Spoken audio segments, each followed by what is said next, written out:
His Third Try. A Hammond Family Farm novel. Ivory Peaks Romance, Book 3. Written by Liz Isaacson. Narrated by Cody Roberts.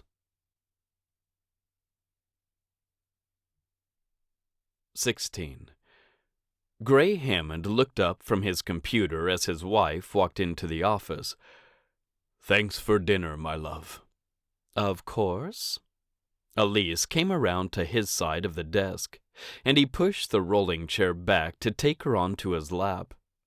He grinned at her, feeling so much like the man he'd been when he'd first met her. She made him want to be better and do better, and she'd helped him see people through different eyes. "Going over the menu?" she asked. "Yes," he said, looking past her to the computer screen, where his spreadsheet of foods and names sat. "I meant it when I said you didn't have to cook everything for Thanksgiving." He reached with one hand to jiggle the mouse. "Look, I'm assigning everyone something to bring. They're all able, Elise." "I know," she said, snuggling into his chest. "Bree never lets us bring anything when they host Thanksgiving dinner." "And you always want to," he murmured. "This way, they're happy to help, and we're happy to have the help." They were going to need it, he thought, but didn't say. He hadn't exactly told her how many extra people he'd invited. He cleared his throat, and that got his wife to perk up. "Gray?" she said in a slow, almost threatening tone. "What have you done?" "The guest list might be a tad longer than you think," he said. "Your family alone is a tad longer than I'd like," she said. "Oh, hush," he said. "You love my brothers and their wives." He grinned at her, and she smiled back at him. He felt young when she sat in his lap, her arms wrapped around his neck, and especially when she leaned down to kiss him. "I do," she said against his lips. "But my mother and her husband are coming too." He kissed her again, so many more names running through his head. He broke the kiss and said, "And Matt and Gloria and their kids, of course. Boone and Gertie. Travis doesn't have anywhere to go." "We always have a few cowboys around," Elise said. She leaned forward and took control of the mouse. "Who are you hiding down here?" "Boone's dating Cosette," Gray blurted before she could scroll too far. "He asked if her daddy and sister could come. I said they could. It's just 2 people. "And Poppy and Steele Harris," she said. "She'll be alone otherwise," Gray said. He'd gone to help with Poppy's moldy hay a few weeks ago, and he'd seen the look in her eyes. She'd also recently started working with Elise's landscaping company. "Surely you don't care that I invited Poppy and her son?" "No," Elise said. "But you've got something up your sleeve." "Molly's family," he admitted. "All of them?" Elise turned and looked at him. "The farmhouse holds everyone," he said, confirming without really confirming. "They wanted to be with their daughter this year, and she wants to be out here with us. I told the pastor he should come." Elise frowned and stopped looking at his screen. "It's just a lot of different families to meld," she said. "Your mom will be fine," Gray said, stroking her hair over her shoulder. "She likes big parties, Elise. She loves all the Hammond antics. She'll adore Boone." He grinned as he said it, because Boone Whettstein was like a party in a cowboy's body. The man worked hard, too, just like Matt, and Gray had struck gold when he'd found the Whettstein brothers. "You're talking like 50 people." "It's actually closer to 63, Gray muttered, hoping to distract his wife with a kiss on her neck. She pressed into him, but Elise wasn't as easily distracted as she'd once been. "You owe me for this," she said. "Like you owe me for bringing over every cowboy we employ to help you with that yard work." She pulled away, her eyes searching his. He could still see her inside that cabin in Wyoming, calling him when she got home alone because she had to walk through the darkness to get inside. He'd changed her light bulb for her on her porch so she wouldn't have to do that ever again. "I love you," he said, so many memories swimming through his mind now. "This is just going to be another amazing thing we get to do together." She sighed and dropped her eyes to his collar, where her fingers fiddled. "You have a big heart, Gray." "I don't want anyone to be alone on Thanksgiving," he said. "And people want to be with their families. So we're just having them all here." "How serious are Cosette and Boone?" "Serious enough for her to bring her daddy and sister to a giant Hammond family Thanksgiving dinner," Gray said. "I don't know. I don't keep track of the relationships out here. That's more your arena, baby." The doorbell rang before Elise could answer, and she slid from his lap to go get it. He went back to the spreadsheet. He wasn't asking unrelated guests to bring anything for dinner, but Matt had insisted, and then Boone. The two of them had stood right here in this office and said they'd bring anything from soda pop to rolls to butter, but they were bringing something. Gray had given them charge over the appetizer trays, and he couldn't wait to see what the brothers showed up with. He heard a couple of female voices a few seconds before his concentration broke, so when he looked up as people came into his office this time, he found Poppy Harris entering first, Elise hot on her heels. "Gray Hammond," Poppy barked at him, waving a paper in her hand. "Tell me the truth. Did you pay my mortgage?" She looked like she might slit his throat if he said yes. He got to his feet. "No, ma'am," he said, reaching for a pair of reading glasses. His 50s had not been kind to his eyes, and he'd picked up his readers a year or so ago. "Are you sure?" she demanded, throwing the paper at him. "That just came, and it says I'm caught up through the end of the year." Her voice sounded so shrill and loud in the quiet farmhouse. He'd finished helping Elise in the kitchen after their Sunday dinner before retreating here, and Hunter must have taken the other kids somewhere, probably over to Boone's or Matt's, as they had kids close to the same age. Gray picked up the piece of paper, and sure enough, he could see her next payment wasn't due until the first of the year. "It wasn't me, Poppy." Tears filled her eyes, and he honestly wasn't sure if she was upset or grateful. "Who was it then?" "Poppy," Elise said. "Come have coffee. We have cake left over from Halloween, too." She stepped to the woman's side and put her arm around her shoulders, the kindest smile on her face. Elise had always been so good with people, and Gray's more lawyerly side made him too cynical to love them as easily as she did. "I can't," Poppy said, even as she allowed herself to get led away. "I left Steele at home. I said I'd only be a few minutes." "Then take some with you," Elise said, guiding her through the door. Gray followed them, leaning into the doorway while his wife packed up enough cake to feed Poppy and Steele for a week, not an afternoon. Elise walked her all the way to the front door, and then came back down the hall. "What was that?" Gray asked.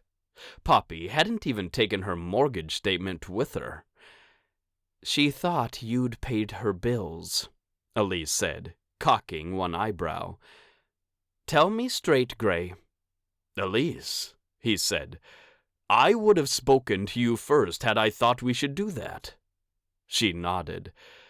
"I know. I told her that. She had to see you."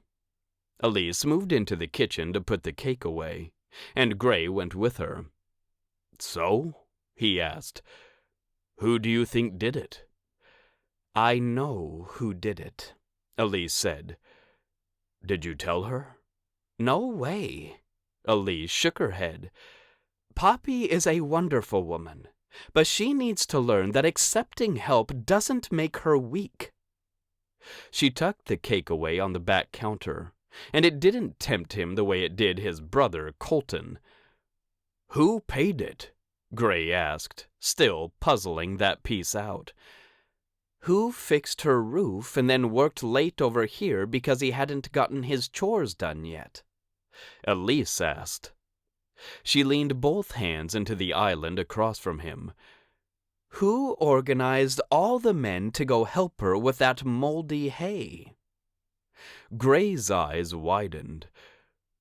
"Who moved to sleepy, slow, small-town Ivory Peaks after being an investment banker in New York City for 2 decades? "Travis," Elise said with a smile. "He's sweet on her." "You think so?" Gray asked. "Would you pay a woman's back mortgage if you weren't?" she teased. "You drove hundreds of miles just to change my light bulb, Mr. Hammond." He laughed as he went around the island. "And you think I did that because I was sweet on you?" He took her into his arms, both of them grinning. He pulled her tighter against him. "I was, by the way." She giggled and cradled his face in both of her hands. "That's how I know Travis paid those bills," she said. He just leaned down to kiss her when the back door opened, and the chorus from a popular song that Jane made them play in the car all the time entered the house. All 4 of Gray's children sang it at the top of their lungs, Hunter actually leading them by swinging his long arm wildly in a bad imitation of a conductor. "Oh, brother," Gray muttered, though he loved his kids with everything he had. "Dad," Jane said, "will you play haystacks and hounds with us?" He would say yes to family game night any day of the week, especially for haystacks and hounds. "My children need me," he said to Elise, stepping away from her as she giggled. "I'll bring over the cake," she said. "Yes, please," Hunter said, grinning at her. He peeled off from the group and went to Elise, lifting her right up off her feet. "Thank you, Mom." He hugged her, both of them grinning like fools, and Gray's heart melted like marshmallows over open fire. He'd worried so much about bringing another woman into Hunter's life, but Elise had loved his son from the moment she met him. "Will you all simmer down?" Molly asked, and she appeared from the depths of the couch where she'd been napping. "Malls! Malls!" Deacon cried, running toward her. "You have to play haystacks and hounds with us, too." "No, she doesn't," Gray said. "Leave her be, Deke." "You just don't want her to play because she's the only one who can beat you," Hunter said, chuckling. "No," Gray said, though that might be partially true. "Is my dad coming?" "Right here," his dad said, entering the house behind him. "I brought some of your mother's crasin' white chocolate chip cookies." A new roar of sound filled the air as all of Gray's children converged on their grandfather. He laughed too, and Gray enjoyed the happiness as it filled his house, his farm, and his very soul. Elise basked in the spirit here too, and Gray met her eyes and raised his eyebrows. "See," he asked her silently, "Thanksgiving is going to be amazing." She simply shook her head, opened the drawer, and got out a fistful of forks. "Hey," Gray said later that night. He could see himself in the video square on his computer. Wes, his oldest brother, sat in the top screen, having opened the meeting and sent out the link to everyone. "There he is," Colton said, who sat next to Wes on the top row. Gray was the second oldest son, with Colton right in the middle. The twins, Cy and Ames, had already joined too. "Sorry," Gray said. "I was saying goodbye to Hunter and Molly. They're going back to the city tonight." "Bree says I have 20 minutes, Wes said, and Gray missed his brothers so powerfully. All of them. "I'll talk fast," Gray said. "I want to go over Thanksgiving. You're all still coming, right? Dad's so excited we're all going to be back at the farm." "We're coming," the twins said at the same time. Then Colton said, "Annie and I are staying with you, right?" "Yep," Gray said. "My family is staying downtown," Wes said. "But we'll be at the farm all day on Thanksgiving." Sure, Gray thought. Wes would go around to all of his friends whose businesses he'd funded over the years, and he'd spend at least half a day training Hunter in the family company. Hunter adored Wes, and he often called his uncle for advice. Gray didn't mind, because he wanted to be his son's friend and father, not his business associate. "You have that empty cabin, right?" Ames asked. "The boys want to stay there. I told them you'd put them to work, but they don't seem to care." "There is an empty cabin," Gray said. "I hired a couple of new guys, but they won't be here until the second week of December." "Bad time to start on a farm in Colorado," Colton said. "I'm bringing Dad's bike," Cy said. "We're staying with him." "Perfect," Gray said, getting ready to share his screen. "Wes, make me the host so I can show you what I've been working on." His brothers squinted at the screen, and Wes should probably be wearing reading glasses at his age too. "Give me a sec." "While he's doing that," Gray said, his heartbeat slamming against his eardrums and sending the sound through his whole body, "I have an announcement." Wes stilled, and Colton actually leaned closer to the screen. Gray took a breath, and Colt said, "Gray, tell me Elise isn't pregnant." "What?" "Bro, you're 60, Ames said. "It's time to stop." Gray glared at him. "Elise isn't pregnant," he said while Cy said something. Wes spoke too, and no one heard him. "Stop it," he practically yelled. "Enough." He held up both hands, glancing over to the open office door. Elise had put the little boys in the tub as Hunter and Molly had left, and Jane was probably reading in bed. "You're going to prove Elise right about Thanksgiving," he said. "Come on, she's not pregnant." Every one of his brothers wore a dubious look, and Gray glared at all of them. "You all have just as many kids as I do," he growled. "Why do you care if my wife is pregnant again?" "So she is," Colton said. "No," Gray said. "She's not. Molly is. Hunter and Molly are going to have a baby next summer. That's the announcement, and you know what? I wish I didn't tell you all, and you could be left in the dark." He nodded like that was that, and he could take the announcement back. Ames grinned first and said, "That's great, Gray." 10 seconds, he told himself. One of them would make some joke about his youngest's age and his forthcoming grandchild within 10 seconds. "Yeah," Cy said. "That's amazing, Gray. Holy Harleys, you're going to be a grandfather." Gray lifted his hand and pointed to Wes. "Go on." "With an 8-year-old, Wes said right on cue. "For your information," Gray said, "Deacon will be 9 by the time Molly has the baby. So there."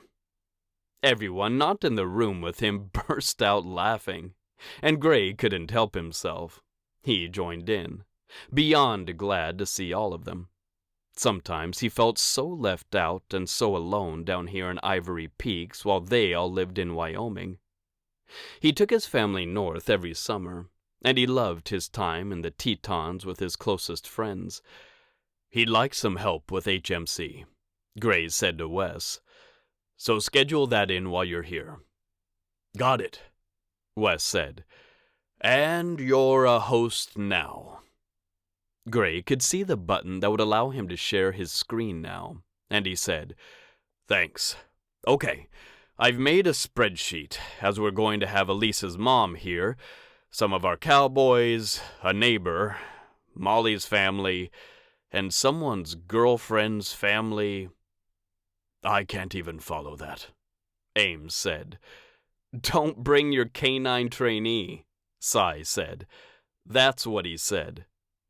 "I have to bring Goldie," Ames said, frowning. "Gray, I can bring her, right? She's deep in the training." "Bring her," Gray said, clicking to show his screen. "Look, I even put her on the spreadsheet." He beamed at his beautiful work of art while his brothers studied it. "Okay, let's start at the top."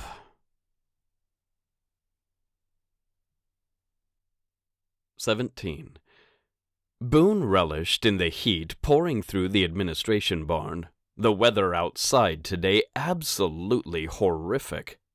He might have misspoken about winter farming in Colorado, and Mother Nature seemed determined to make him eat those words from earlier this year.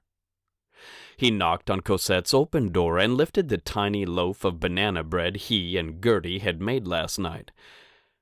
"Morning, sweetheart," he said to the gorgeous auburn-haired woman sitting at her desk. "Hey," she said, smiling at him. "Come in. Gertie sent breakfast." Boone stepped into the room and towed the door closed behind him. His heart flipped and slipped inside his chest, and he couldn't look away from Cosette's mouth. He still hadn't kissed her, and Gertie had come on several of their dates over the past couple of months.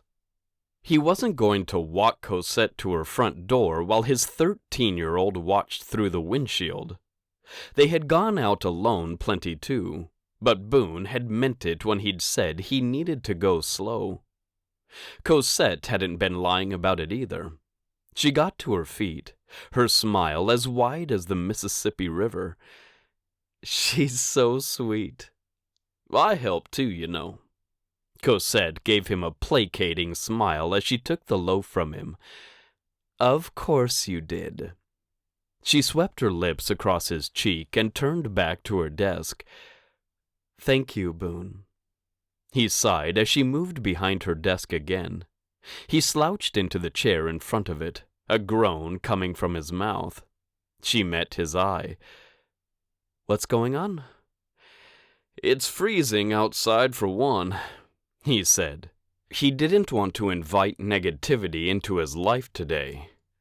"Your office smells nice." "Raven gave me some of that orange essence oil," she said, "for my new diffuser." She smiled fondly at the lava lamp look-alike on the corner of her desk. A thin stream of mist rose from the top of it, and Boone liked that it made her so happy. Cosette unwrapped the banana bread, spreading out the plastic wrap and placing the loaf on it. "What's number 2?" she asked. Did you talk to your sister and dad about coming to Thanksgiving dinner? Boone had said he and Gertie would drive across the city to her father's place if she wanted them to. He'd said she could do that, and he'd stay here with the Hammonds. The choice was hers, and she'd been hemming and hawing about it for weeks now.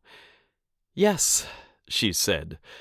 "Raven thinks it'll be more fun here, and neither of us want to put together a whole turkey feast." Relief ran through Boone. It would be easier for him to have her and her family here. Gertie could run off with her cousins and all of the Hammond children. No one would be looking at Boone and Cosette, not with all 5 Hammond brothers back in town. The spotlight would be on them, and Boone could find some time to rest and relax. There would be no lessons, no training.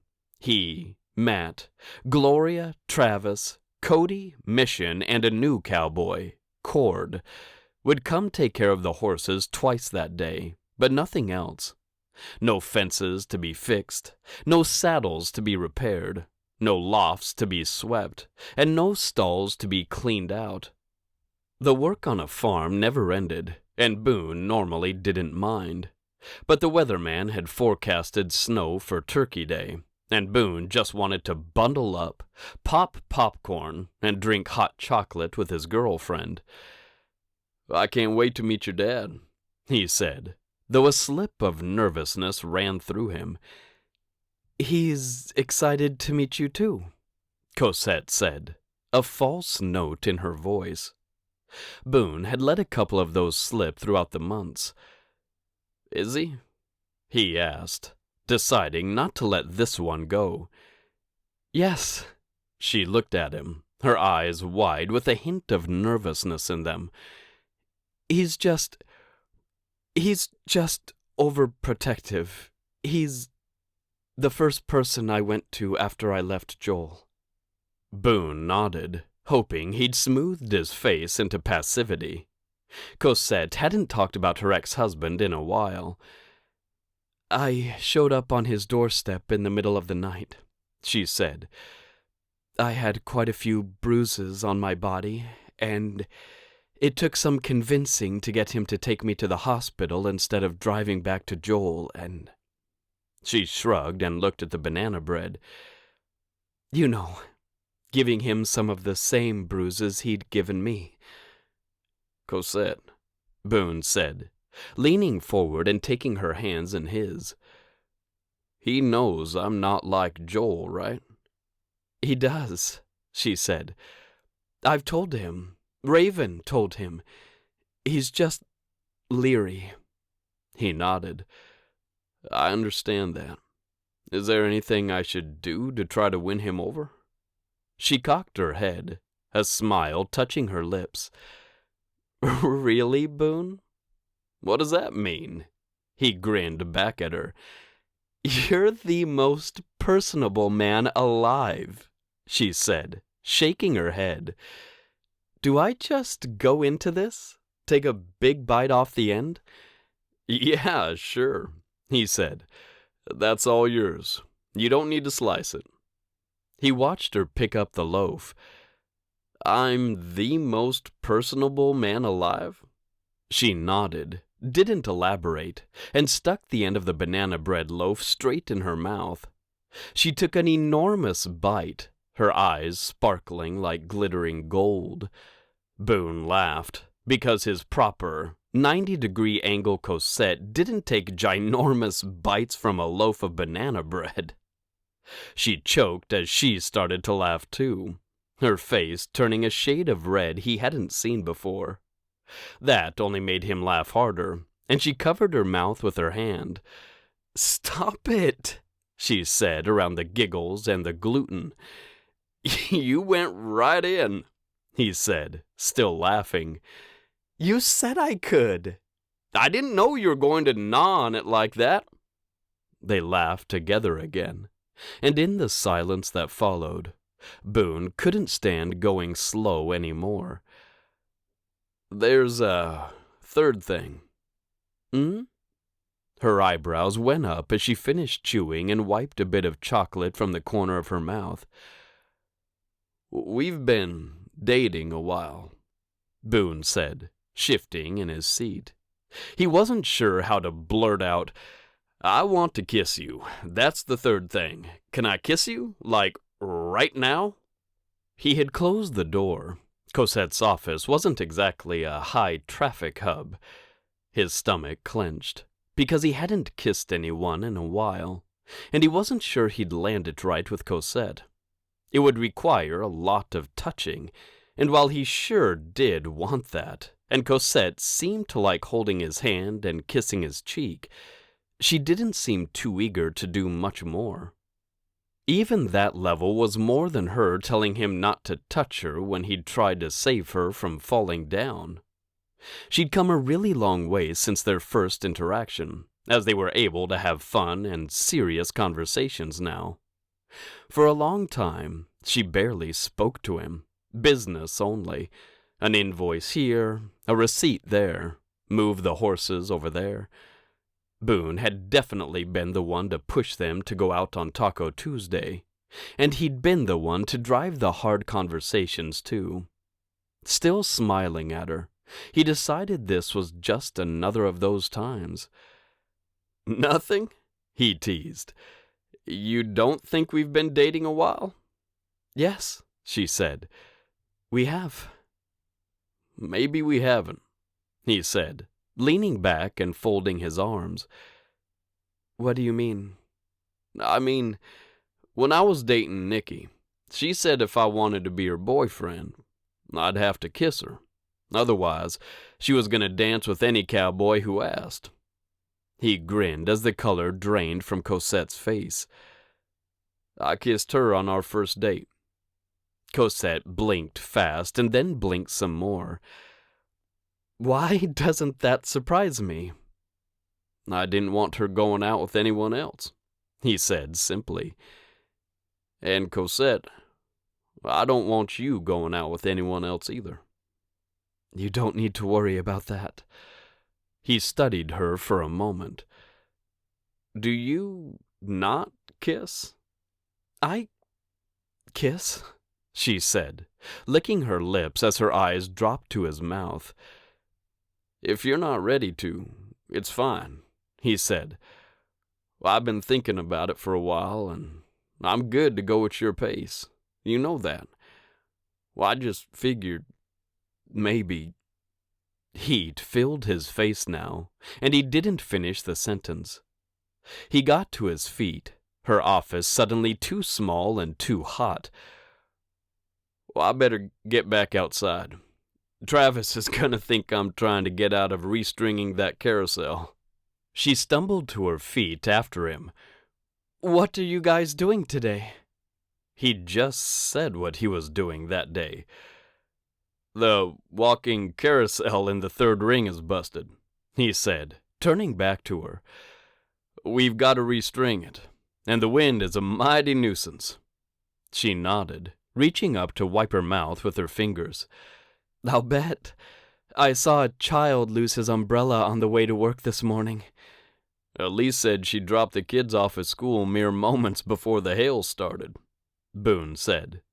Thankfully, that had been a quick-moving and isolated storm that had only lasted about 3 minutes. He could still hear the pounding of the pellets on the roof of the stable he and Mission had run into for shelter. Have you heard that there will be something like 60 people at the Hammonds? He asked. We really can go to your daddy's. I want him to see where I work, Cosette said, a hint of pride filling her voice. She stopped a pace from him, and Boone could easily take her into his arms and kiss her. He wouldn't, not unless she gave him permission. Plus, one of Gray's brothers is supposed to be bringing his police dog, and I mentioned that to my dad, and he's very excited about that. Boone grinned at her, reaching to tip his hat at her. Well, you have a great day, ma'am. I'll see you after the lessons for our cranberry tasting. Is that tonight? She asked. Yes, he said. I texted you about it last night. Right. She shifted her feet. You're going? Back to work? he asked. Or to the cranberry tasting? She took a micro step closer to him. I thought you wanted to, you know. Her cheeks bloomed with spots of pink again. Kiss you? He supplied, enjoying this conversation for some reason. He stepped into her personal space and wrapped her in his arms. Is this okay? Yes, she whispered. She told him that her ex-husband could make a hug into something painful, and Boone was always careful with her, like he was holding broken glass in his bare hands. He pushed her hair back off her shoulder, revealing that slender, sexy neck. This? Yes. Her arms moved around him, too, and Boone could hold her like this for a while and really enjoy himself. He finally felt like someone wanted him, and he realized how blind he'd been to Carly for so many months. Boone bent his head and touched his lips to her earlobe, only the hint of pressure. This, he whispered. Cosette nodded, and he moved his hand up her back as his lips traveled south. He kissed the side of her neck and along her collarbone, not asking if it was okay. It was, and Cosette pressed into each tender touch. You're a tease, she whispered. You haven't said I can kiss you, he said back, his voice husky and low. Boone, she said, and he lifted his head and looked into her eyes. She wanted him to kiss her, and he lowered his head to meet her mouth with his. He paused a hair away from her, giving her one last chance to say no. He'd learned that Cosette really liked being in control of things, her situation, her schedule, who touched her and when, what she ate and when, all of it. Anything outside of her control was hard for her, though she had allowed him to plan some mystery dates. She really had grown a lot in the past couple of months. She moved slightly in his arms, her top lip meeting his. Everything male fired inside him, but he held himself back. This, he whispered, closing that last millimeter between them, and pressing his lips to hers for only a half a heartbeat. Yes, she said, pulling him down to her for a real kiss this time. Boone's blood felt like it had been liquefied in a microwave, and he enjoyed the chocolatey taste of her lips and mouth as he kissed her oh so slowly. He didn't want to accelerate things too fast in case she wasn't ready.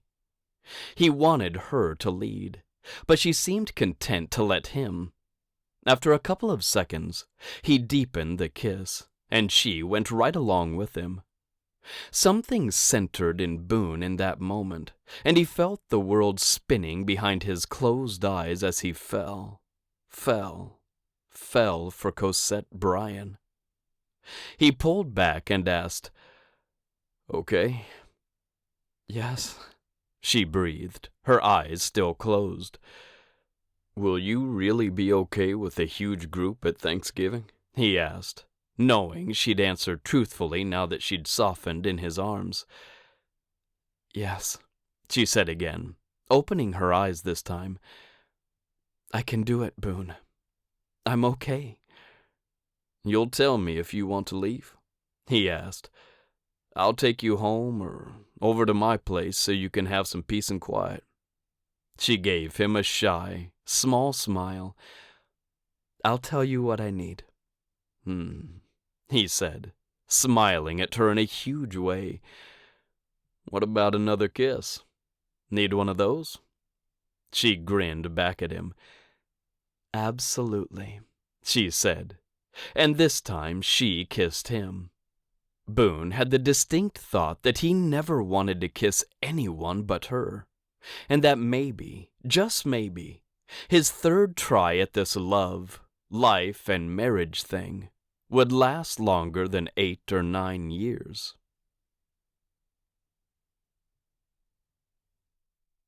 18.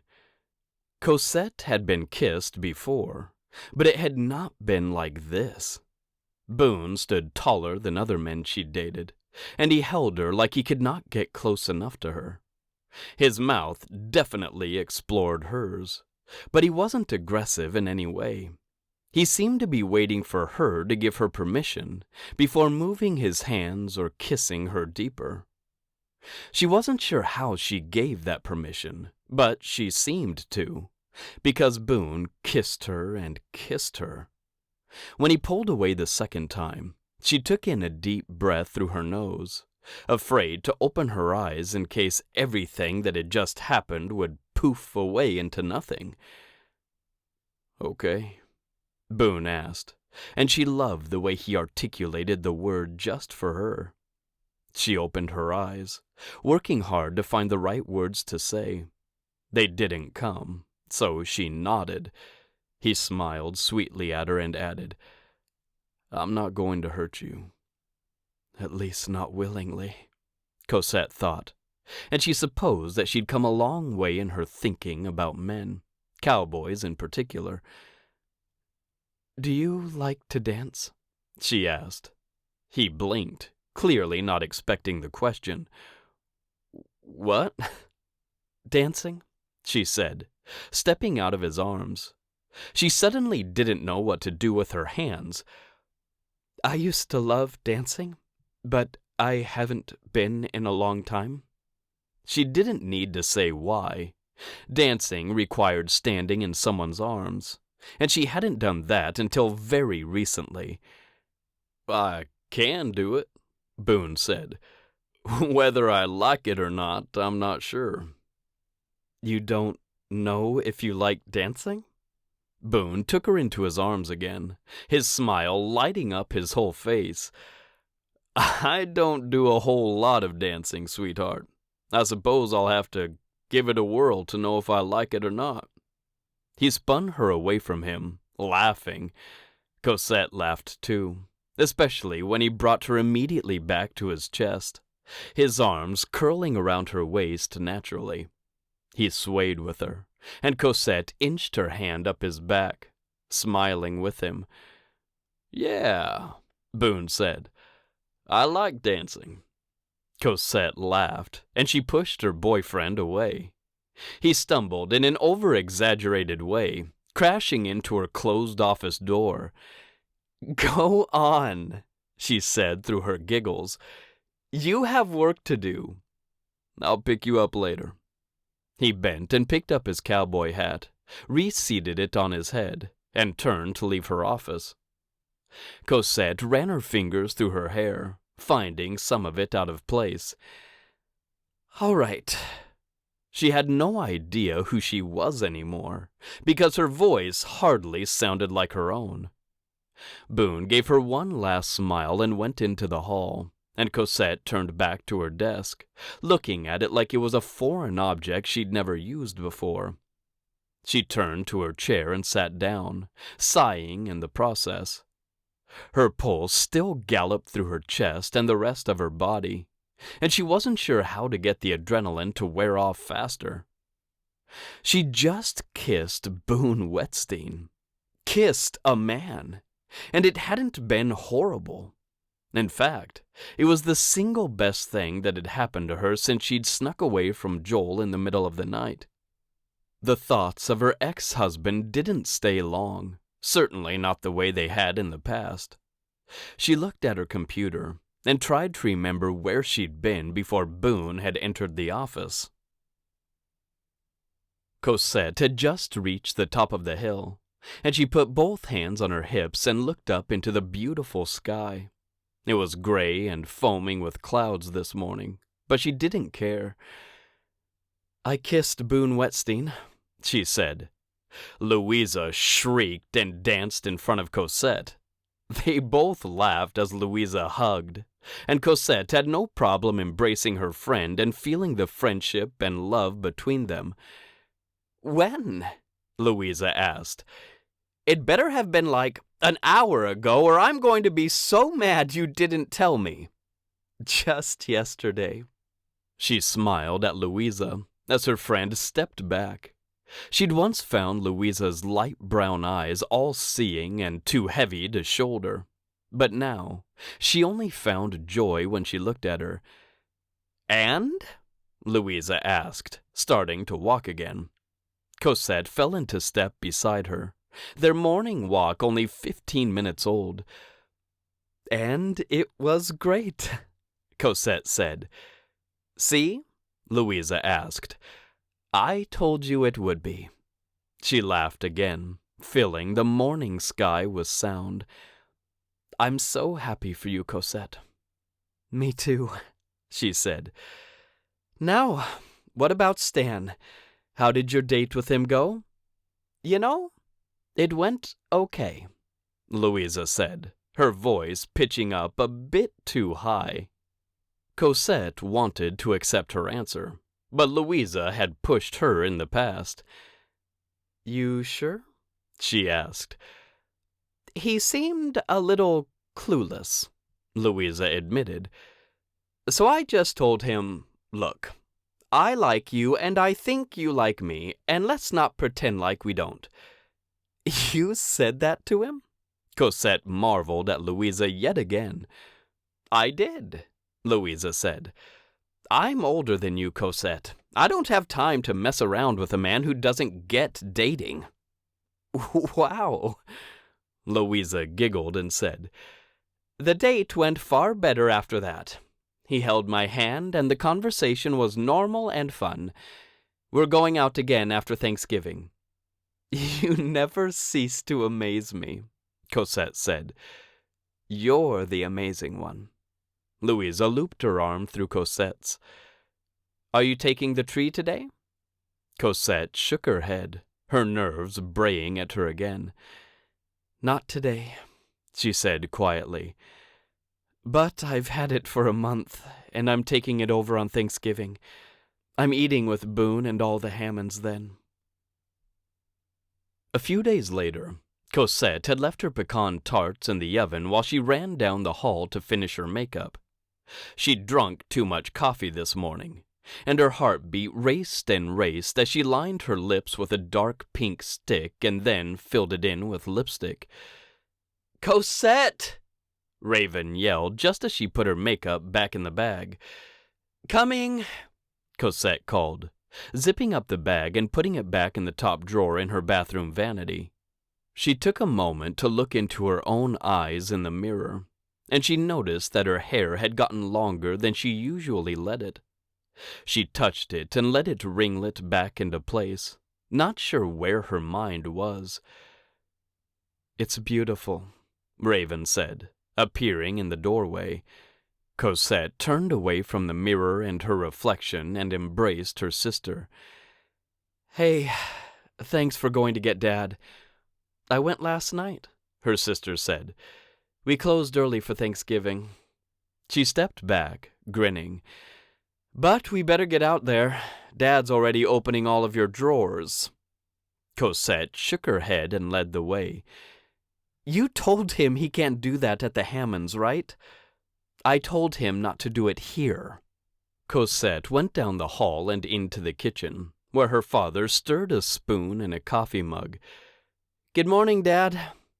The timer on the oven went off, and Cosette shooed her father out of the kitchen. "Those are my tarts. Go, go!"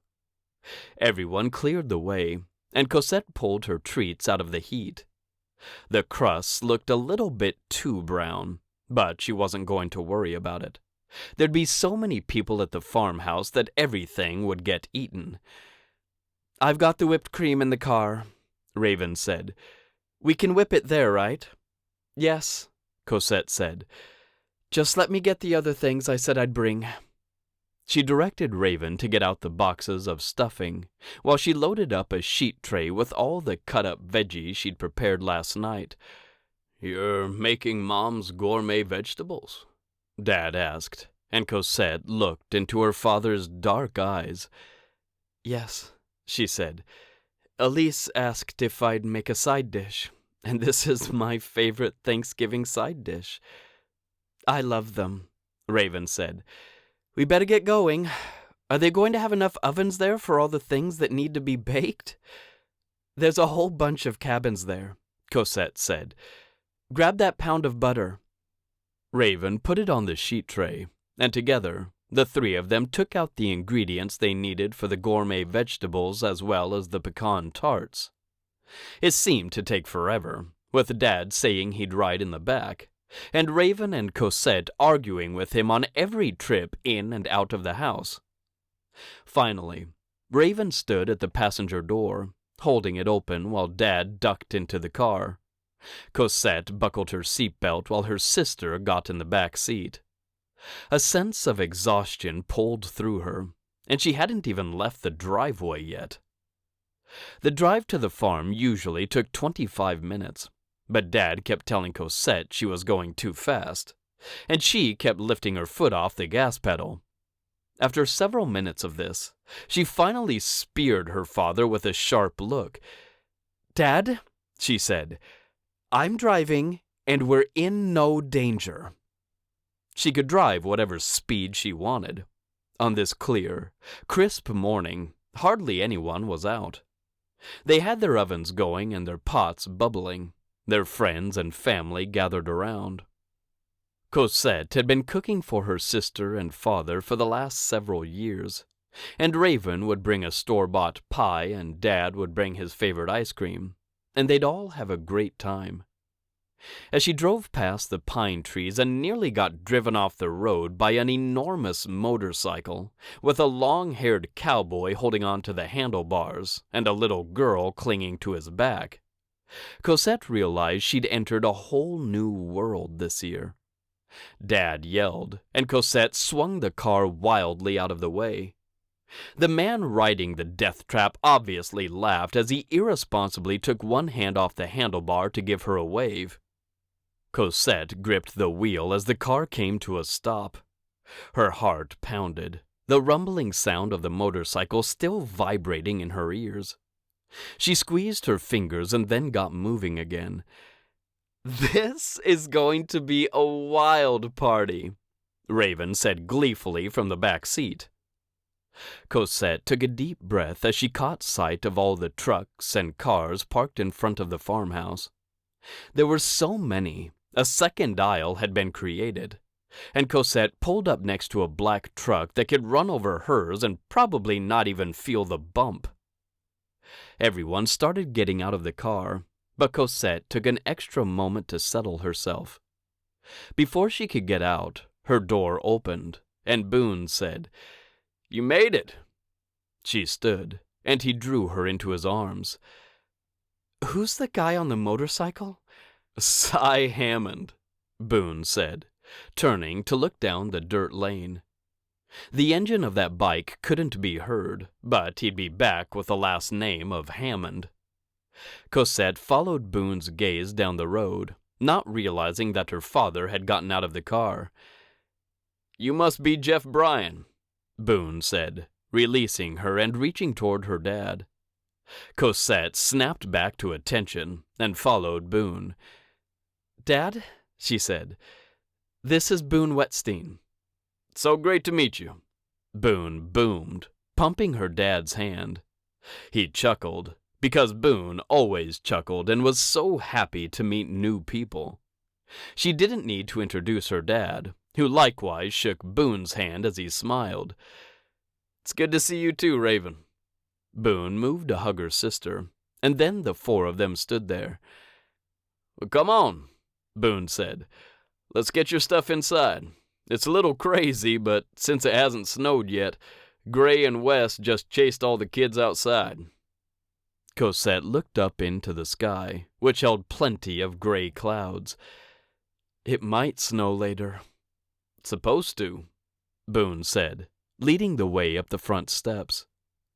Cosette made sure Raven and Dad started after him before she picked up the tray and the pecan tartlets and followed them.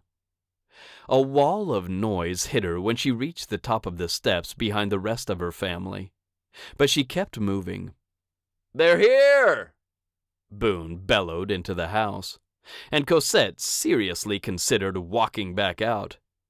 She forced herself to keep going, and when she made it past the formal living room on the right and down the hall, the back of the house opened up into an expansive kitchen, living room, and dining room. Right when she stepped inside, the group hovering around the island broke into laughter, which filled the whole house with rowdy cowboy voices.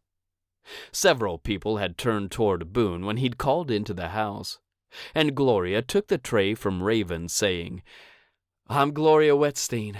You must be Raven." She glanced at Cosette, who smiled at her. Gloria was the nicest person on the planet, and she worked tirelessly around Pony Power, the same way Cosette tried to. "My sister," Cosette said, "and that's my dad, Jeff." Her dad glanced over, and Gloria gave him the brightest grin ever. "This is Matt's wife," she added. "Matt is Boone's brother." "He's right here," Gloria said as Matt joined her. "Where'd the kids go?" "Hunter took them all outside to see the goats," Matt said, his smile genuine and kind. "Howdy, y'all. Come on in. Cosette, Elise made sure you had room in the kitchen for your things." "Thanks," she said, giving him a smile too. Boone had mentioned going on a double date with his brother and Gloria, but they hadn't done it yet. Cosette told herself she had plenty of time to get to know everyone, and she stuck close to Raven as they trekked into the kitchen. "Gray," Elise said, "take that stuff from Boone." "You got it." Gray Hammond took the items Boone had carried in for Cosette, and he put the tray on an empty spot on the island. When he looked at Cosette and the pecan tarts, his eyes lit up even more.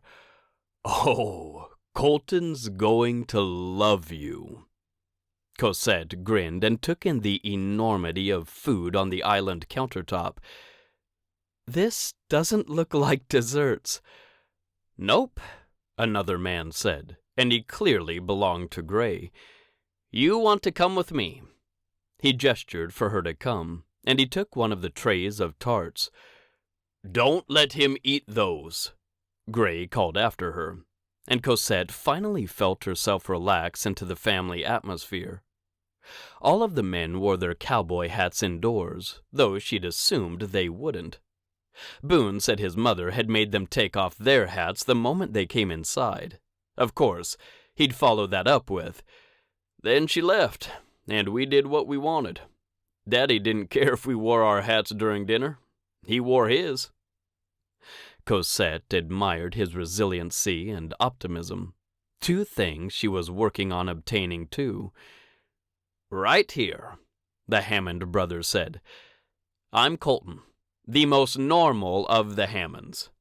"Cosette," she said, placing the second tray beside the first, "we can combine these. My sister will whip the cream when we're ready to eat them." She hoped Raven hadn't gotten swallowed by the crowd, but she didn't look over her shoulder. She worked quickly to jam in all the pecan tarts onto one tray, and then she slid the extra one underneath the first. "Thanks." "Sure thing," Colton said, a chocolate cupcake in his hand. "Colt!" someone snapped, and Cosette looked up to see Elise standing beside a dark-haired woman. They both wore daggers in their eyes, and the other woman put her hands on her hips. "You said you wouldn't eat dessert first." "It's appetizer time," Colton said. "I'm not eating crackers and dip. This is what I eat for an appetizer." He grinned with the wattage of the sun, not caring one whit about the women's glares, and put half the cupcake in his mouth in one bite. "Disgusting," Elise said, but her light eyes twinkled. She and Colton were clearly friends. Elise switched her gaze to Cosette. "How are you, Cosette?" She stepped right into her and hugged her, causing surprise to dart through Cosette. "Good," she said, sinking into the hug. In that moment, she realized how much she used to like hugging another person. She'd forgotten, and now she found she couldn't let go. "Thanks for having all of us here." "No problem," Elise said, stepping back. "This is Bree." She grinned at the woman and linked her arm through Bree's. "She's my very best friend in the whole world, and she married Gray's brother, Wes. He's the one with the big black hat. Is that his big black truck out there too?" Cosette asked. "Yes," Bree said, stepping forward to shake Cosette's hand.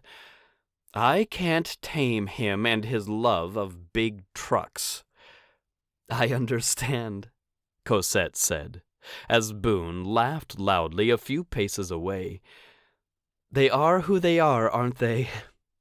"Come meet the other wives," Elise said, taking Cosette by the arm now. "Ladies and gentlemen," she tugged Cosette right into the spotlight among all the adults hanging out around the island, which held multiple cheese balls, trays of vegetables, crackers, and pretzel sticks. "This is Cosette Brian. She runs all of the business for Pony Power." "She's a godsend," Molly Hammond said, stepping into the circle. Cosette gave her a bright smile, because Molly had hired her, and they worked closely together to this day. "These are all of Hunter's uncles. Cy's outside with the kids," a woman said. "He's like a child himself." "Most men are," Bree said. "For example, see how Wes has migrated over to the dessert table with Colton?" "Hey!" another man said, and Cosette knew who he was. Dad stood right beside Ames Hammond, and a German shepherd was getting bits of broccoli with cream cheese on them. "This is Patsy," Elise said, "Cy's wife. They have 4 kids around here somewhere." "Cy had one of the twins on the bike with him," Molly said.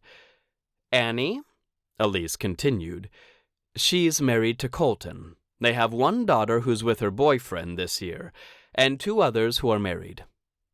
Cosette smiled and shook hands, glad to see so many shining, happy faces looking back at her. Everyone seemed so wonderful. She didn't quite know how to describe them. They exuded light, and she wanted to stand next to each of them and ask them questions about their lives. Surely none of them had ever been through anything hard, though she knew that couldn't be true. Everyone had something hard to endure. The lines around Annie's eyes, even though she smiled, told Cosette that. "And Sophia," Elise said. "She's married to Ames there, who doesn't think he's just a great big kid." "I'm not," Ames said, frowning. "You brought your doggie to dinner," Elise teased. "She's in training," Ames growled. "My dad wants to watch you train her," Cosette said, jumping into the conversation. Boone stood on the opposite end of the island with Matt and Gloria, and his eyes shone in her direction. "Right, Dad? You wanted to talk to Ames about his dog." "Yes," her dad said. "I had a dog in the army. He worked with us on missions." Ames swung his attention toward her dad, his eyes round. "He did?" "Oh, yeah," Dad said, and he'd softened considerably in the presence of the German shepherd. "That dog could smell anything, and he'd bark and bark if there were explosives we couldn't see, people we didn't know were there, anything." "I'd love to talk about that," Ames said. "I train dogs for police service, but the military, they don't seem interested in my animals." "They train their own," Dad said, and Cosette's heart filled with love. For him, that he'd agreed to come spend Thanksgiving with all these strangers. For Ames, for being so open and willing to include her father. For Gray and Elise, who stood side by side now, talking about something Cosette couldn't hear. For all the Hammonds, and the Whettsteins, and the Bryans, and everyone else who was here. "This is my mother," Elise said. "Mom, Cosette works here on the farm." The woman seemed made of clouds and sticks, and she too grabbed onto Cosette like she couldn't wait to hug her. "So lovely meeting you. I've been enjoying meeting everyone Elise loves." "It's great to meet you too," Cosette said, as the woman stepped back. "Elise?" another woman said, and Cosette blinked out of her gratitude and surprise to find Poppy Harris approaching, a medium-sized cattle dog at her side. "Where do you want this salad? It needs to be cold until dinner is ready." "Let's put it in the fridge in the garage," Elise said, moving in that direction. Cosette drifted around the island until she stood at Boone's side, her fingers finding his and sliding in between them easily. He leaned down and put his mouth right near her ear. "You're shining."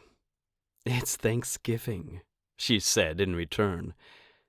"I'm glad you're here with me." His hand in hers tightened, and Cosette's joy grew. "I brought you something," she said, which made him lower his head further to hear her. "You did? What?" "Dad," Hunter said as he came in the back door, interrupting them. "We may have a problem." "A problem?" Gray said, walking away from his brothers and toward the back door. Colton and Wes went with him, as the dessert table flanked the door. "Where are we all going to sit?" Cosette asked. Only 2 long tables had been set up in this room, and they'd only seat about 16, maybe 18 with people on the end. That was definitely a problem for her. "They've got tables in the garage," Matt said. "The kids are going to eat out there.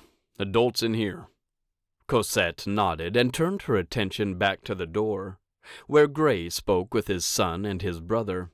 Another man, Travis, crowded into the conversation, and Cosette figured they'd take care of whatever problem had dared to come to the Hammond Family Farm this Thanksgiving. Elise and Poppy returned, and Poppy asked, "Where are all the kids?" "Out back," Bree said, "or with Cy on the motorcycle." She bent down and said something to her son, and Steele headed for the back door, Poppy watching him and their dog leave the house. "What's he doing here?" Her voice sent a chill over the whole group.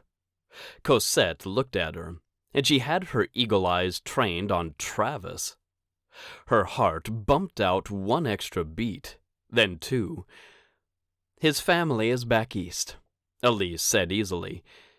"Anyone who doesn't have anywhere else to go is welcome here." "You didn't say he'd be here." Poppy trained her eyes on Elise, then flicked them back over to Travis. He was looking at her too, but he quickly dropped his chin.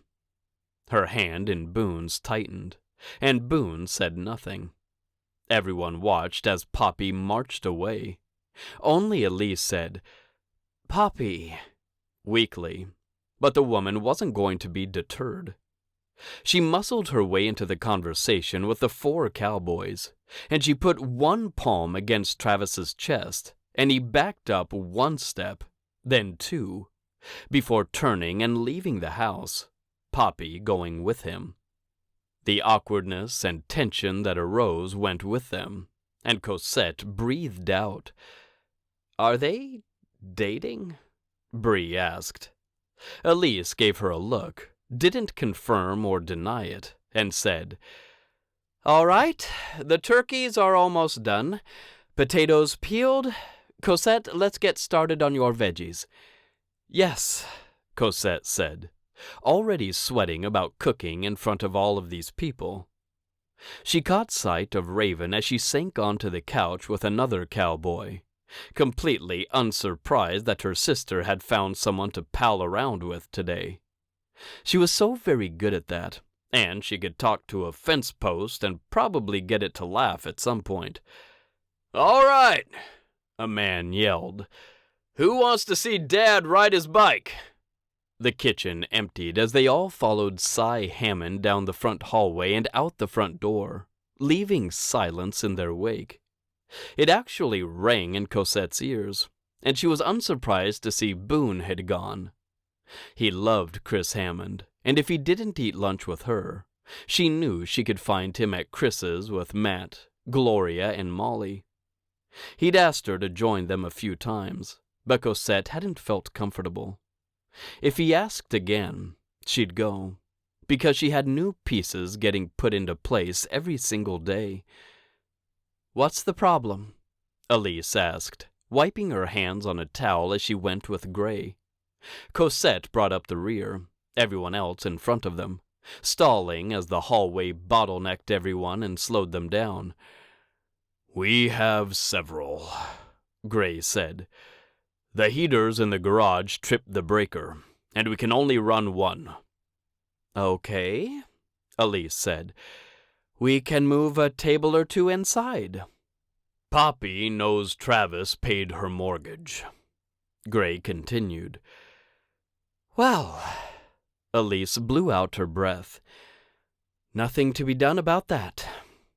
Cosette ducked her head, hating that she could overhear this. She wouldn't say a word to anyone.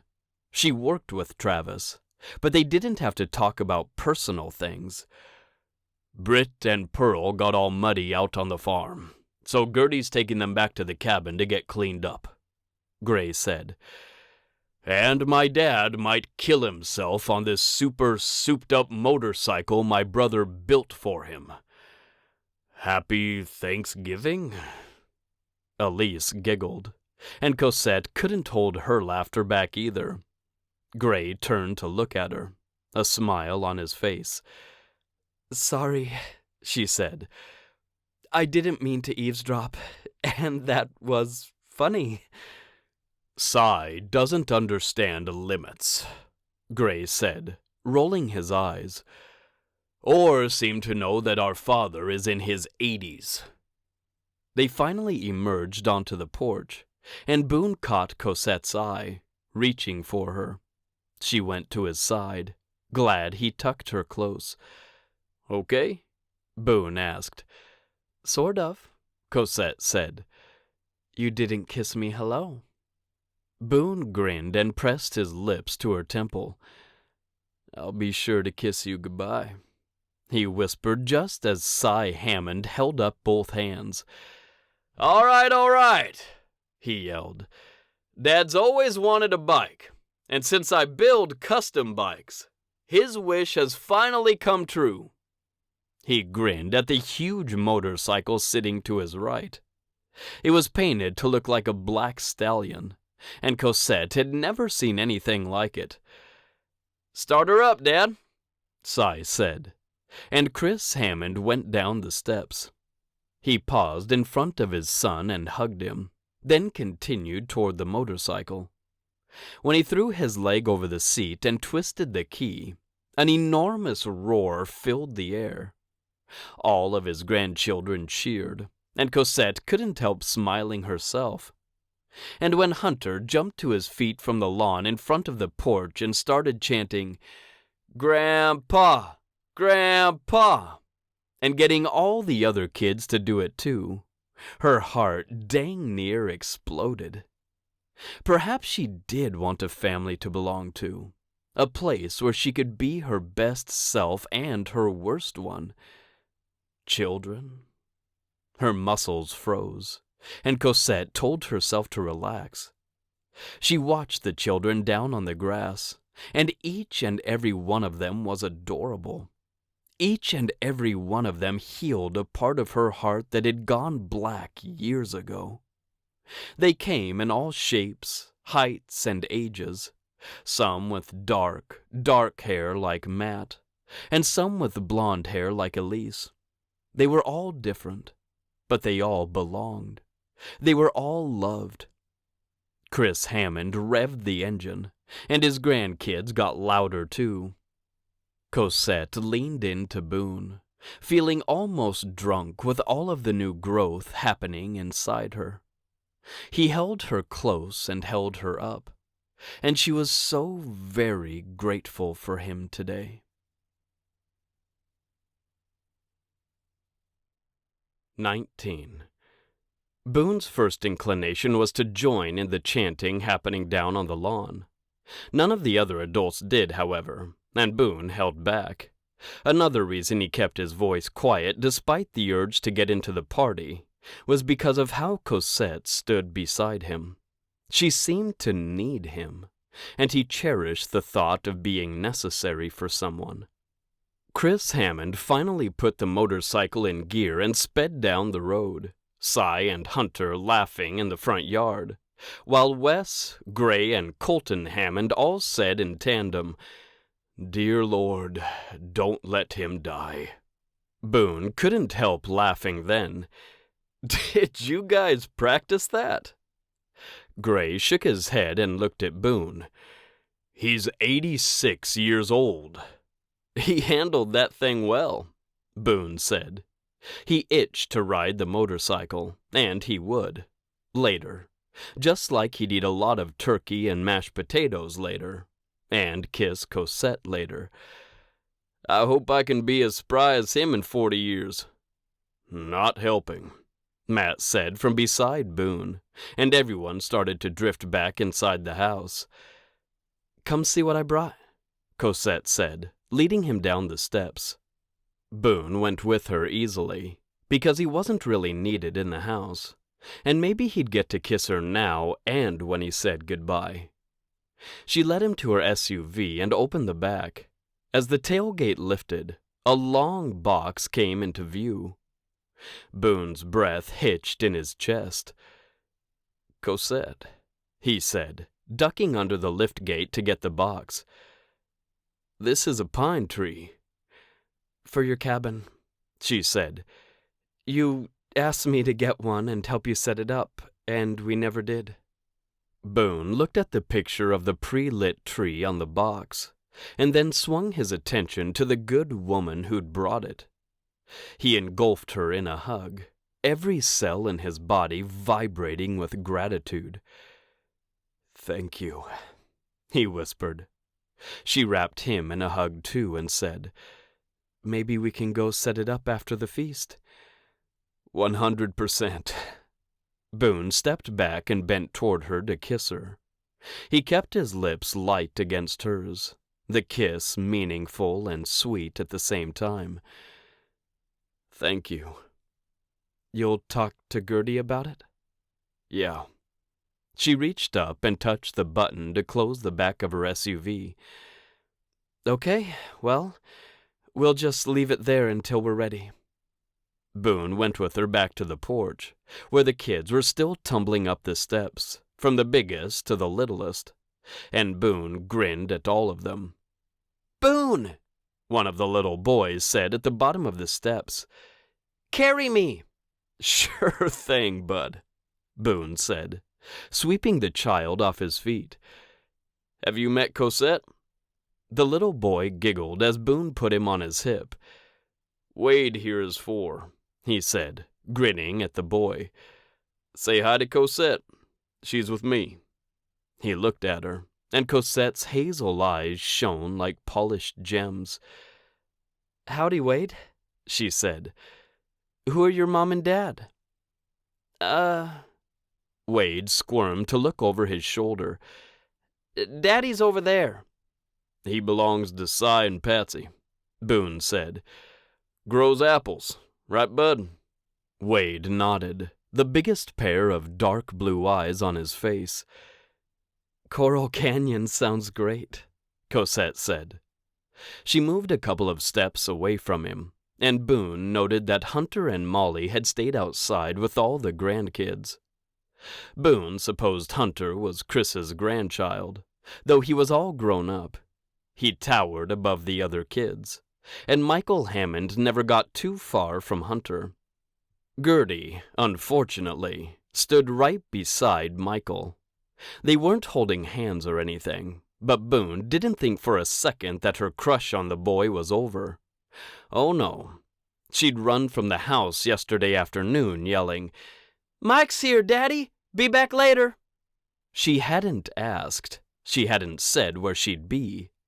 She'd been reading one moment, the wind outside keeping everyone inside as much as possible, and then dashing out the door to see the boy in the next. He and Gertie had gone to Matt's last night to help with all of the appetizer prep, and Boone hadn't had a chance to ask Gertie if or why she'd forgiven Michael. She obviously had, and Boone could scroll through his social media and see that Michael didn't have a girlfriend. He'd gone to one dance at the junior high with a girl. That meant nothing. "Are you coming in or staying out?" Cosette asked, and Boone blinked back to the conversation. "I'll stay out here," Boone said, "unless you need help with the veggies." "No," Cosette said, smiling at him. "Raven can help me, and there's plenty of others who will too." She looked at Wade again, her smile growing. "You look good with that boy in your arms, Boone." With that, she walked away, leaving him dumbfounded for several long seconds. He and Cosette had been moving slow. He hadn't asked her about having children yet. Someone as proper and as polished as Cosette might not want kids. As he sat on the top step and settled Wade in his lap, a little girl started up the steps too. "Come sit with me, Jilly," Boone said. Jillian was the youngest grandchild, only a year younger than Wade. She belonged to Ames and Sophia, and as Boone settled her on his right knee, her mother asked, "Is she okay with you?" "Absolutely," Boone said as the tiny girl curled into his chest. "You go do whatever. I've got her." He smiled up at Sophia, who thanked him and went back inside. Boone watched Molly and Hunter organize some lawn games for the kids, and he smiled. Hunter was such a good man, and he was so great with kids. Boone knew then that he wanted more kids, and he saw himself living Gray Hammond's life, with a huge age gap between his oldest and the family he could build with another woman. With Cosette, he told himself, because Boone knew how he felt about the woman. He'd started falling in love with her, and he wanted to do everything in his power to protect her and show her what real love looked like, sounded like, and felt like. "Bless me," he said right out loud, "to know which path I should be on, and to take sure steps in the direction thou would have me go." "Can we go on a bear hunt?" Jillian asked. "Yes, yes," Wade said. "Bear hunt, bear hunt." Boone looked between the two kids. "What's a bear hunt?" An hour later, Boone walked slower than he ever had in his whole life. Wade had his fingers wrapped around one of Boone's on the left and Jilly on the right. They advanced slowly across the back deck and finally into the house, which radiated warmth, life, laughter, and love. "Is everyone here?" someone asked as Boone kicked the door closed behind him. "I think Ames is out with Goldie," someone else said, "and Cy's not back from putting the bike away yet." While everyone else looked around to see who was missing, Boone automatically searched for his girls, Gertie and Cosette. They actually stood next to one another, Gertie dolloping whipped cream onto the tarts Cosette had brought. They laughed and talked, both of them looking up at him simultaneously. Gertie's grin widened, and she handed Cosette the spoon. "There you are. I called and you didn't pick up." "We went on a bear hunt," he said with a smile. Gertie bent and picked up Jillian. She staggered under the weight of the 3-year-old, because Gertie barely weighed 75 pounds. She was tall and spindly, and she looked a lot weaker than she actually was. "I think Cosette needs more help with the whipped cream." She took Wade by the hand. "You guys come with me. I'll help you find your spot." She walked away at a snail's pace, and Boone watched her for a moment. She was such a good girl, and if he and Cosette got married and started having kids, she'd be exactly like Hunter. She'd be their favorite, and she'd be the one they all looked up to. He approached Cosette as she topped the last tart. "You always show up just as the work is done, mister." She smiled at him, and Boone didn't care that they stood in a room full of people. All the Hammonds, her family, Molly's parents and siblings, who'd arrived while he'd been hunting bears between barns out on the farm. He leaned down and kissed her, seeking for something in the touch only she could give. He found it, too, and pulled away. "Sorry, sweetheart," he murmured. "I would have come to help." Cosette looked at him, searching his eyes. "Are you okay?" "Never better," he said. "You're good with those kids." "I love kids." She ran the rubber spatula along the inside of the bowl, her eyes now trained on it. "Do you want more?" He saw no reason to lie. "Yes. You?" He couldn't believe they could have this private conversation at the dessert table, while other conversations happened around them and on top of them. "I don't have any," she said. "You could have Gertie," he said, and she pulled her eyes back to his. "I don't. She is such a great kid," Cosette said, clearing her throat. "So you do want some kids of your own?" Boone said, not really asking. Cosette's eyes held fear, and Boone was glad he'd handed off the kid so he could hold her. "Come talk to me," he said, taking the bowl and rubber spatula. He took a couple of steps and handed them to Gloria with, "Can you put this in the sink for me?" "Sure," she said. Boone returned to Cosette, who'd started braiding her fingers together the way she did when she got nervous. He put his hands in between hers to calm her. "If you don't, it's fine." "I do," she whispered, and he only knew she'd spoken because her mouth moved. He threaded his fingers through hers, turned, and took her on to the back deck with him. Cy and Ames hadn't come in yet, and even if they missed the prayer, they wouldn't miss dinner. "You do, but what?" Boone asked, facing her again. He'd gotten really good at reading Cosette, and he knew when he could push her and when he couldn't. Right now, he could ask and she'd answer. "I don't know if I can," she said, "carry a baby to full term." "Oh." Boone didn't know what to say next. Did you and Joel ever get pregnant?" "Once," Cosette said, her voice pinching. Tears didn't fill her eyes, and she reached up and brushed her hair back off her face. "I lost the baby." "I'm so sorry," Boone said. "It happened after Joel kicked me in the stomach. He didn't want a baby," she whispered by the end of the sentence. Boone had no idea what to say, because he couldn't comprehend not wanting a child he'd had a part in creating. He took Cosette into his arms and held her, starting to sway after a couple of seconds, where she held him back just as tightly. "Guys," Matt said, poking his head outside. "We're ready." "Okay," Boone said, and Cosette stepped out of his arms. She had no tears to wipe, but she wouldn't look him in the eye either. She turned and went back inside, and Boone grabbed her hand and held it tightly, so she would know she wasn't alone.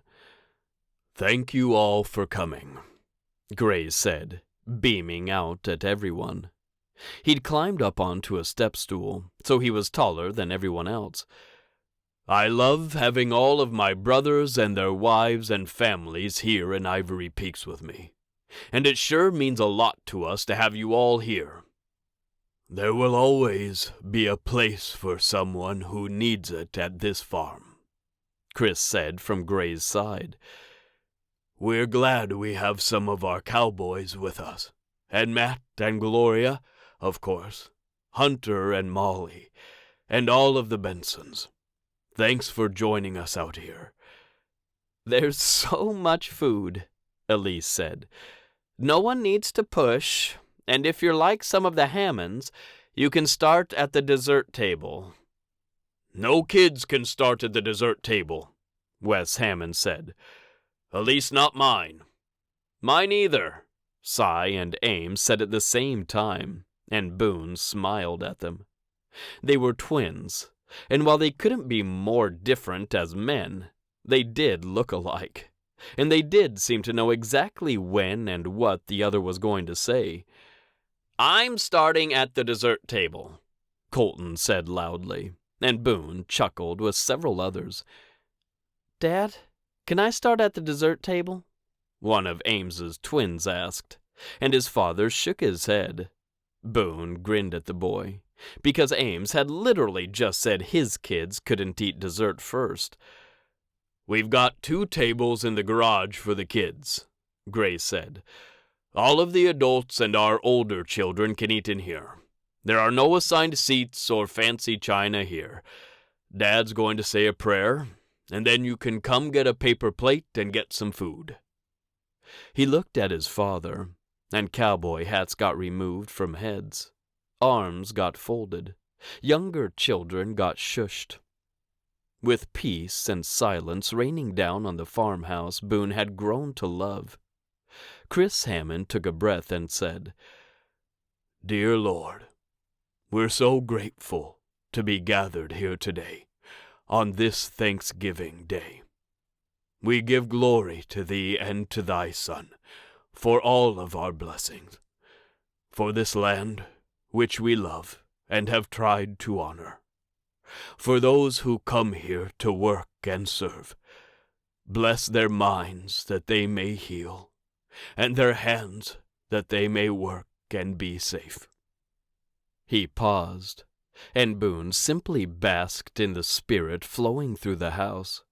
All these tall, tough, loud cowboys with their hands in their wives' or holding a child's, their heads bowed in supplication to the Lord.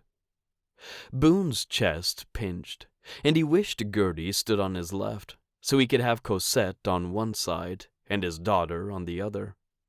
They meant so much to him, as did Matt, Gloria, Keith, and Britt. "We're grateful everyone could travel safely from Coral Canyon to be here," Chris said, his voice rougher now. "We ask a blessing on their travel home when the time comes. Bless this food and all who prepared it, and bless us all to be forgiving and kind with one another. Amen." "Amen," everyone chorused. But it wasn't in a loud or obnoxious way. It was a final punctuation to Chris's prayer, a way for Boone to say he agreed with every word that had been offered. He put his hat back on his head and looked over as Matt came to his side. "Love you, brother," he said, pulling Boone into a hug. "I love you too," Boone said, realizing that he and Matt had been relying on one another for a long, long time. He hugged Gloria too, telling her he loved her too, and then he embraced Keith and Britt as well. Gertie returned to his side, and he hugged her before turning her over to her Uncle Matt. He faced Cosette, and he said, "I'm so grateful I met you this year," before he embraced her. "I'm grateful we met too," she whispered against his neck. People had started to queue up to get food, but Boone released Cosette and hugged Raven. "Happy Thanksgiving," he said. "Thanks for coming out here." To which Cosette's sister replied with, "This has been so fun, Boone. I want to come every year." Cosette moved over to the dessert table to help Gray's youngest son with a piece of pumpkin pie, and Boone shook hands with Jeff, who stayed out of the way while people went past them with plates full of salad, potatoes, yams, turkey, stuffing, and those amazing vegetables Cosette had made. "Well, I think I'm gonna get in line," her dad said. He took a step toward the island and then looked back. "I have never seen my daughter so happy," he said. "I don't know what kind of magic you've worked with her, but keep it up."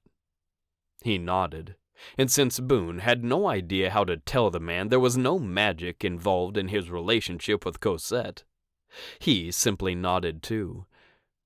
"What did he say?" Cosette asked, having finished with Tucker. "Nothing," Boone said, deciding to keep her father's words a secret for now. "Should we go eat?" Cosette watched him for a moment, and he knew he couldn't keep anything from her. "You're happy, right?" he asked. "That's all he said. He said he's never seen you so happy." She linked her arm through his, and Boone felt like he was the lucky one out of the two of them. "I am happy," she said. "Let's go eat before all of my mom's veggies are gone. I want her to be here with us this year." They joined the line behind Wes, Bree, and their 3 kids, and Gertie immediately started talking to Mike about the horseback riding they could do later if it didn't snow. Boone refrained from rolling his eyes, but only barely. "Be nice," Cosette murmured.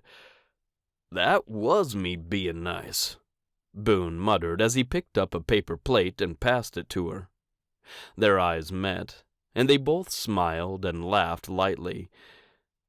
"You're still coming with me this weekend for—" He glanced at his daughter, but she'd moved down to the marshmallow-covered yams. "That thing?" "Yes," Cosette said. "I'm in for that thing." "What thing?" her dad asked from the other side of the island, and that drew Gertie's attention. She looked from Jeff to Boone, her eyebrows raised. "Nothing, Dad," Cosette said. "Be sure to get some of those gourmet vegetables. They're almost gone." That diverted his attention, and Cosette grinned while he dished up the roasted cauliflower and broccoli with a layer of stuffing on top, and then a creamy, herb-infused cream sauce on top of all of it. Boone went through the line and filled his plate to maximum capacity. He, Cosette, her father, Raven, and Gertie managed to find places at the adult table, which had grown from 2 to 3, and as Gertie sat down, she asked, "Do I get to know about the thing, Daddy?" "No, baby," he said. "It's your Christmas present." He sat too and handed her a napkin. She looked at him, her big, blue eyes so wide and reminding him so much of Nicky. His heart skipped a beat, then another, and he leaned down and said, "I love you, Bumblebee. Okay? Me and you. I'm so grateful I get to be your dad." Gertie nodded, tears filling her eyes. "Me and you," she repeated. "I love you too, Daddy."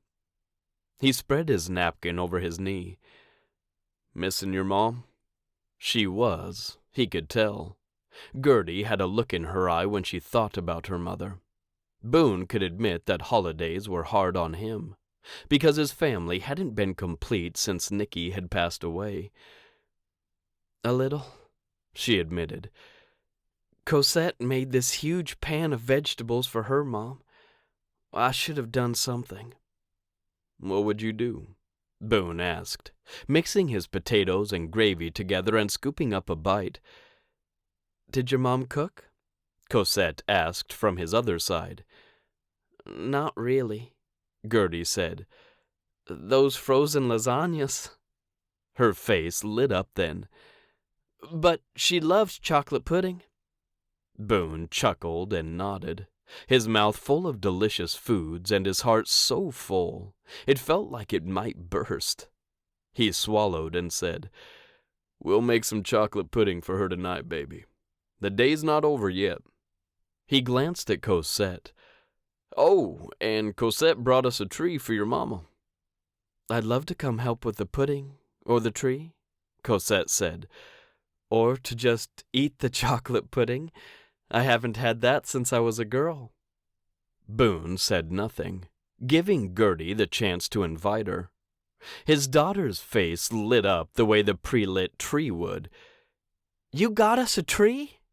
"Yes," Cosette said, smiling at her first, and then Boone. "Your daddy told me why you had one in Saffron Lake."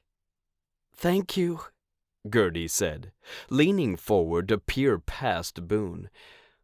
"After this, we can go set up the tree and make the pudding, and you can teach me how to whip the cream like you did for the tarts." "I would love to," Cosette said, reaching over to pat Gertie's hand, and Boone sent up another silent prayer of utter thanksgiving and gratitude for both his daughter and his girlfriend. 20. Cosette shed her coat as Boone dropped the box containing the tree she'd brought near his couch. She laid it over the back of a dining room chair as Gertie told him where she thought they should put the tree.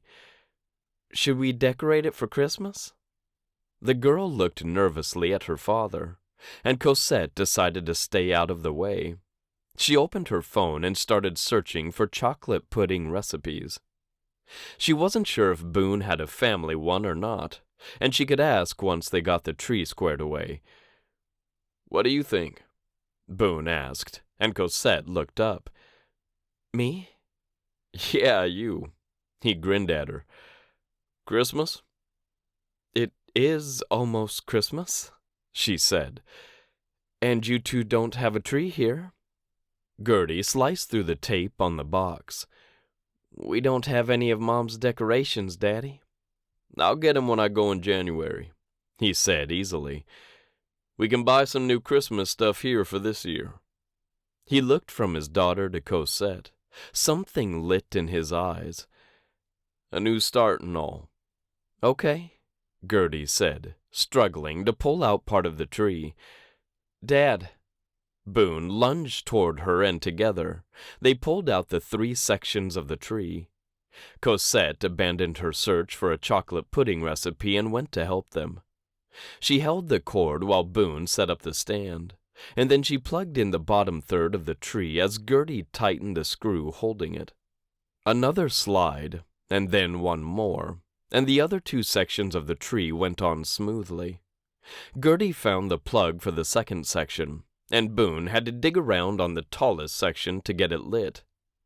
Then, as a single unit, the 3 of them stood back to look at the pre-lit tree.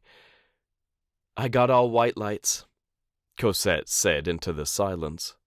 She slipped her hand into Boone's, and he put his arm around Gertie on his other side. "Because that seemed the most reverent." She frowned. "Maybe that's not the right word. White, like angels," Gertie said quietly. "I get it." "It's perfect," Boone said. "Not too tall, and it's slim so it doesn't take up too much room in here." His cabin wasn't overly large, though it did have 2 bedrooms and 2 bathrooms. Cosette hadn't been here too many times, but right now the cabin felt like exactly where she belonged. "Okay," Boone said, and he took a great big breath. "Chocolate pudding?"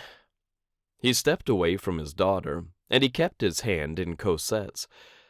"I hope we have milk." "Do you have a family recipe?" she asked. "Nope," he said. "I have a boxed mix." Horror stole through Cosette. "A boxed mix?" She wrinkled her nose. "Really? How else do you make pudding?" Gertie asked, climbing up on a bar stool and leaning over the kitchen island. Cosette looked at her in surprise. "You boil cream and add egg yolks," she said. "Chop up chocolate and melt it in?" She looked from Gertie to Boone. You don't need a mix. Boone opened a cupboard and took out 2 large boxes of instant chocolate pudding. Or, he said, his eyes twinkling like the lights on the new tree they'd just set up, you just whisk in some milk and let it sit in the fridge for 5 minutes. Gertie giggled while Cosette shook her head. Okay, fine, she said. You guys knew Nicky better than I did. She sounded like she'd be perfectly happy with boxed instant pudding, and that meant Cosette was too. She loved this stuff, Boone said. Sometimes she'd add chocolate chips and graham crackers. That sounds good, Gertie said. There will be pie at the homestead in a couple of hours, Cosette said. But this is for my mom, Gertie said. Can we add chocolate chips, Daddy? She got down from the bar stool. And Cosette, you said you'd show me how to whip the cream? Yes, ma'am, Cosette said. We just need a mixer. A mixer? Boone asked. And he so wasn't the type of man to own a stand mixer. But most people had a hand mixer. Turned out, Boone didn't.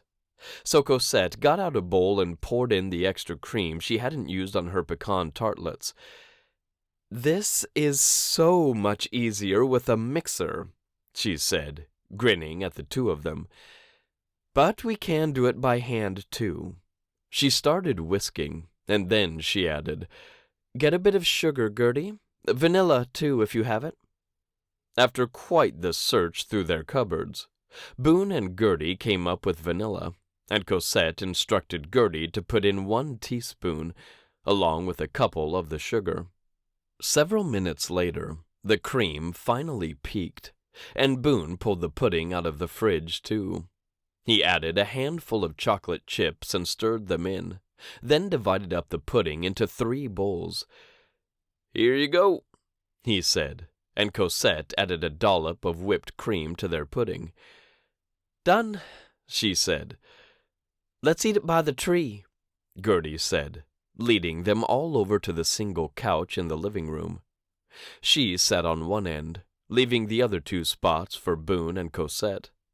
She sat first, grinning up at the gorgeous cowboy who'd invited her into his cabin, his family, and his life, and dug into her chocolate chip pudding. She said as the first cold bite touched her tongue, and Boone sat next to her. This isn't half bad. Boone took a bite too, looked at the tree, and said nothing.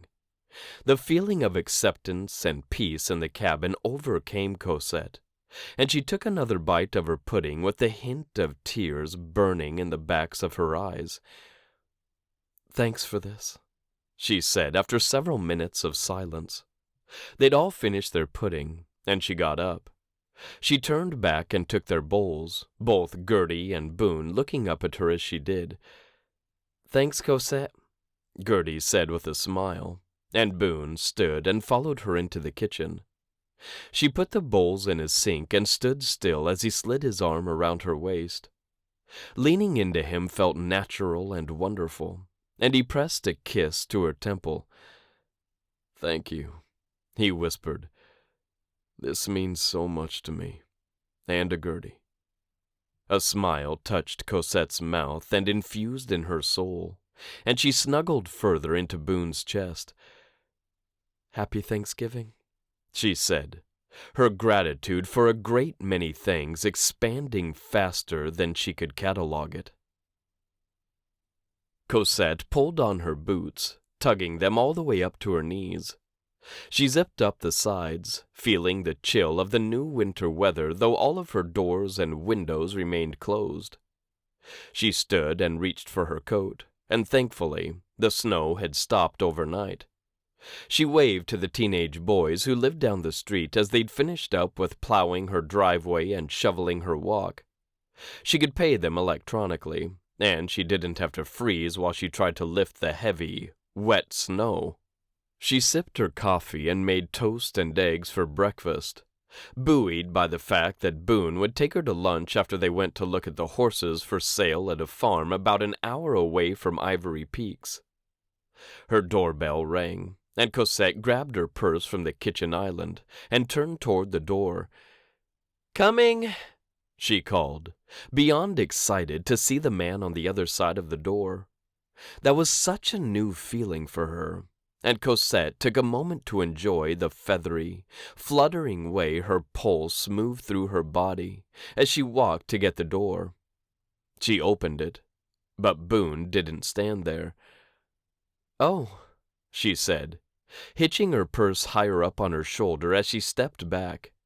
She brought the door back toward her, but it bumped against her boot. "Can I help you?"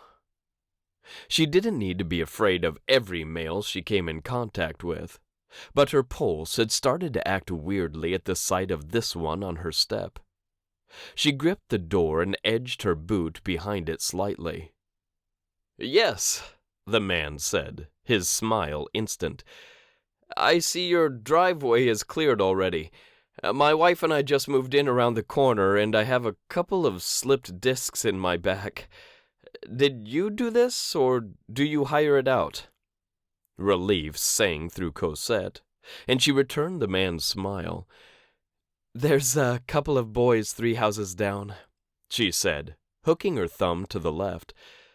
"They come do it for me after every big snowstorm. Pretty reasonable, too. They have an ATV and they get it done in about 20 minutes. The man nodded, his phone out as he typed. "Can I get their names?" "The oldest one is Ricky Rogers," she said. "I pay him and text him the most." "Would you mind giving me his number?"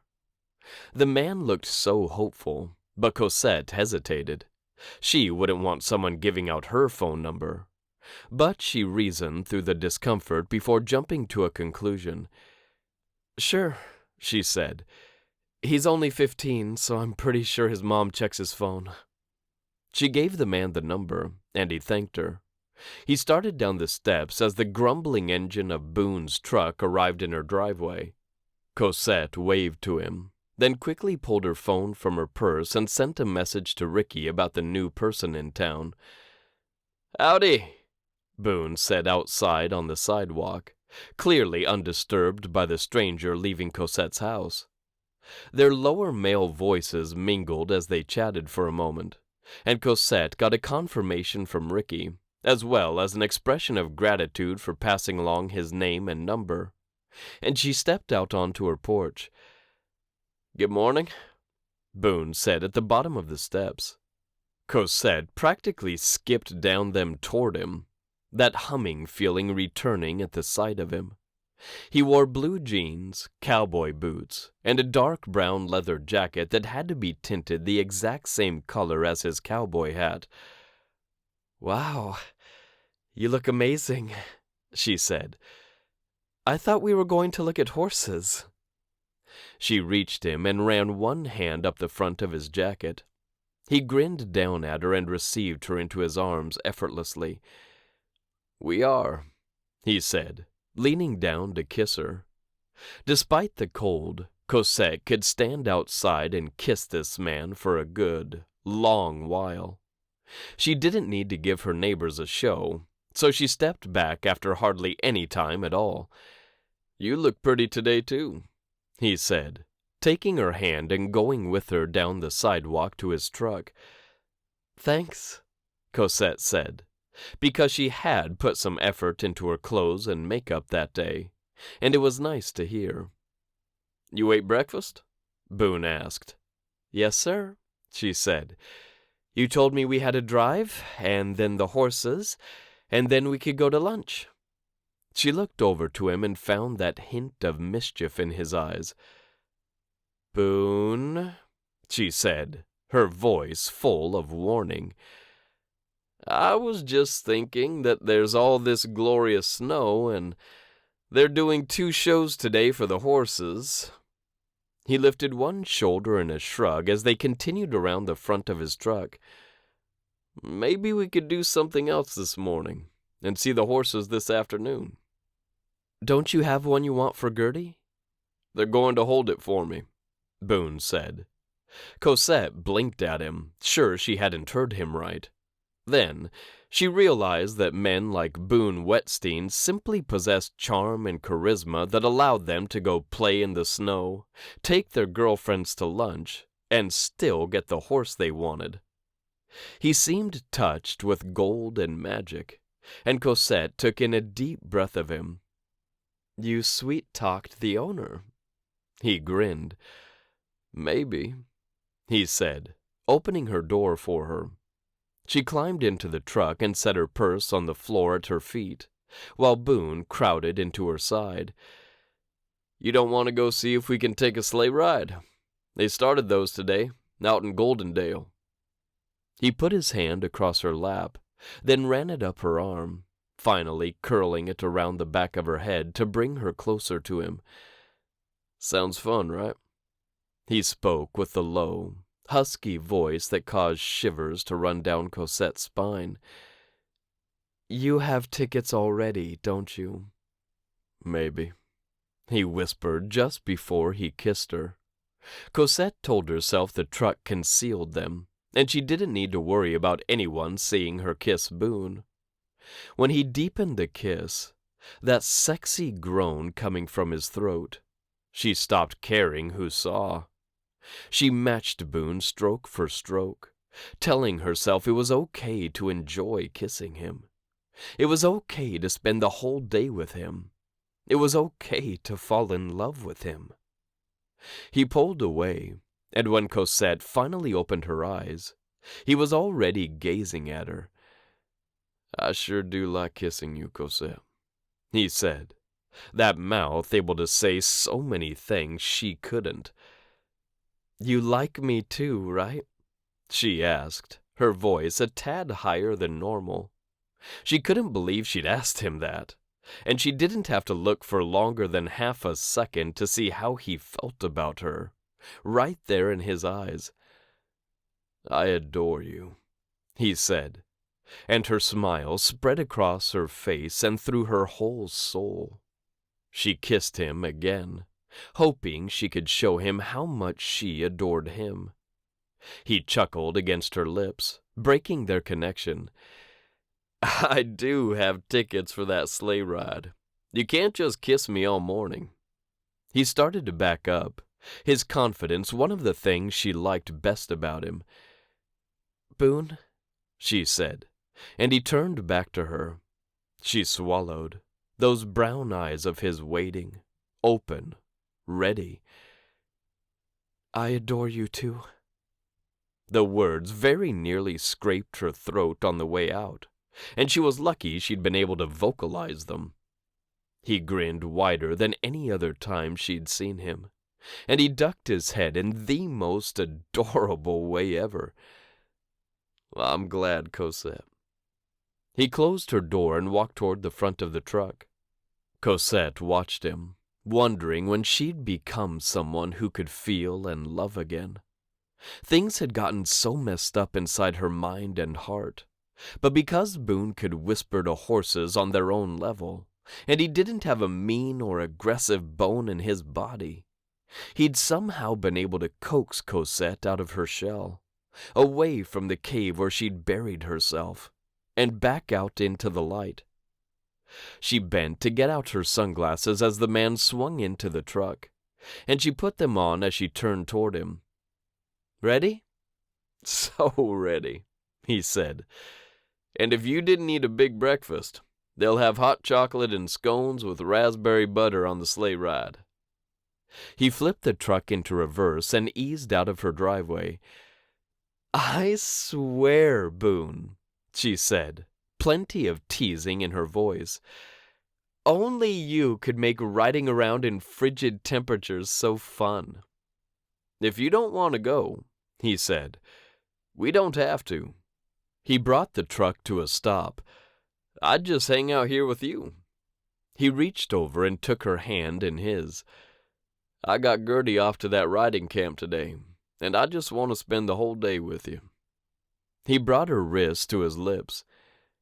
"Is that so wrong?" "No," fell from her mouth. "Not wrong." He cocked his head to the side, waiting.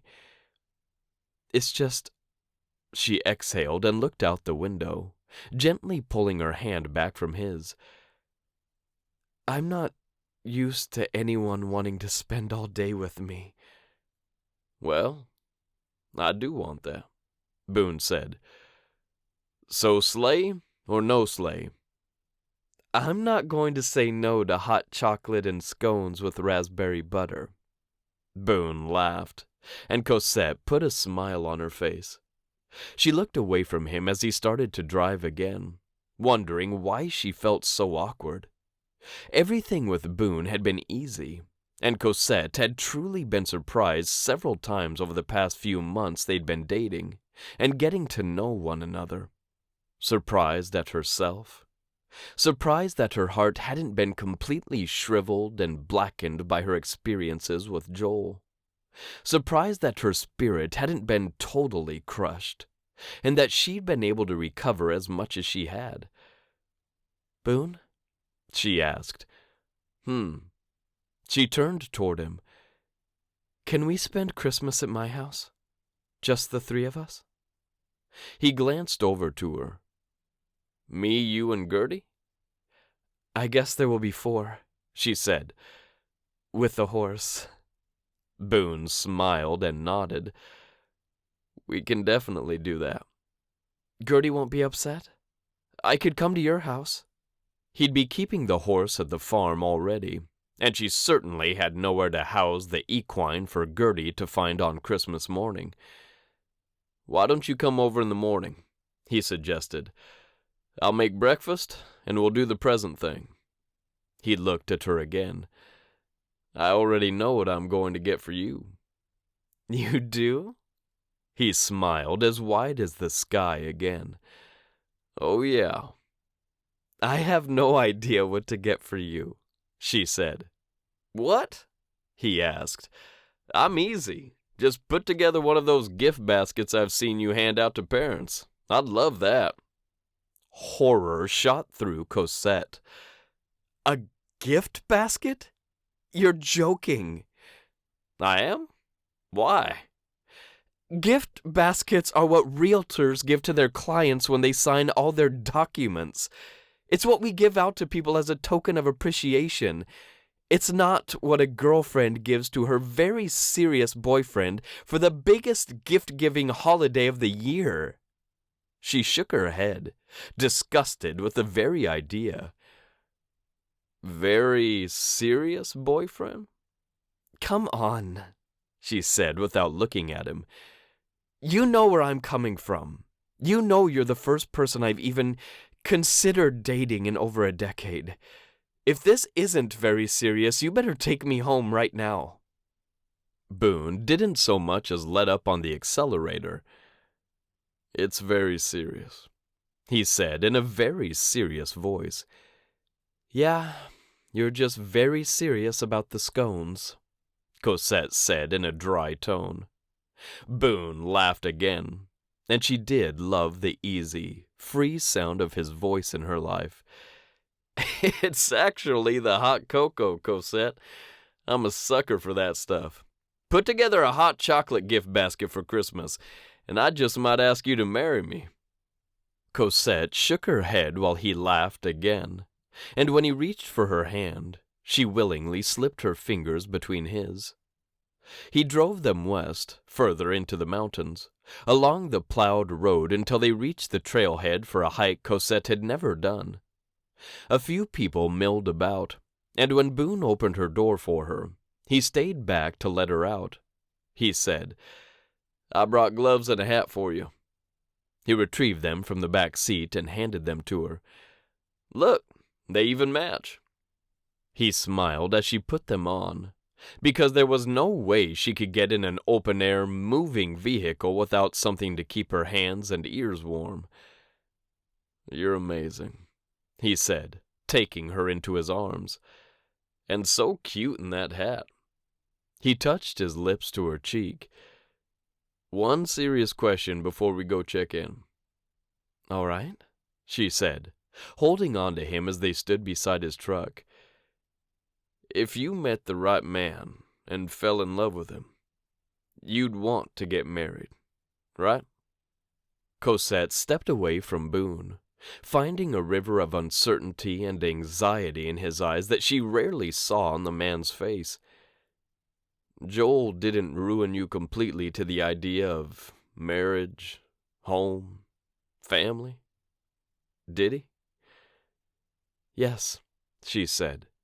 Boone's eyebrows went up on the edges and down in the middle, his frown deep.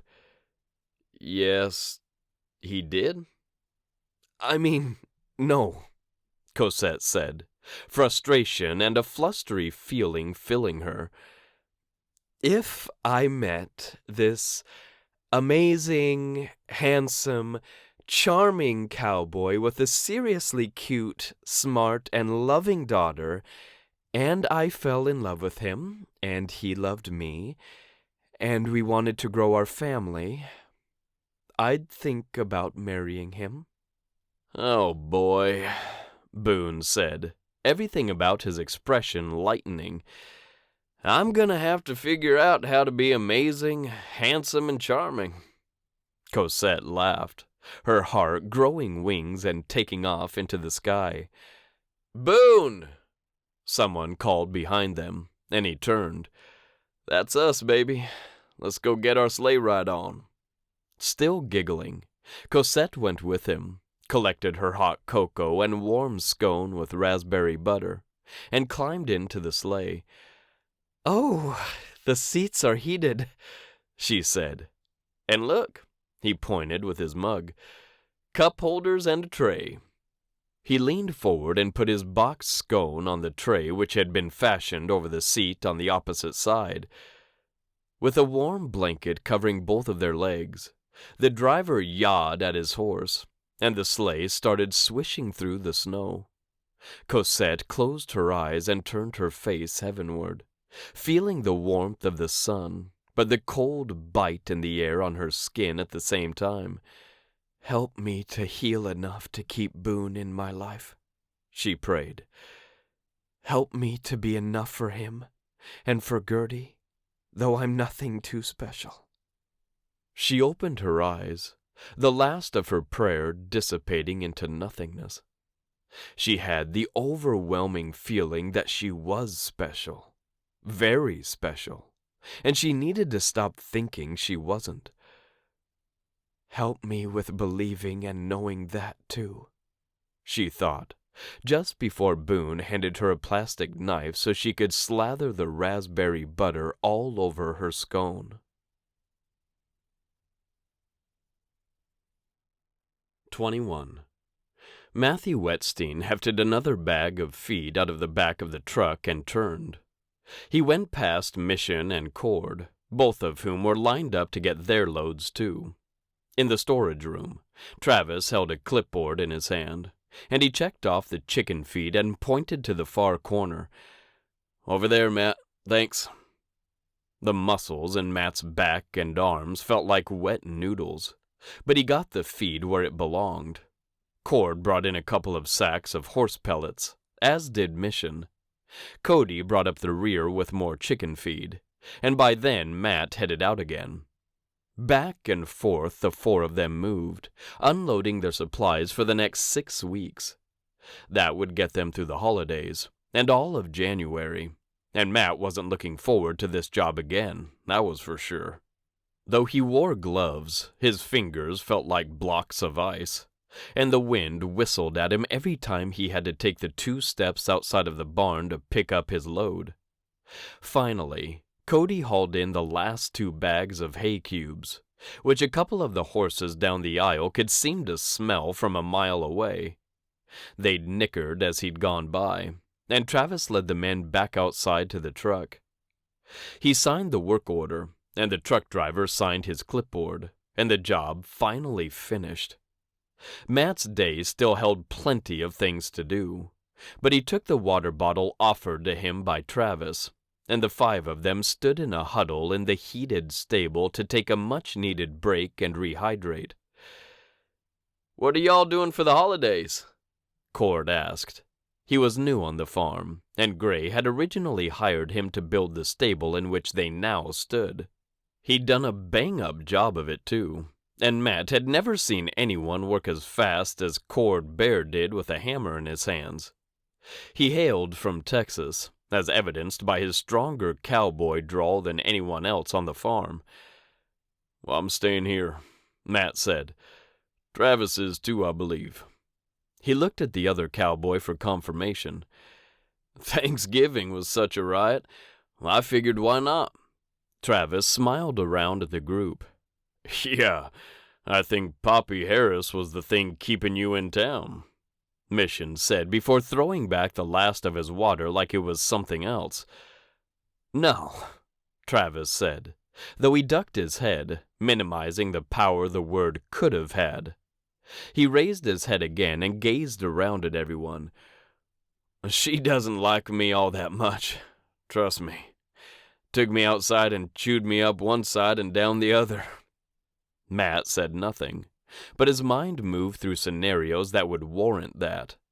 It was Mission who asked, "Why'd she do that?" "Because," Travis said simply, no elaboration in sight. "You stayed," Matt said. "You could have taken your plate of food back to your cabin, but you didn't."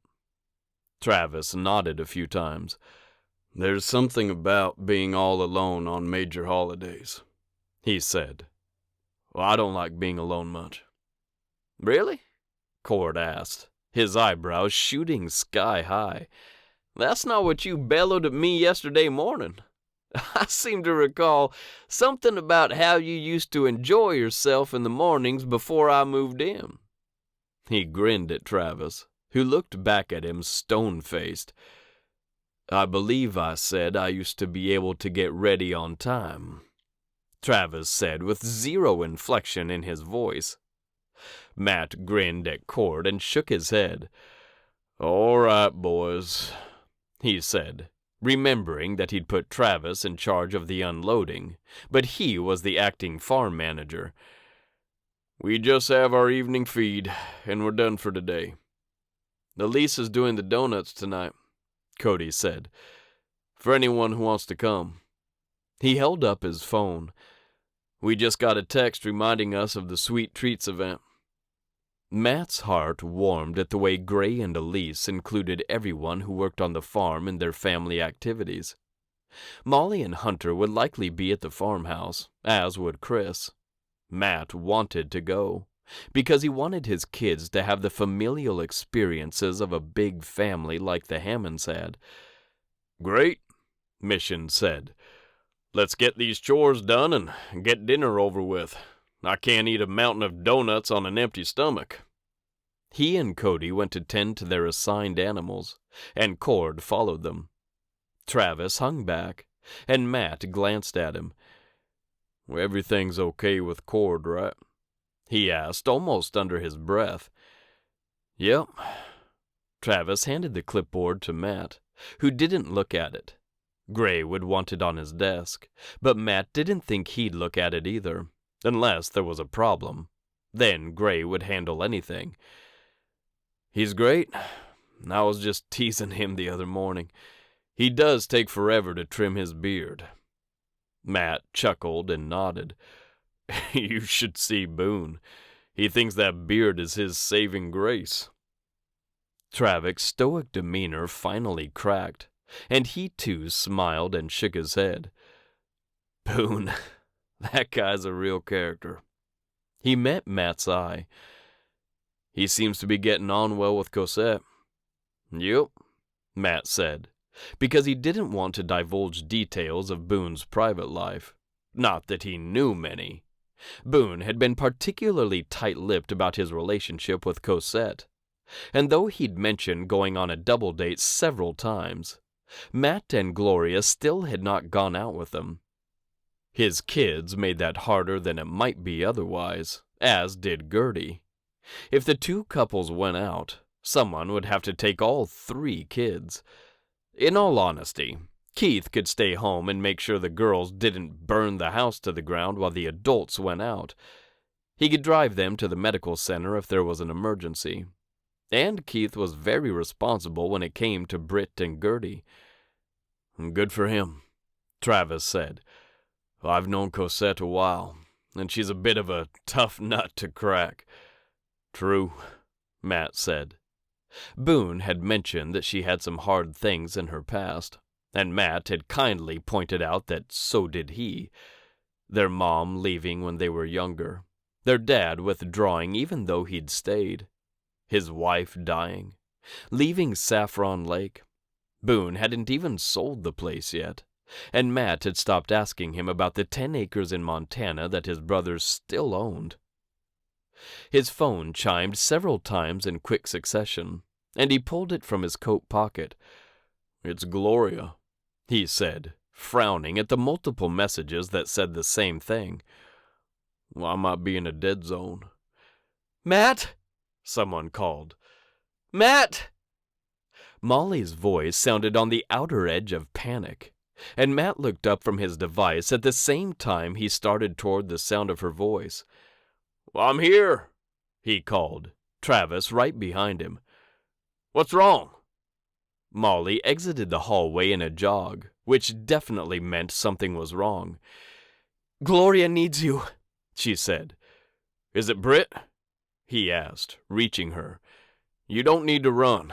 If Hunter finds out, he'll fillet me. I'm fine, Molly said, though she definitely breathed harder. She's in the front barn. Did she go rollerblading? Matt asked, already walking away from Molly at a good clip. I told her it was too cold.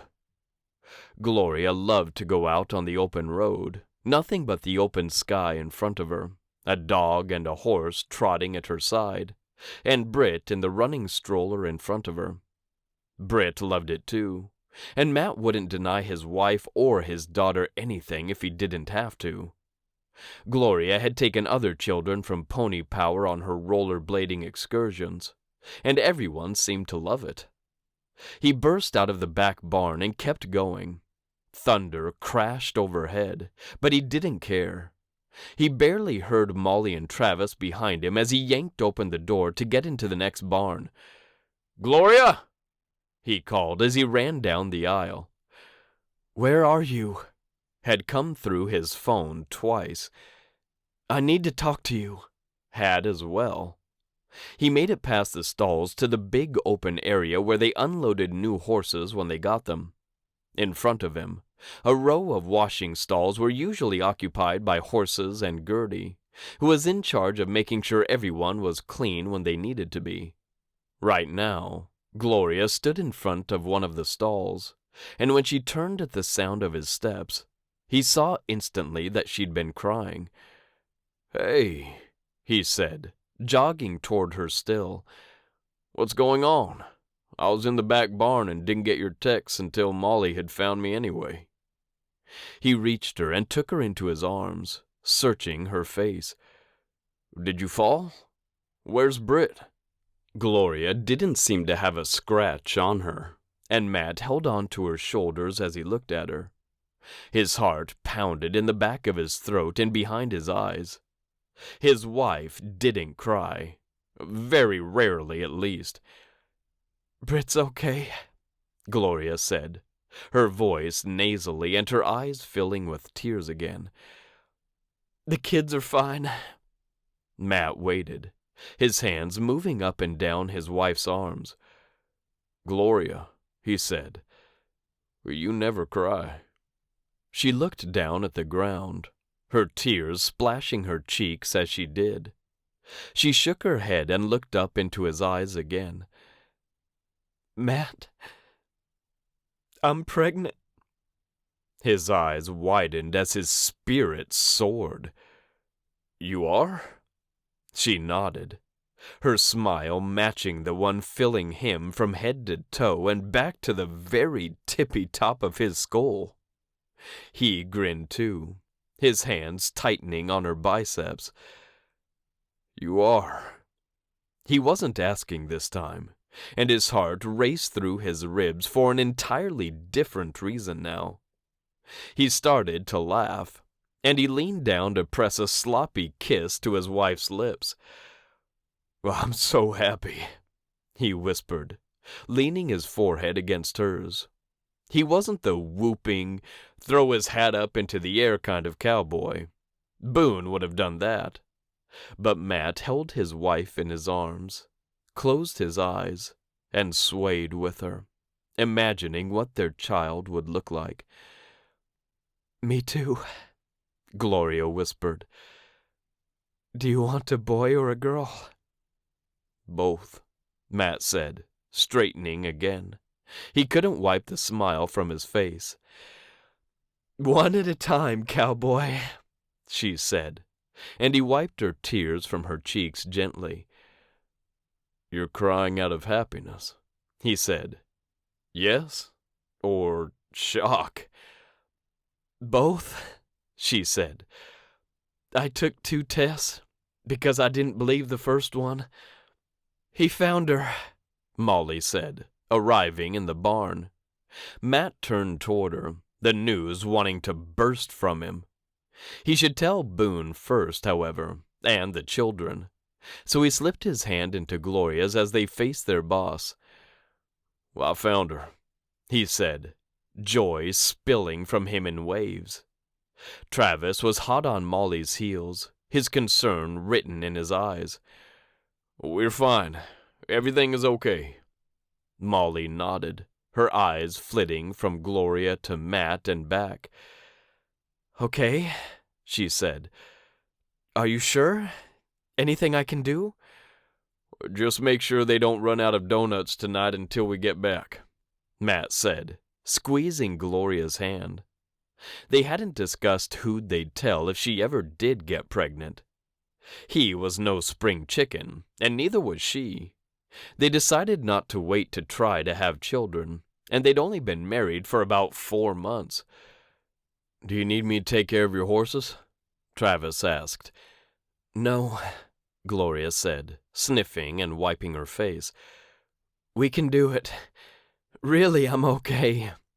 She nodded at both of them, her usual demeanor sliding right back into place.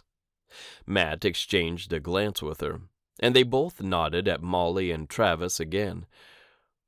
Thanks for coming to get me, Matt said. That back barn is like a nexus of no service. He grinned at the two of them and tugged on Gloria's hand to get her to come with him.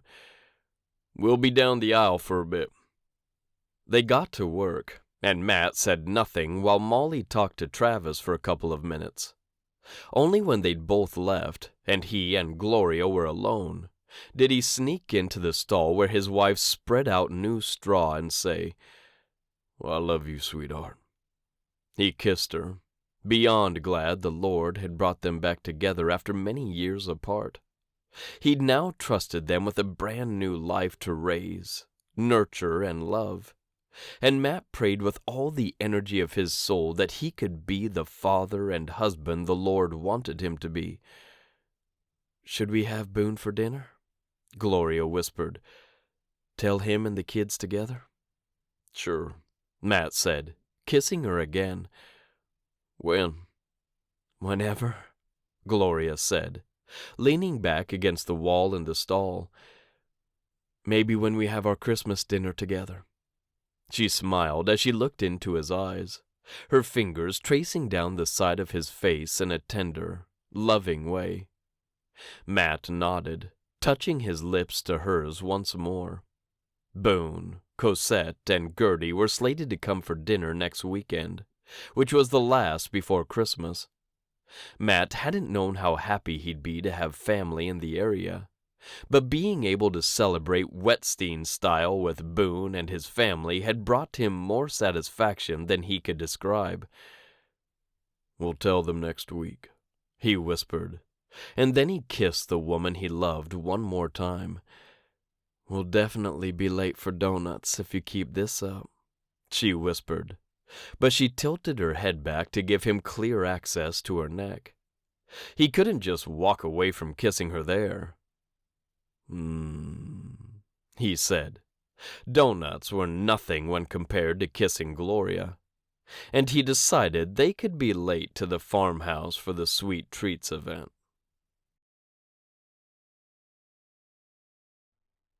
22. Boone pulled up to his brother's house, the front windows aglow with beautiful Christmas lights. He grinned at them as he put the truck in park. "Brick got her way," he said, as the multicolored lights cast greens, blues, and reds onto the snow piled out front. "She always does," Gertie said. "Uncle Matt can't tell her no." She opened her door and swung out of the truck, reaching back to grab the container of cookies she'd baked that afternoon. "Sounds like someone else I know," Cosette murmured as she too started to slide from the truck. Boone watched her, not sure if he should defend himself or not. She hadn't said the words with any ill intent, so Boone remained silent as she slammed her door and met Gertie at the front of the truck.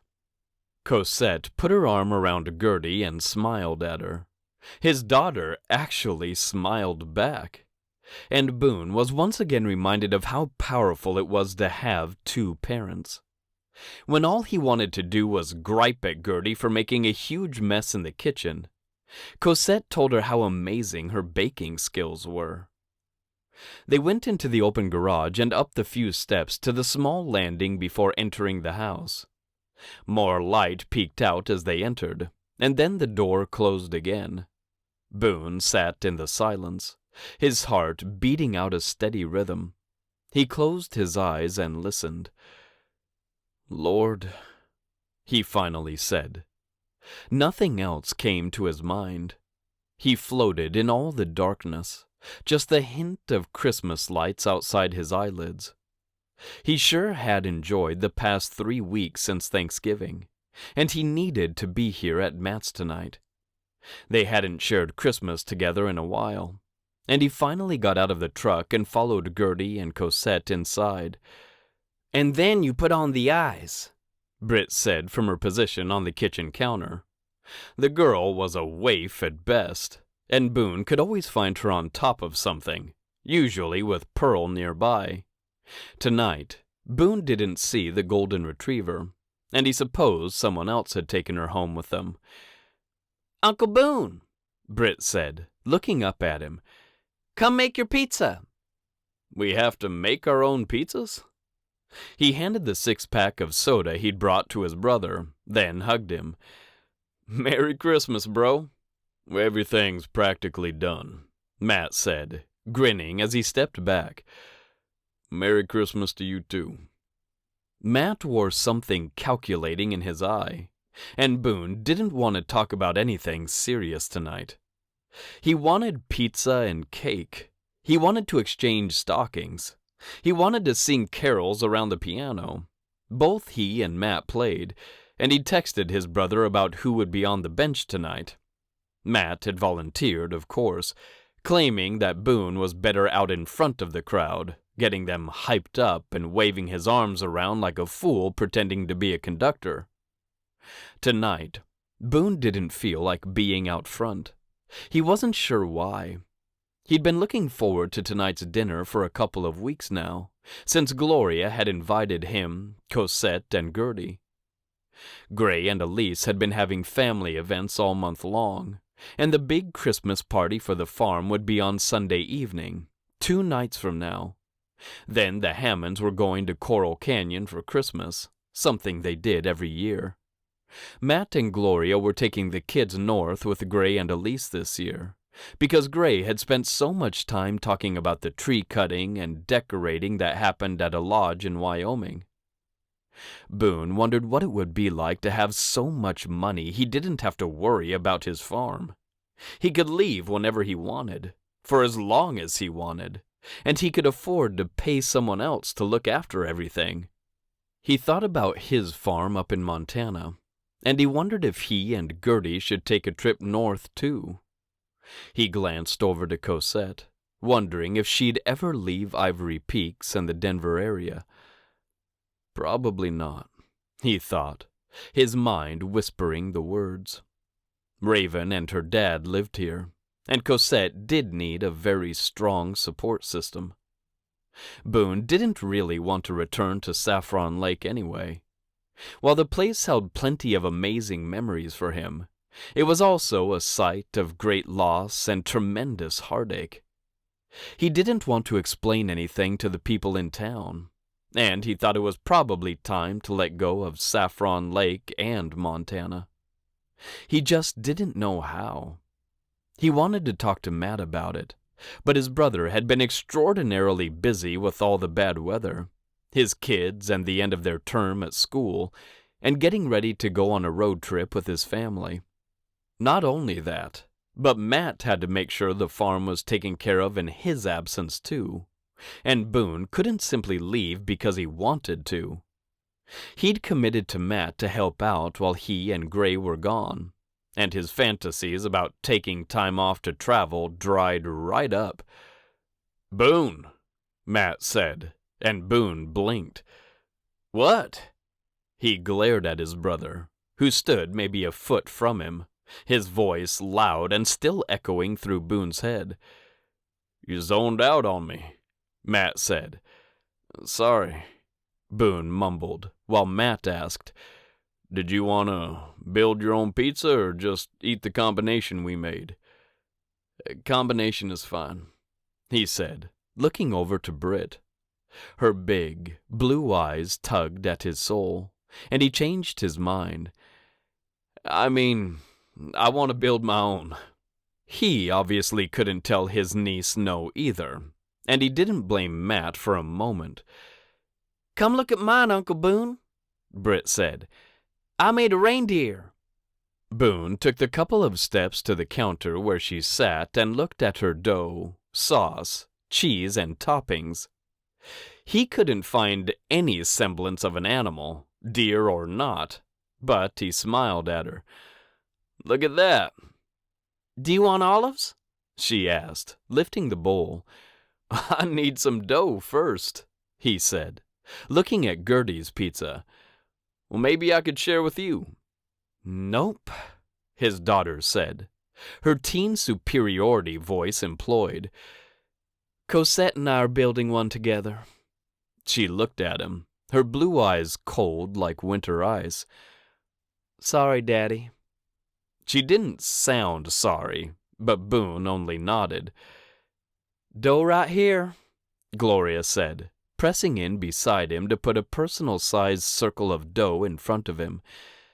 "2 types of sauces, all the toppings. Pizzas are going in the oven in 2 minutes. Build fast." Boone took the challenge seriously, because he knew Gloria, and when she said 2 minutes, she meant 1.5. He threw on sausage, olives, green peppers, and plenty of pepperoni with his red sauce and handfuls of cheese. "Uncle Boone," Britt said, "what in the world?" "You sounded just like Dad," Keith said, sliding his pizza onto a tray and handing it to Gloria. "Didn't she, Dad?" "Sure did, baby." Matt grinned at his daughter. "Mine's a snowstorm," Boone said, sweeping his hand across all the white cheese scattered everywhere. "This is how a small town looks at night, when the snow is really flying." Gertie gave him a look that said, "You're ridiculous." But Cosette smiled at him, and Britt tilted her head as if really trying to see the snowstorm. Her face lifted, and she grinned at him. "It does look like a snowstorm, Uncle Boone." "Thank you, sweetie." He scooped her into his arms, causing her to squeal, and left his tray for someone else to put in the oven. "Come sing with me." He took her over to the piano in Matt's front room and settled her onto the bench beside him. His fingers moved across the keys, finding chords. "You start," he said, feeling the weight of Gertie's and Cosette's eyes on him. He didn't care. Gertie had left her chores early and then proceeded to leave a massive mess in the kitchen they'd have to clean up after they got home from this party. He'd had every right to be upset with her after he'd walked in late, because he'd had to finish her jobs. "Is this Away in a Manger?" Britt asked. He nodded and played the opening notes again, giving her a strong nod when she was meant to come in. Her sweet, high-pitched voice filled the air, and the tension inside Boone's chest released. Keith wandered closer, as did Gertie and Matt. The three of them came in on the second verse, and Boone smiled to himself as he looked at the ivory and ebony keys. He hadn't meant to start the caroling right now, but the sound of his family's voices had healed the fissures that had started in his heart. They finished the song, and Boone lifted his fingers from the keys. He looked up at everyone and said, "Merry Christmas," in a throaty voice. "Sorry, Matt. I know we were going to do that later." "We still can," Matt said. Gloria came to his side, and they exchanged a meaningful look. "We have something we want to tell everyone." Boone stayed on the bench with Britt as Matt took his wife's hand in his. They smiled like they'd learned the best news ever. "We're going to have a baby," Matt said, his glow suddenly making so much sense. Britt screamed, a joyous, loud squeal that had her scrambling to the end of the bench and right off of it. "A baby! A baby!" she yelled. Gertie and Keith laughed at her, and even Keith looked really happy about this news. Gertie hugged her aunt and uncle, and Boone was glad their exchange from earlier this evening hadn't spoiled her whole attitude. Even Cosette embraced Matt and Gloria, saying, "Congratulations, you two. How exciting for you." Boone sat on the piano bench, wondering why his first reaction wasn't pure, unadulterated bliss for his brother. Gloria was perfect for him, and they'd waited a long time to be together. Gloria didn't have any biological children, and he should have expected this news to come any day now, or earlier than tonight. He got to his feet, a numb feeling spreading through him, and hugged his brother. "Congrats," he said with his voice, but his heart had emptied completely. He kissed Gloria's cheek, his smile fake and plastered onto his face strangely. "To you too." He retreated to Cosette's side and grounded himself by putting his hand in hers. She squeezed, and when he looked at her, he saw that she knew something was wrong. He didn't know how to hide it, and he wouldn't ruin Matt's good news with his sour attitude. He wasn't exactly sour, and he searched for the right descriptor. Jealous. He was jealous of his brother and all Matt had managed to do in the past couple of years. He'd uprooted his kids and moved to Colorado. He'd found the perfect woman for him and married her. They lived in this picture-perfect house, with double ovens so they could bake several pizzas at the same time. And now they were starting a family. All of the above things Boone wanted in his life, and it seemed like every one of Matt's accomplishments only served to showcase Boone's failures. He pushed against the feelings, because they were neither new nor true. He'd felt like this often with his older brother, and if he could just figure out how to breathe and then swallow, he'd be fine. "Pizzas are done," Britt chirped, and Boone blinked as he finally heard the timer. The kids went into the kitchen, followed by Gloria, and that left Boone and Matt looking at one another, with Cosette holding Boone's hand. "I'll go help them," Cosette said, delicately removing herself from the awkward situation. "Me too," Boone said, not wanting to let go of her hand. She anchored him, and he didn't want to be alone in the stormy seas of his jealousy. "Boone," Matt said, and Boone let Cosette's fingers slip out of his as she stepped around him and walked into the kitchen. He sighed and looked at Matt. "Congrats, brother," Boone said, not trying to put a false smile on his face this time. "You don't sound happy," Matt said, stepping into Boone's arms. "I am," Boone said. "Sure I am. You and Gloria wanted a family, and now you're going to have it." Matt pulled away, but he didn't remove his hands from Boone's shoulders. "What's eating at you?" "Nothing," Boone lied. He told himself it was a little white lie, and it didn't hurt Matt. He would not ruin this joyous moment for his brother. "Just a little thing with Gertie tonight is all." Matt looked into the kitchen, and Gertie happened to look over her shoulder at the same time. "All right," Matt said.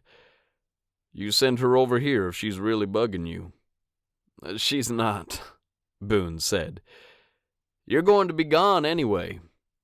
He gave his daughter a smile, and she turned back to the counter as Gloria slid a tray of pizzas onto it. "I'm thinking of going to Saffron Lake over the holidays." Matt whipped his attention back to Boone. "Really?" Boone shrugged. "Maybe. Is the water even on?" "No," Boone said. If he left the water on in Montana, all of his pipes would be busted by now. He didn't like his brother's tone of voice, though he should probably listen to Matt. "There's nothing in Montana anyway," he said. "That's not true," Matt said quietly. "But I don't know about you going up there for the holidays." He looked over his shoulder, his dark eyes coming back to Boone's. "Aren't you and Cosette spending Christmas morning together?" Yes, they were, and Boone nodded, glancing over to the gorgeous redhead he'd been falling for fairly steadily. "Yeah. And you'll go in January to see Nicky anyway," Matt said, clearly saying Boone didn't need to go to Saffron Lake for the holidays. "Let's go eat," Boone said, as Gloria glanced their direction. He looked at Matt fully now. "Really? I'm thrilled for you." He hugged his brother again, adding an extra squeeze so Matt would know Boone would work through his own issues and not bother anyone else with them. "We're okay?" Matt asked, putting his hands on either side of Boone's neck. "Yes," Boone said. "I'm just being stupid. I'll be fine." "Maybe we shouldn't go to Coral Canyon." "No," Boone said quickly. "Matt, really, I'm fine." His brother searched his face and then nodded. "Well, I know you're not, but I believe you will be." "Daddy?" Britt called. "Gloria wants to pray." "Yes," Matt said, dropping his hands and turning. He walked away from Boone and into the kitchen. "Let's pray." Boone hurried to join his family, because he didn't want to stand on the outside looking in, and he'd learned over the years that the best way to make sure he wasn't doing that was to insert himself into conversations and the things going on. So he stepped to Cosette's side and slid his hand along her waist. She looked up at him and leaned into his side, making him feel strong and sure, just as Matt bowed his head and started to pray. "Help me be happy for my brother," Boone prayed while Matt asked for good health and safety for all who were traveling that holiday season. "Rid me of this jealousy and guide me with parenting my daughter." He wanted to pray for himself and Cosette, but he didn't quite know what he needed when it came to his relationship with her. And Matt finished his prayer before Boone could find the threads of his thoughts and put them together. "Uncle Boone," Britt said, "your snowstorm covered everything." She giggled, and Boone grinned, a real grin, as he took in the solid white melted cheese topping on his pizza. "Let's eat," Gloria said. "At the table, kids. Go on. Move your stuff over there." She herded everyone toward the dining room table. "Then we can do the stocking exchange. I can't wait for you to see what I got for everyone." She smiled, her eyes shining with fool's gold, and Boone couldn't help grinning back at her. His questions hadn't been answered, and his prayers still existed, but relief filled him as he realized he wasn't nearly as on edge or jealous as he'd been only 5 minutes ago. He met Cosette's eye, and she leaned over and kissed his cheek. "Okay?" she asked, something he'd asked her plenty of times. It sure felt nice to have someone on his side, taking care of him. It was something Boone hadn't had in a long, long time. And as his emotions surged, he nodded. "Yeah, okay." 23. Cosette listened to Raven say, "Hey, Cozy," through the speakerphone as she took the candied ham out of the oven. "Why are you calling me?" she asked. "Won't you be here in like 8 minutes?" "Yes," Raven said. "I just wanted to ask you about Boone before he shows up. Then you won't say anything." Cosette set the heavy pan on the stovetop and slid it toward the back of it. She didn't feel like saying anything about Boone, even when he wasn't here. Raven had been digging at her for days now. Weeks. "What?" Cosette asked. "I'm just wondering how serious it's getting," Raven said. "I've asked you a bunch of times and you won't say." "There's a reason for that. Must be because it's getting serious." Cosette didn't know how to deny it, or confirm it. I don't know," she said truthfully. "But you really like him, right?" "Raven, why do you care?" Cosette asked, her patience hanging by a thread. That wasn't a good sign considering her sister and father would be arriving in a few minutes, and Boone had texted to say he and Gertie were on their way. "Because Dad and I want to know if we'll have to be ready for a wedding soon." Raven's voice held plenty of coyness, and Cosette reached up and rubbed the back of her neck. "I don't know," she said. She couldn't imagine getting married again, but Boone had asked her a similar question recently. She'd said she'd think about marrying the right man again, and she would. She did like Boone, a lot. She loved Gertie. With them working at the same place, and all of the holidays, they spent a lot of time together, getting to see each other's families, traditions, and more. "Promise me you're not going to tease me about this tonight," Cosette said. "And promise me you won't ask Boone anything about what he got me for Christmas." Her gaze traveled over to the 8-foot pine tree Boone had carried into her house 3 nights ago. They decorated it together, and his gift sat underneath it. It was not a gift basket, thankfully. Cosette had gotten a couple of things for Gertie, too, as well as Raven and her father. They were doing a small dinner and gift exchange, just the 5 of them, on this Christmas Eve. Tomorrow morning, Cosette would make the drive out to the farm and spend Christmas morning with Boone and Gertie. Boone had promised her pecan maple waffles and candied bacon, and she hoped he could cook as well as he could do everything else. Surely he could, because Boone seemed to be amazing at a lot of things, and those he wasn't, he learned quickly. "I promise," Raven said. "Dad?" "I promise," her father said, and Cosette nodded though they couldn't see her. She couldn't even believe she was having this conversation with her dad on the line. "Listen," she said, tossing the oven mitts on the counter in front of her. "You guys like Boone, right? I'm not missing anything, am I?" Raven said nothing, and Dad remained quiet too. Cosette suspected they were looking at one another, hoping they didn't have to be the first to speak. "You're not missing anything," Dad finally said. "He's a great man, Cosette. But what I think about him doesn't matter. You're the one who'll have to live with him every single day." Live with him every single day.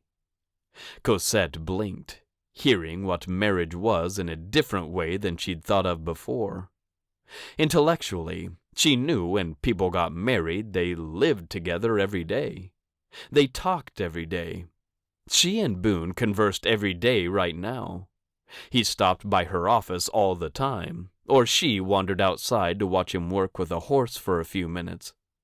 He took her to dinner, and they brought Gertie along about half the time. Her life had been intertwined with Boone's at this point. She couldn't even imagine what her day would look like without him in it. She pushed the thoughts away, because she'd once thought the same thing about Joel. She hadn't been able to fathom what her life would look like without him in it. He decided everything for her, including what she ate for breakfast, lunch, and dinner, as well as what times those meals happened. He'd isolated her from Raven and her father, and she hadn't been sure they'd even recognized her if she somehow broke away from Joel and showed up on their doorstep. She knew now how irrational that was, but her emotional and physical abuse had gotten so deep inside her head that she hadn't been thinking clearly. She and her therapist had worked for a few years to get through all of the erroneous beliefs Cosette had adopted during her marriage. "I agree with Dad," Raven said. "I think Boone is a great guy. He's smart and funny. He's a good dad. I don't think he'd be able to hide much from all of the people he works with. I don't think you have anything to worry about." Cosette nodded and said, "Thanks," in a voice that barely reached her own ears. "We're almost there," Raven said. "We'll talk to you in a minute." "Okay." The call ended, and Cosette checked on the potatoes bubbling away on the stove. A fork went right through them, and she switched off the flame beneath the pot. She didn't drain the potatoes yet, because she didn't need to have dinner on the table the moment everyone showed up. They'd be bringing gifts and shedding coats, and Cosette hurried to plug in her Christmas lights and start the carols on the record player she'd bought for herself. A car engine rumbled outside, and she peeled back the curtains to see a car she'd never seen before. Raven sat behind the wheel, and it wasn't surprising to see her driving a different car every time Cosette saw her. In fact, Cosette wasn't even sure if Raven owned her own car at the moment. She and Dad started to get out, and they both opened the back door on the sedan to start getting things out. Dad carried a laundry basket with way too many gifts in it, and Cosette moved away from the window to go open the door. Raven and her father came up the steps, and Cosette said, "Merry Christmas, Dad." He beamed at her, and she took the basket from him. "Why do you have so many gifts?" "He went a little overboard with the online shopping this year," Raven said, grinning at the back of their dad's head as he continued inside. She lifted 3 gift bags, obviously proud of herself for consolidating her presents. "Smells good in here," Dad said. "Thanks," Cosette said, checking outside to see if Boone was almost here. She didn't see any headlights, so she hastened to close the door to keep the cold out. The furnace kicked on, and she followed her family around the couch to the Christmas tree. She and Raven unloaded the gifts, and Cosette took the laundry basket down the hall to her bedroom so it wouldn't be in the way. Her house wasn't huge by any means, and she'd had to borrow a chair from the church so she had 5 for tonight. She hugged her father, and when she tried to step back, her dad held on to her shoulders. "We don't mean to put any pressure on you," he said, his eyes earnest and filled with concern. "We just wanted to know how you're feeling, so we can support you in the best way possible." Cosette smiled at him. "Thanks, you guys," Raven created a group hug, and Cosette's heart filled with love for her family. "Merry Christmas," she said in her enthusiastic voice. "Maybe next year I'll have to host Christmas Eve at my house when I have a hot boyfriend." Cosette laughed and shook her head.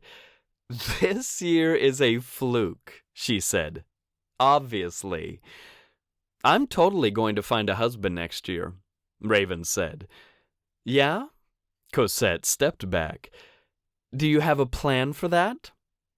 "Not really," Raven said, following her into the kitchen.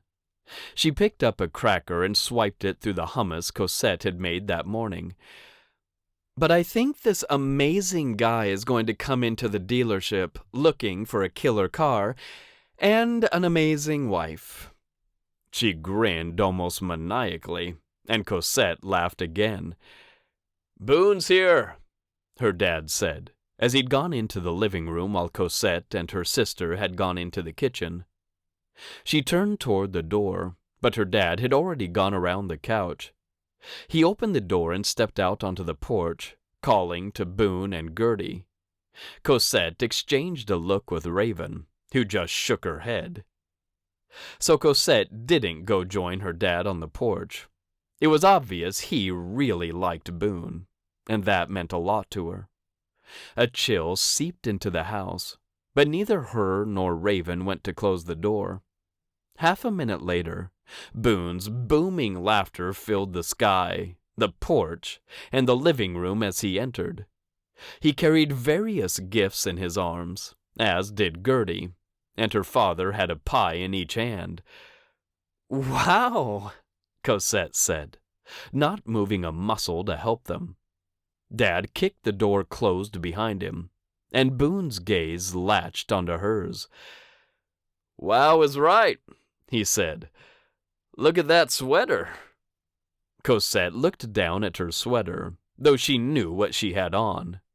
The dark blue yarn held cheery Christmas lights weaving all over, with Snoopy wearing a Santa hat and lying on top of his house. "You didn't dress up," she teased. "I missed the memo," Boone said. "Gifts under the tree, it looks like." "Yes," Cosette said, feeling the sparkling magic start to move through her bloodstream that always came when Boone showed up. She watched him bend to put the presents in place, twisting to take them from Gertie. A flash of pain crossed his face, and Cosette pushed away from the counter. "You okay?" she asked. "Yeah," he said, but he groaned as he straightened. "He hurt his back this afternoon," Gertie said. Boone's eyes flashed with irritation and darkness. "Traitor?" "Well, you did." "I'm fine," Boone said, switching his eyes from his daughter to Cosette. "I took some pain pills before we left." "I have more," Cosette said. "I think I have to wait a bit before I can just swallow more," he said with a smile. He glanced over to Raven, then to Dad, and then he took Cosette into his arms. "How are you, baby?" He lifted her right up off her feet. "It smells amazing in here. Thanks for having us to dinner." He set her on her feet and kissed her quickly and chastely on the mouth. A peck, really, and Cosette couldn't really make out with him in front of her father and his daughter. Embarrassing. The fact that he'd kissed her at all felt like a major step in their relationship. "Of course," Cosette said, stepping back from him. "It's meat candy, and I just need to whip the potatoes and we can eat."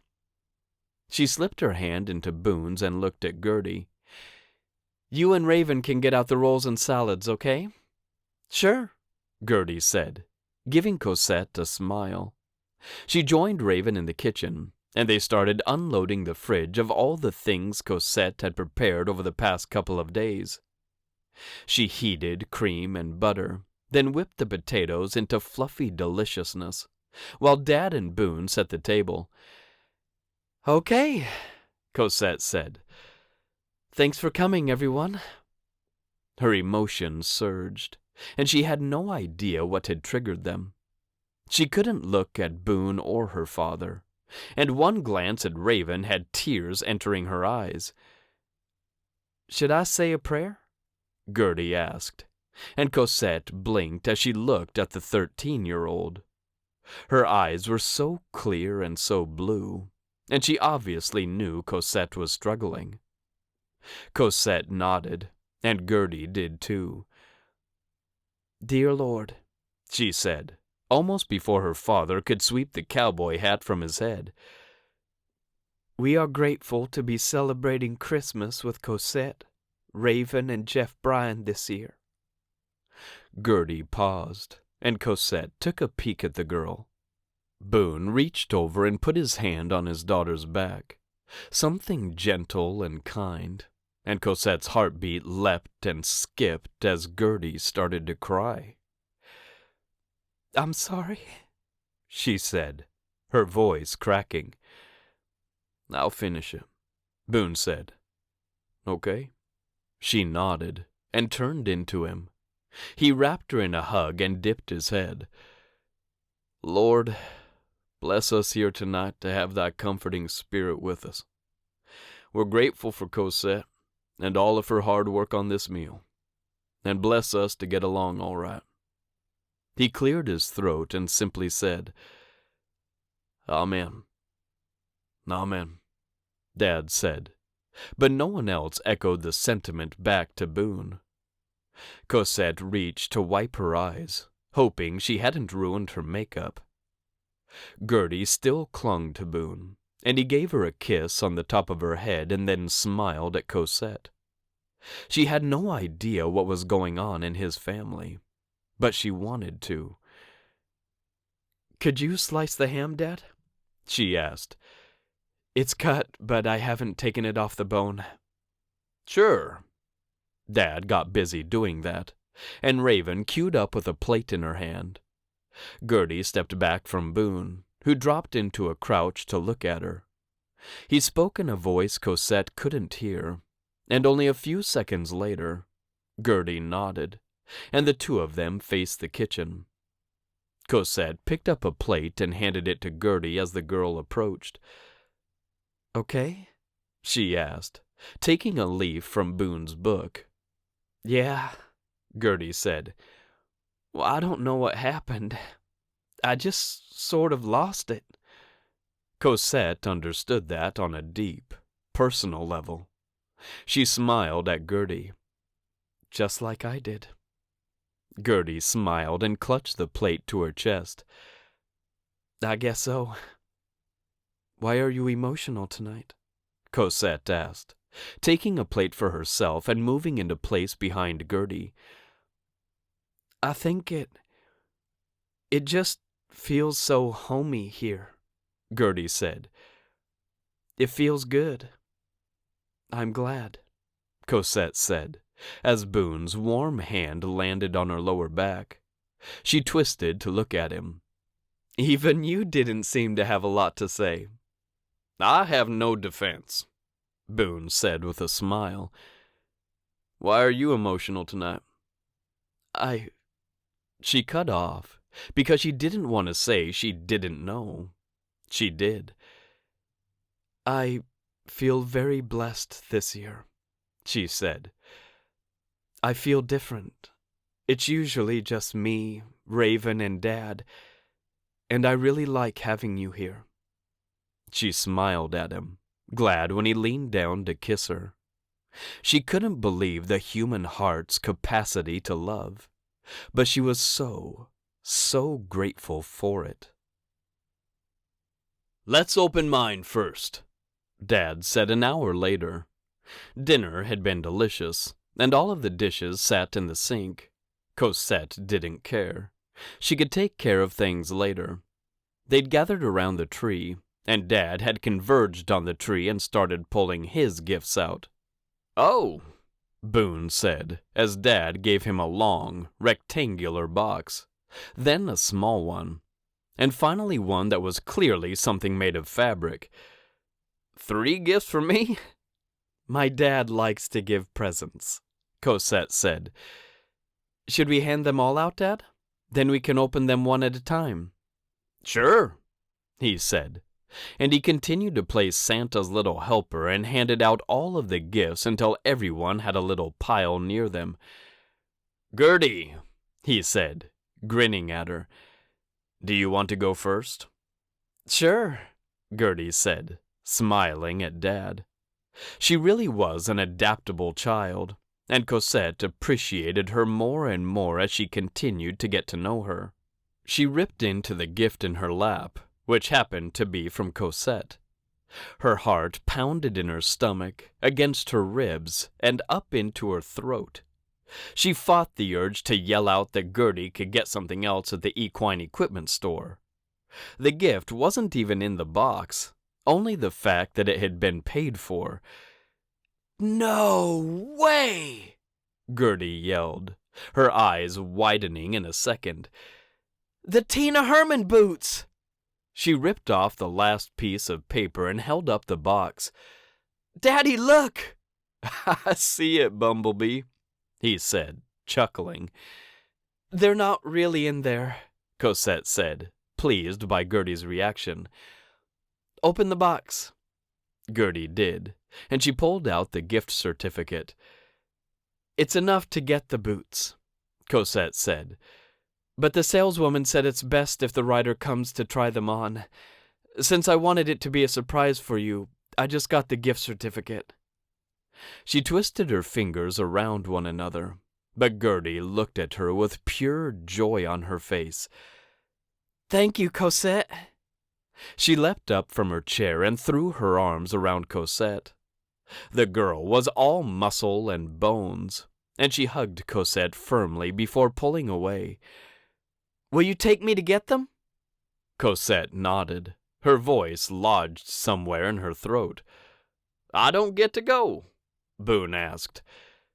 "We can go on Boxing Day," Cosette said. "You can come," Gertie said. "It's just her gift, and I want her to come with." Boone wore such happiness on his face, which was the complete opposite of the Christmas celebration at his brother's house. Cosette had asked him about that, but he hadn't answered, and she hadn't pressed him on it. "Boone, you're up," Dad said. "I thought Gertie was opening all of hers." "Nope, we go around." He lifted Raven's gift bag, his eyes shining with joy. He pulled out the red and white striped paper and then an all-in-one tool. "Wow, thank you, Raven," he said. "I use stuff like this all the time on the farm." "That's what Cosette said," Raven said. "She said you've lost 2 of these since you started at the farm." Boone swung his attention toward Cosette, his eyebrows high on his forehead. "Oh, is that what she said?" "You have," she said matter-of-factly. "I think one of us lost a whole shipment of horse blankets just last week," he said. Their eyes locked. Cosette couldn't help laughing, which seemed to give everyone permission to do the same. 24. Boone's gifts for Jeff and Raven had been received well. He hadn't brought anything for Gertie, obviously, but he had found something casual for Cosette. When it was her turn, and she only had the one gift left, she looked at him with questions in those amazing eyes. "I thought we were doing gifts tomorrow." He lifted the one from her, which still sat in his lap, his last gift too. "Should we wait until tomorrow?" He had something else for her to open in the morning, something he didn't really want to have opened in front of her whole family, something he'd planned to give her while Gertie rode her new horse, when it was just the 2 of them watching her from the house. "Open it," Jeff said, and Cosette threw him a look. Boone could tell her patience and energy were waning, and he wished he could offer her some relief. Cosette started to peel back the paper on the somewhat large box, and he watched her face light up. Boone," she said with appreciation in her voice. She revealed the gift and looked up. "Thank you." "It's for your office," he said. "You're always saying how cold it is in there." "She even tells me that," Raven said. "Good gift, Boone." She smiled at Boone, and he basked in the praise. Sure, it was just a space heater, and he didn't normally subscribe to giving a woman a gift that plugged in, but this one meant something. "Your turn," she said, still smiling. "You're the last one." Jeff had brought several gifts for everyone, and Boone had new gloves, a new hat and scarf, and 3 gift cards to restaurants, all courtesy of Cosette's father. "It doesn't feel like a gift basket," Boone said, grinning at Cosette as he lifted his gift. He shook it, but nothing rattled. "Just open it," she said as she folded her arms and crossed her legs. Boone found her incredibly sexy in that moment, and he couldn't wait to talk to her alone. At the same time, his heart fell into his stomach. He had no idea how Cosette would react to his personal gift, nor the subject of conversation he wanted to talk to her about. He told himself he'd know in about 15 hours, and he prayed he'd be able to sleep tonight. Right now, he peeled the glittery green paper off a slim package to reveal a cookbook with the words, "Saffron Lake Neighbor's Recipes." He read the words again, and then again, wonder pouring through him. He finally looked up, unable to say anything. "I saw that on a Facebook group," Cosette said quietly. "It's from your hometown in Montana, and I thought you'd like it." She swallowed, but her hands didn't go round and round one another. "Wow, cool," Gertie said, taking the recipe book from him. She flipped it open and leafed through a couple of pages. "Look, Daddy, it has a dark orange marmalade recipe in it from Lizzie Whettstein." She looked up. "Isn't that Great Grams?" "Yes," Boone said, the word scratching his throat as he spoke. He couldn't look away from Cosette, who also couldn't seem to look anywhere but at him. He got up and took the couple of steps toward where she sat across from him. He leaned down as if to kiss her. "Thank you," he whispered just before he did. This wasn't the peck from when he'd arrived, nor the kiss he'd given her while they'd waited in line to get food. This was a heartfelt, appreciative kiss that he hoped told her exactly how much her gift meant to him. He didn't carry on long, and he straightened and turned back to Gertie. "Can I see it, Bug?" She handed him the cookbook, and Boone scanned the pages, finally landing on the marmalade one from his grandmother. "We should make this for tomorrow," he said. "We can have it on toast or something." He looked up from the book, wondering what time the grocery store closed on Christmas Eve. "Oh, just a sec," Cosette said, and she jumped to her feet. She hurried into the kitchen and opened a low cabinet. When she stood, she held a brown paper bag.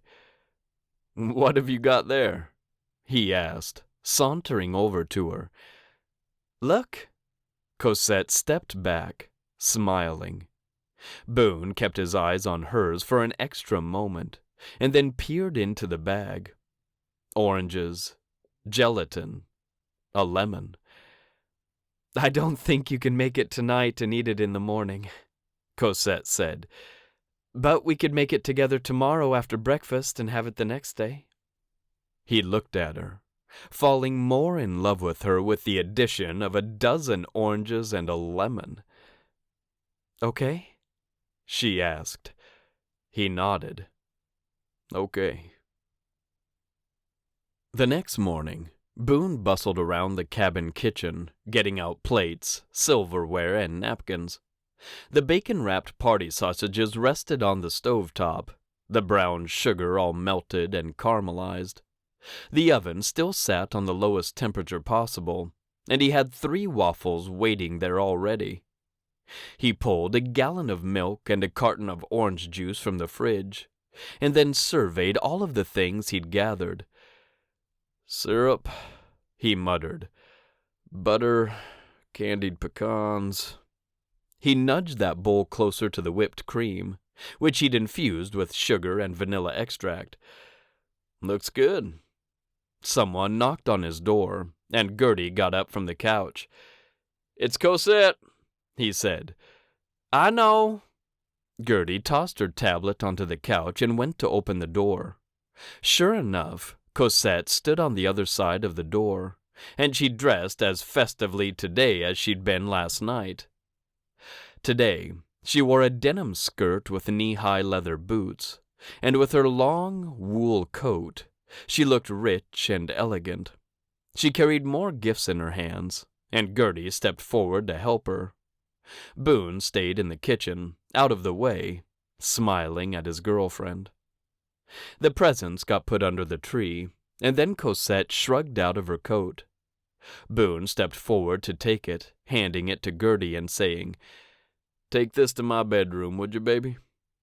His daughter went down the hall, and Boone didn't waste a moment before kissing Cosette for a lot longer than just a moment. Your daughter is on the way back, Cosette whispered, giggling. Mm-hmm. Boone stepped away from her as Gertie returned, his face flaming hot. Well, breakfast is ready. Or do we want to open presents first this morning? Gertie's been dying a slow death for an hour. He tossed a playful look in his daughter's direction. She rolled her eyes, and Boone almost wanted to tell Molly she could use the horse for her therapy program. I don't care, Cosette said, looking back and forth between Boone and Gertie. I think we should eat first, Boone said. Gertie's gonna want to use her present once she sees it, and then she won't eat. Fine, Gertie said, coming into the kitchen. The waffle maker beeped, and Boone opened the lid to find a hot, crispy, golden brown waffle. Can I have that one, Daddy? Sure thing. Boone forked it onto a plate and handed it to his daughter. There's pecans and syrup, butter, whipped cream, even strawberries. His nerves screamed at him, and he dang near bobbled the sheet tray of candied sausages. He managed to refrain from making a fool of himself, and they settled at the table.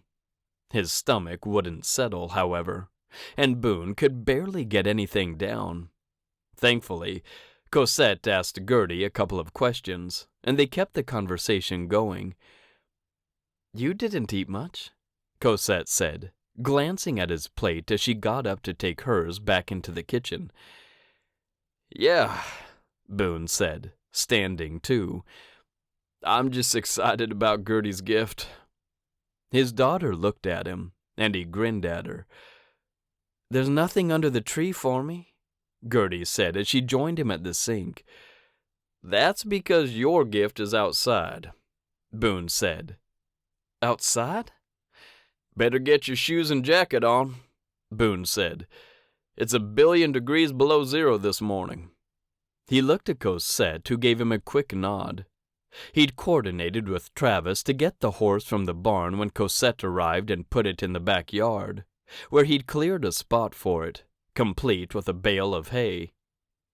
Gertie ignored him and didn't put on her shoes or jacket. She went to the front window and looked out. There's nothing out there, she said. Boone leaned back against the counter and folded his arms. When Gertie looked at him, questions in her eyes, he nodded toward the back of the house. She cocked one eyebrow at him and strode toward the back window.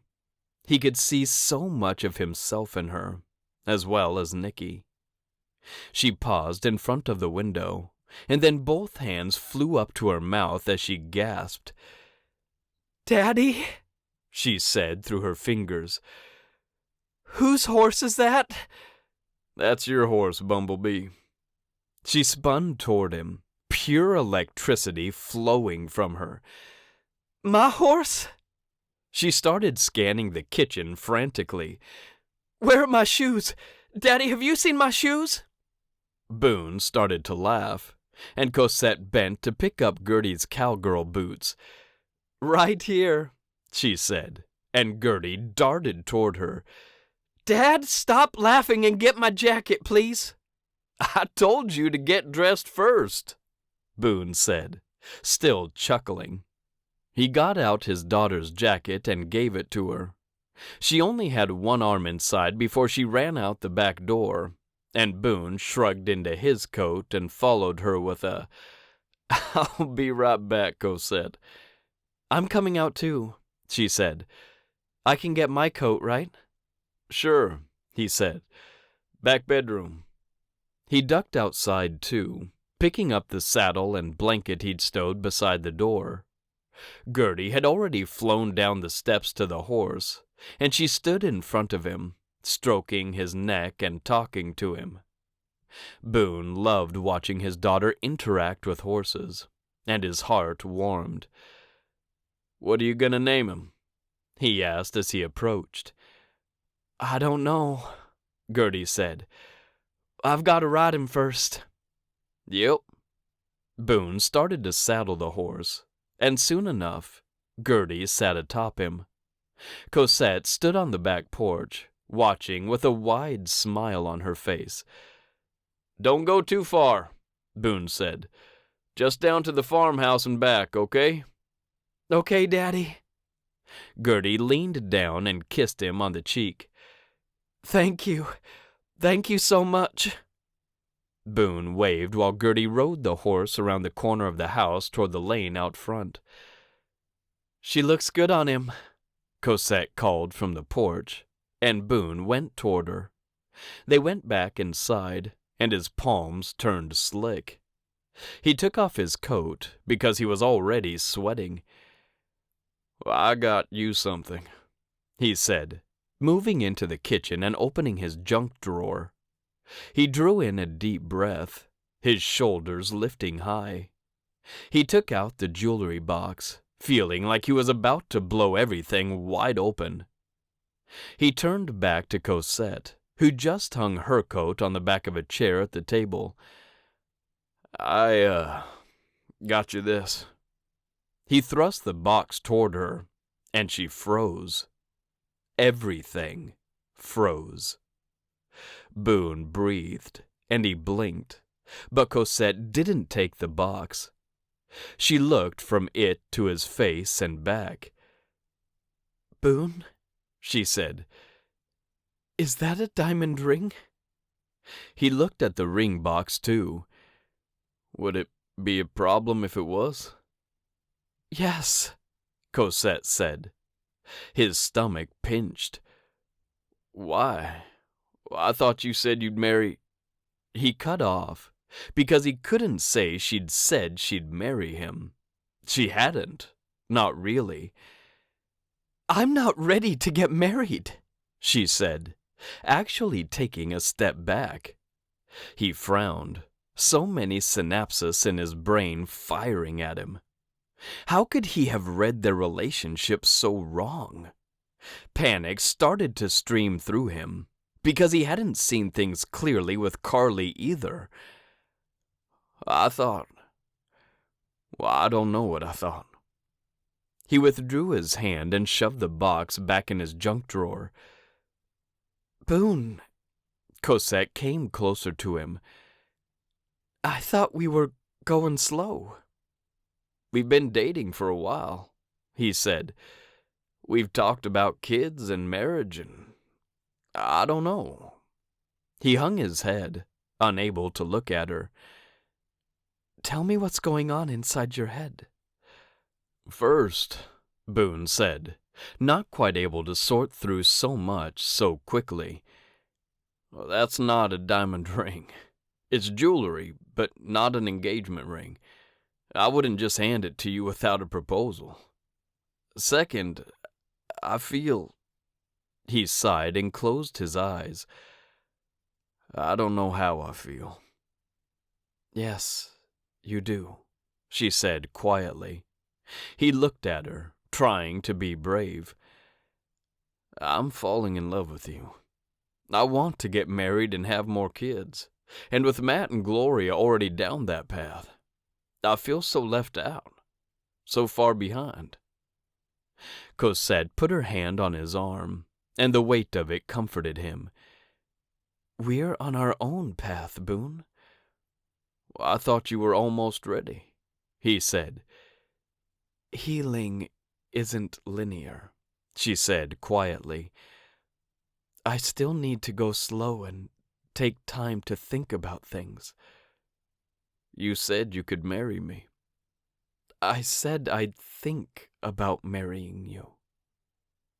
Boone had no idea what to say, but the desperation swimming through him crushed him from the inside out. I think things between us are going well, Cosette said. Can we just keep doing that? Sure, Boone said, his voice too high and too bright. Sorry, all I got you was a lame space heater.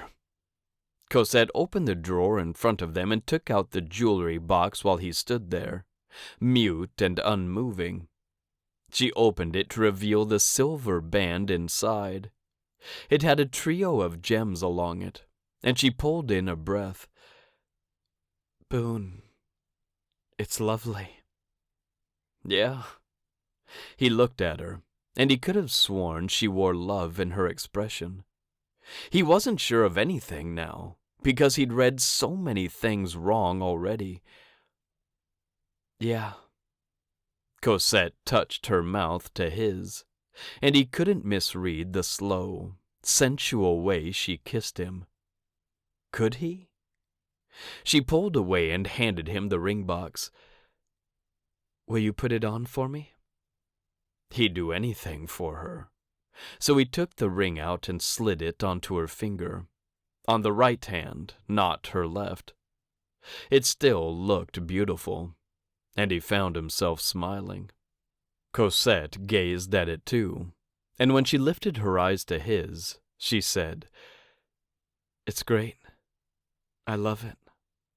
She kissed him again, and Boone took her face in his hands and really enjoyed the tenderness between them. He pulled away and pulled in a breath. We're okay, right? He asked, his voice slightly wounded. He felt the gash all the way down from his eyes, through his throat, and straight into his heart, and he had no idea what to do about it. Yeah, Cosette said, her eyes still closed. We're okay if you're okay. I'm okay, he said. She opened her eyes, smiled at him, and said, Let's go see where Gertie got to. Then we can start on that marmalade. 25. Cosette tucked her gloved hands in her pockets as she walked outside. Mother Nature had brought snow for the new year, but she didn't mind. She loved living in a place that could show her the wonder and beauty of all 4 seasons, year after year, and she couldn't wait for the rebirth of the trees, grasses, and plants when spring arrived. For now, she'd put up with the negative temperatures and brisk winds, and she actually smiled as she turned her face into the breeze. She let it pull and twist at her hair, and then she reached up and tucked her locks behind her ear. She went past the first ring outside the administration barn where she worked, her goal the 3rd one down, where Gertie sat atop Snickers as the horse plodded along the outer edge of the circle.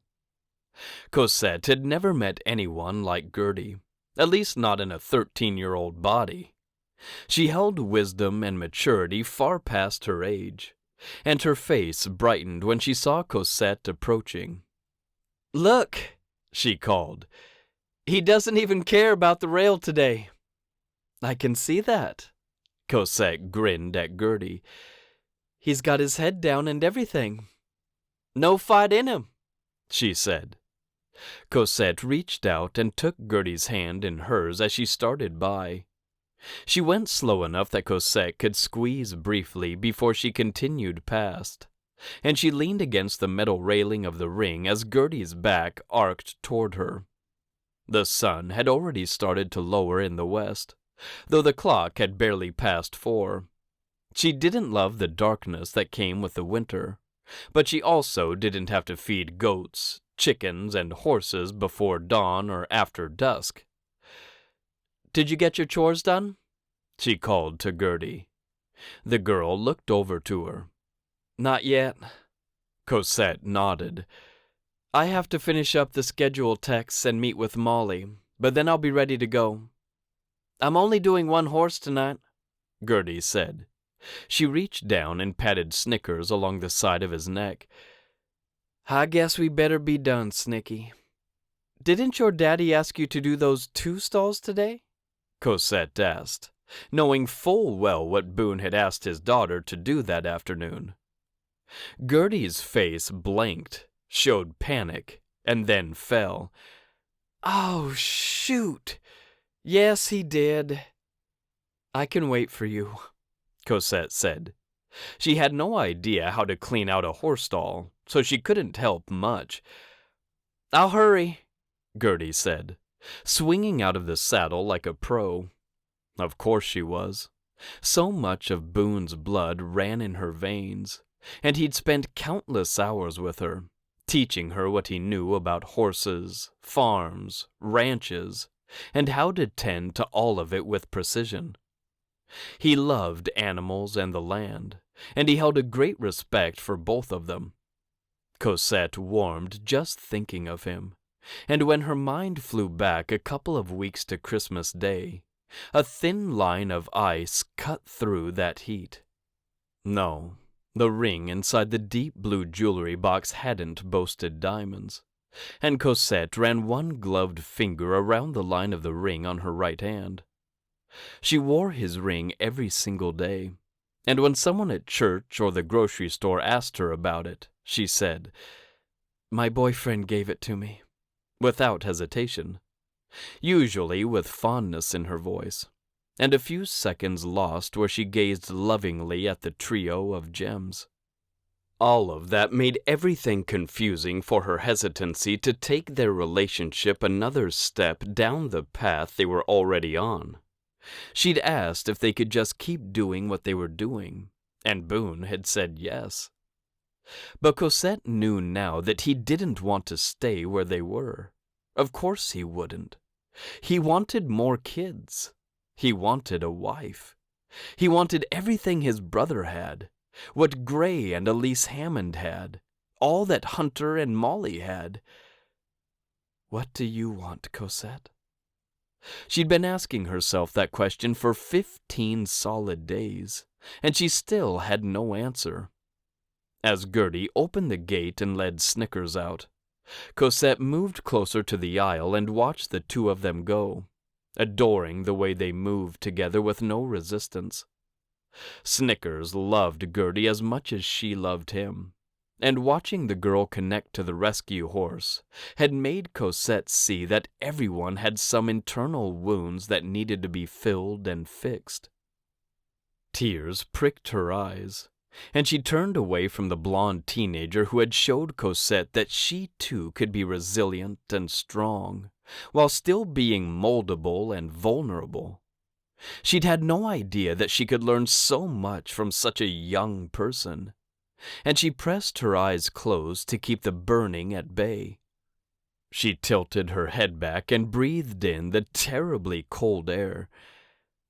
"Help me know what to do," she whispered. "I am willing to go wherever you want me to go. I am willing to take a step in the dark. My will is thy will."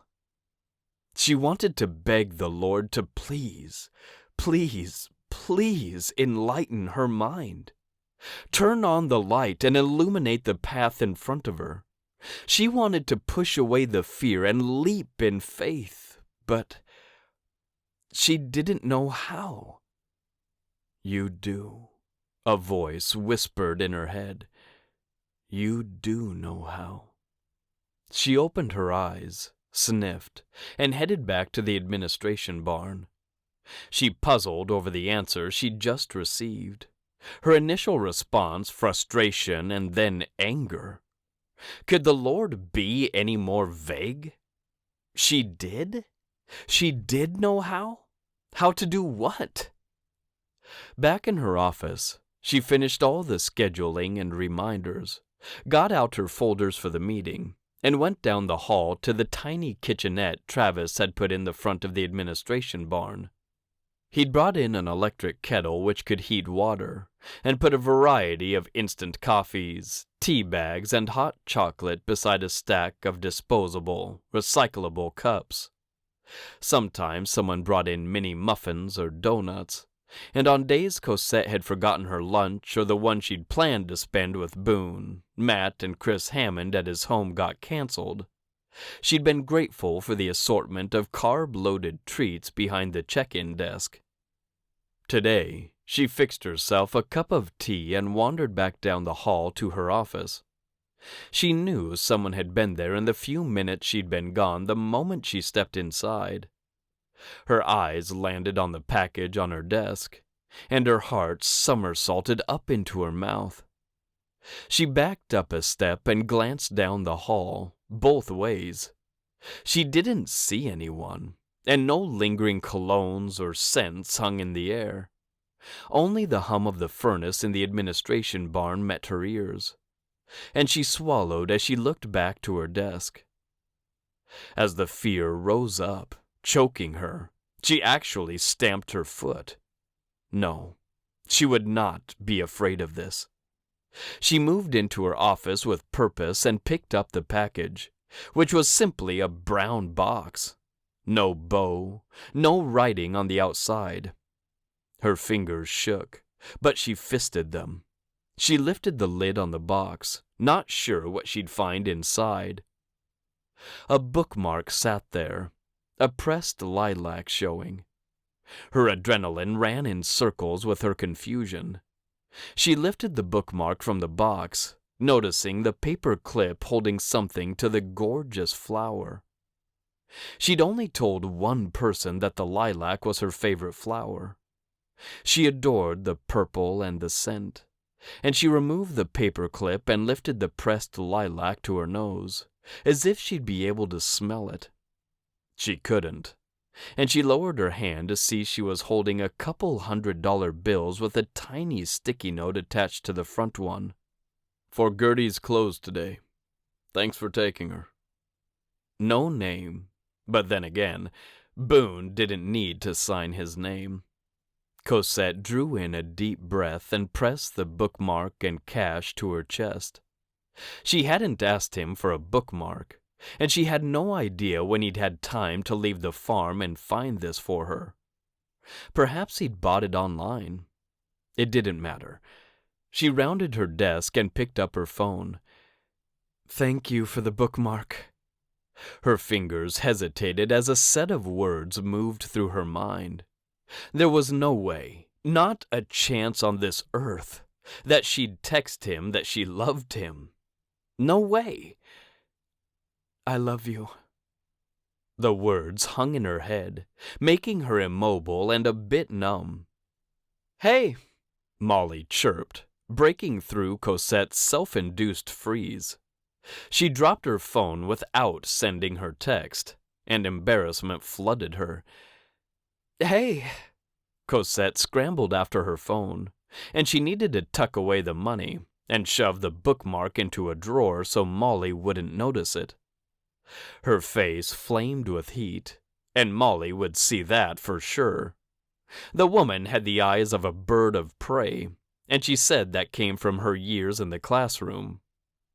No matter where she'd learned to have eyes in the back, sides, and front of her head, Cosette didn't want her boss to see how flustered her thoughts about Boone had made her. "You okay?" Molly asked, and Cosette opened her drawer and put her phone, the money, and the bookmark inside. "Yes." She ran her hands through her hair and sighed as she sat down. Are you ready to go over all of this? She flipped open a pink folder, which she and Molly had agreed would hold their big, scary plans for pony power. The lemon-yellow folder held more reasonable objectives, and the forest green one held their in-progress plans as they brought them to life. Molly groaned as she sat down too. "I'm ready," she said. "Let's just do one idea from the pink folder today. I'm not sure I can handle too many big concept things." Cosette understood that on a whole new level, and she nodded. "Okay." She scanned the top page in the pink folder, where she kept all of the notes from previous month's meetings. "I think one thing that's been on our list for 6 months and keeps creeping to the top is this idea of doing a summer camp." She looked up, noting some exhaustion lines around Molly's eyes. "I think that could be something I can start working on. We could do a girls-only camp, 5 days, 4 nights, and house them in those 3 little cabins along the far north fence." 4 in a cabin? "Yes," Cosette said, noting the number. "Gertie's here, and I think girls would connect to her. We have the manpower with Cord and Gil, even though he's not on site and full-time. For this camp week, he could be." Molly nodded, and Cosette kept writing. "Pricing?" she asked.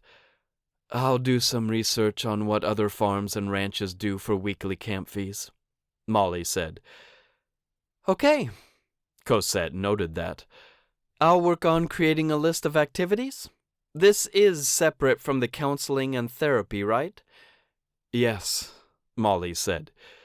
"We'll continue our main focus on equine therapy outside of this." Cosette nodded and put a check mark next to that idea, which they'd talked about previously. The conversation continued, and they moved through a few more details in the pink folder before moving on to the yellow and then green ones. Gertie still hadn't appeared in the office doorway, and Molly didn't immediately get to her feet to leave. Cosette tucked all the folders back into her desk drawer and looked over to Molly. Her mind fired at her, and she blurted out, "How did you know you should marry Hunter?" Molly didn't react with any shock. She blinked and smiled. "Hunter and I have a very long past," she said. Cosette nodded, because she knew Hunter and Molly had dated as teenagers. She had no history with Boone before last spring when he'd come to visit Matt, and then getting to know him slightly after he'd moved here and started to work the farm. And then Taco Tuesday.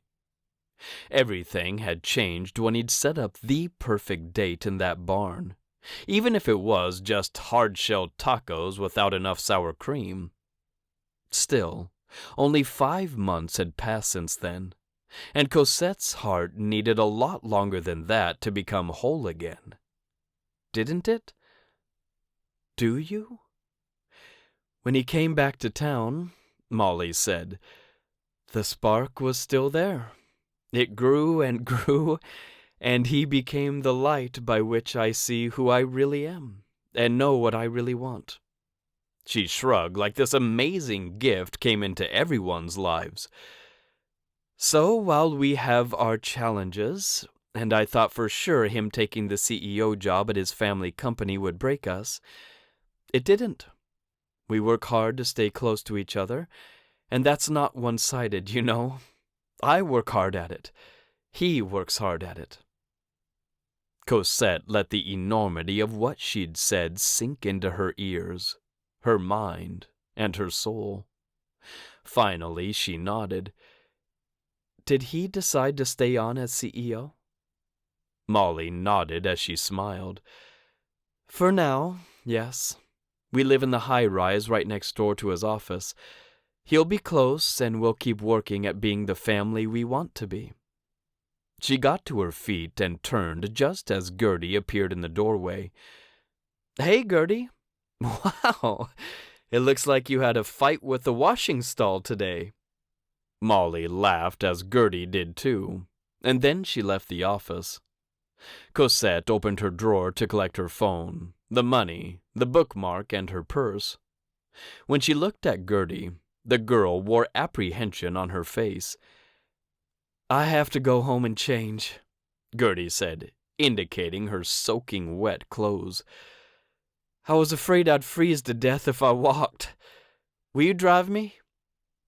"Of course, sweetie," Cosette said, much of her confusion and hesitancy gone now.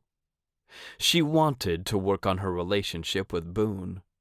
She wanted to keep him in her life, because she wanted Gertie in her life too. "Let's go." Gertie's phone rang, and she pulled it from her jacket pocket.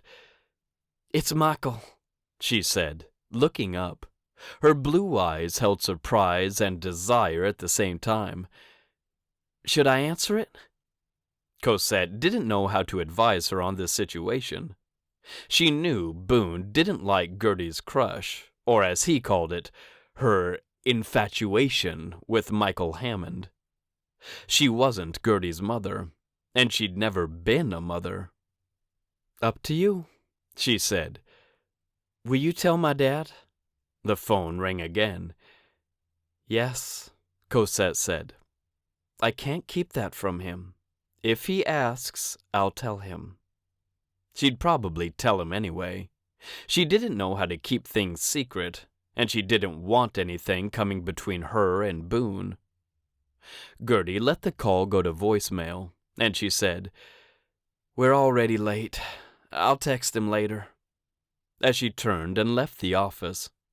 She didn't sound upset, and Cosette followed her out the front door of the administration barn and to her car.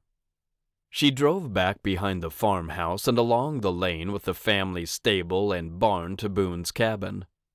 Gertie ran inside, and Boone came out. "Hey," he said, jogging up to the driver's side window. He wasn't wearing a coat, or even a long-sleeved shirt, and he smelled like soap and something salty. "Hey," she said. "My meeting ran a little long, and Gertie had trouble with Junior in the washing stall." "She told me," Boone said. "Did you get my present?"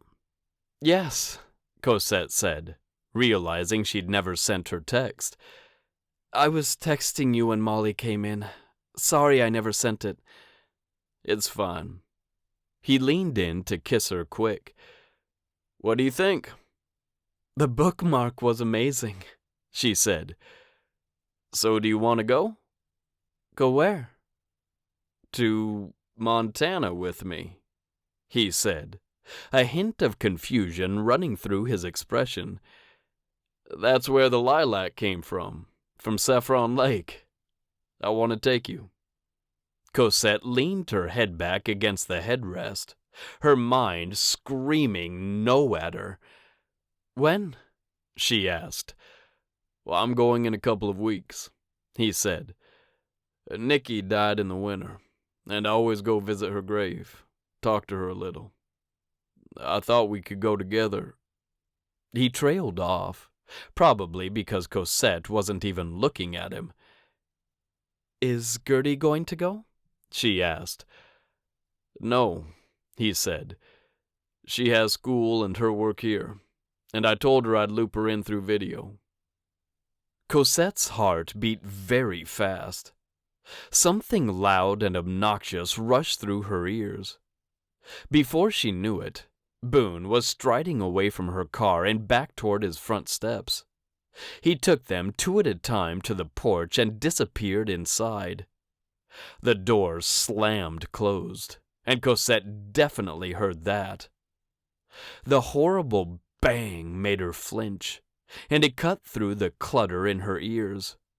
She blinked, becoming aware of how amazing the human mind could truly be. "Never mind," ran through her head in Boone's voice. He hadn't yelled, he hadn't sniped or snapped at her. He just said it, the tone in her head almost resigned. "I'll go myself." Cosette rolled up her window.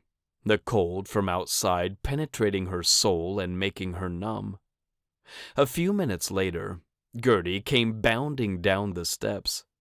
She got in the front seat and said, "Ready?" Cosette couldn't smile at her, but she did her best to force her lips to curve upward. "All right," she said as happily as she could. She hated this version of herself. The woman who pushed aside uncomfortable things and acted like nothing had happened to make her heart turn inside out. Who accepted that she wasn't good enough and she didn't deserve any better than she was currently getting. She backed out of the cabin driveway, her discomfort and anger growing. But not with Boone, with herself. Yes, her heart sat in her chest wrongly, but that wasn't Boone's fault. It was hers. He hadn't treated her badly. He'd been disappointed she didn't want to take the next step in their relationship. He was ready. She was not. What was she supposed to do about that? "Cosette," Gertie asked, "can I ask you something?" "Sure," she said, her voice falsely bright again. "Are you going to marry my dad?" Cosette's fingers tightened around the wheel, and she glanced over to Gertie, who wore a carefully placed mask over her expression. "I don't know, sweetie," she said, turning the corner and continuing past the farmhouse. She looked out her window, too, where Boone had leaned in and kissed her only 5 minutes ago. "I don't know."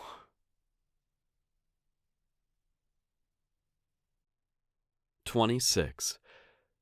Travis's heart shriveled into the tight cage he kept it in whenever he went next door. He muttered to himself as he brought his truck to a stop, his eyes glued to Poppy's front porch. Sometimes she came outside to talk to him, as if letting him inside her house would leave a bad taste in her mouth. He knew what he wanted to do with that mouth, and it wasn't listen to her talk. Fine, that too, as she had a melodic voice he could sometimes hear while he laid in bed at night, desperate to fall asleep. Most of all, he wanted to kiss her. He wasn't even sure why. She didn't treat him all that nicely, despite his many and varied attempts to make up for being unkind to her a few months ago. He'd paid her mortgage for a few months, and she'd berated him for it. He'd ordered groceries the day before Christmas, and she'd sent him a text that she didn't need the food. "Thank you, but we would have been okay. We're coming to the farmhouse again." He'd known that, but he'd sent the bags of produce, protein, and pound cake anyway. She told him once in one of her nicer texts that she loved pound cake. "I can't believe you're doing this," he said to himself as he put the truck in park. The new year had rolled over a few days ago, and he wanted to make sure she didn't lose her farm. She'd said she didn't have anywhere else to live, and Travis had more money in his bank account than he knew what to do with. He wasn't going to do nothing while she suffered. "Lots of people are suffering," he muttered. He opened the door and got out, gazing left and then right before focusing on and committing to walking toward the house. Poppy didn't appear, and he wondered if she'd be home. Of course she would. This was where she lived and worked, and her rusted, forest green minivan sat 10 feet from his truck in the driveway. He forced himself up the steps and onto the porch, the sound of Cotton's barks already coming through the door. Yup, they were home. He rang the bell and fell back a couple of steps. "Coming," Poppy called, and Travis swept his cowboy hat off his head. Poppy, pretty Poppy Harris, with all that gorgeous strawberry blonde hair and those eyes that could render him mute, opened the door and held on to the doorknob as she met his eyes. "Travis." Hello, Poppy, he said, clearing his throat. So he hadn't had a girlfriend in a while. It wasn't like he'd never had one. He dated quite a lot in the city, actually. But it felt like someone had removed his memories and brain and stuffed his skull with cotton. "What can I do for you?" she asked, her voice formal and guarded. Travis wondered if she could feel the electric current running between them. He wasn't sure if it was actual attraction or the most extreme awkwardness that made his skin sizzle. "Travis?" she asked, and his name and her voice would torment him tonight. He should have texted her. "Yes," he said, blurting out the word as Cotton came out onto the porch with him. "I don't want to get into another thing like we did at Thanksgiving. But He tilted his head to the side as if he'd be able to determine her wealth that way.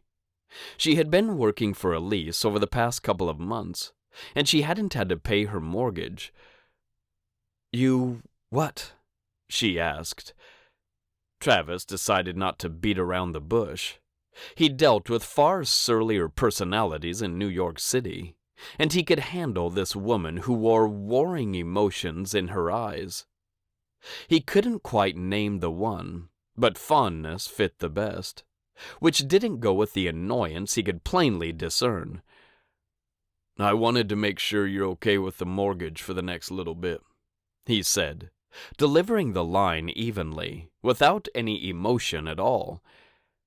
"And I thought I'd ask to see if there's anything you need help with around the farm."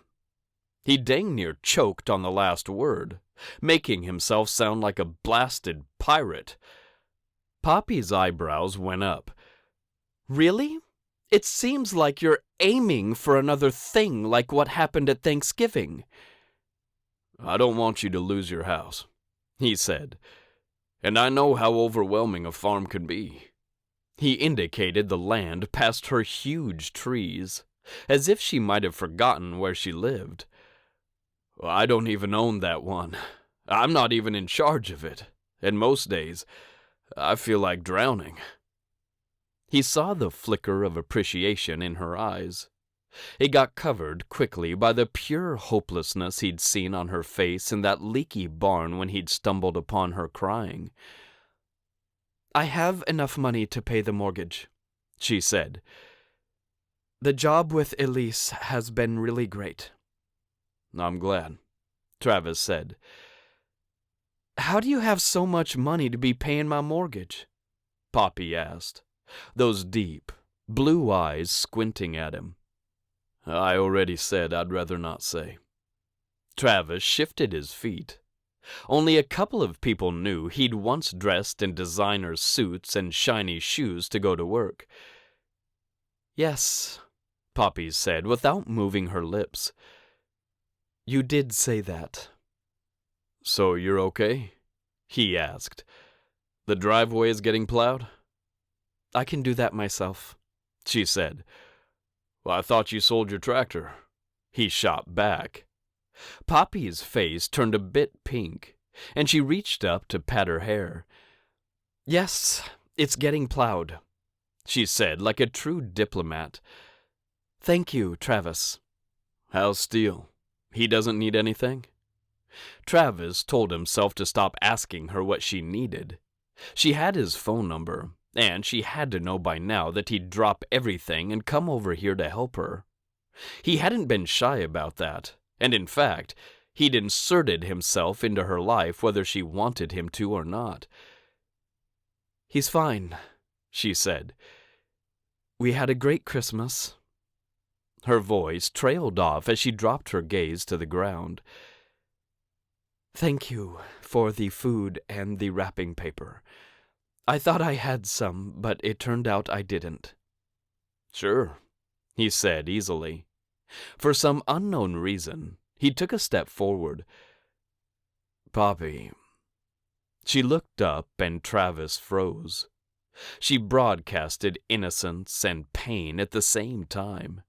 and he wanted to take her into his arms and tell her the same thing he'd said in the barn. It's all going to be okay. He rocked back on his heels, stumbling backward as he started to tip. After righting himself, and with heat firing through every muscle in his body, he said, You have my number. If you need anything, let me know. Travis. Poppy stepped right to the threshold of her house, but didn't come outside. Thank you for everything you've done for me and Steele this year. Really. She seemed sincere, and Travis's heart started to dance behind his ribs. Of course, he said, his mouth filling with his next words. Do you maybe want to get dinner sometime? They streamed through his head, but he couldn't push them out of his mouth.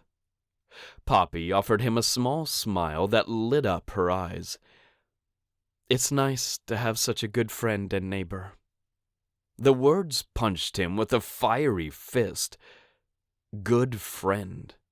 Neighbor.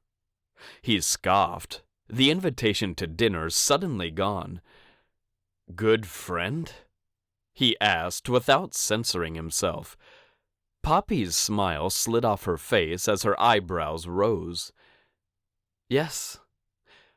Maybe we've been seeing the same situation differently, he said. You literally swatted up and down my arms on Thanksgiving. You asked Elise in front of everyone what I was doing there, and you shoved me outside in front of my friends and coworkers. Not only all of that, but he didn't want to be her good friend or her neighbor. She might as well have told him he reminded her of her brother.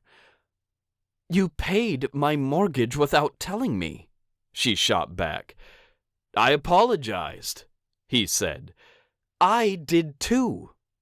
She folded her arms, plenty of fire shooting from her eyes now. Steele and I are doing okay. We don't need anything right now. Travis wished he could rewind time just 30 seconds and silence himself from questioning her about the two of them being friends. It wasn't warm standing here on her porch, and she hadn't invited him in. Wouldn't a good friend and a neighborly neighbor do so? Could she afford to be heating the whole outdoors? He smashed his cowboy hat on his head, using the brim to conceal his eyes from her. Okay, he said, because he wasn't going to argue with her. Not again. You have my number. With that, he turned and got the heck out of there. He didn't look back, and he didn't expect her to text or call. He heard her call Cotton back into the house, and nothing more. No slamming of the front door, no muttering. As he drove back to the Hammond Family Farm, he muttered to himself about trying to change lanes too late in life. You've never been happy, Travis, he told himself. You're a cowboy now, and you don't need a wife or a kid to worry about. He nodded like he could just turn off his attraction to Poppy Harris. But deep down, he knew he couldn't. He also didn't want to. He simply didn't know what else to do.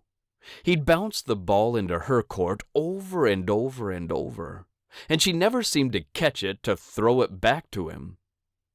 That's your answer, he said, as he parked along the fence at Pony Power. No response is a response.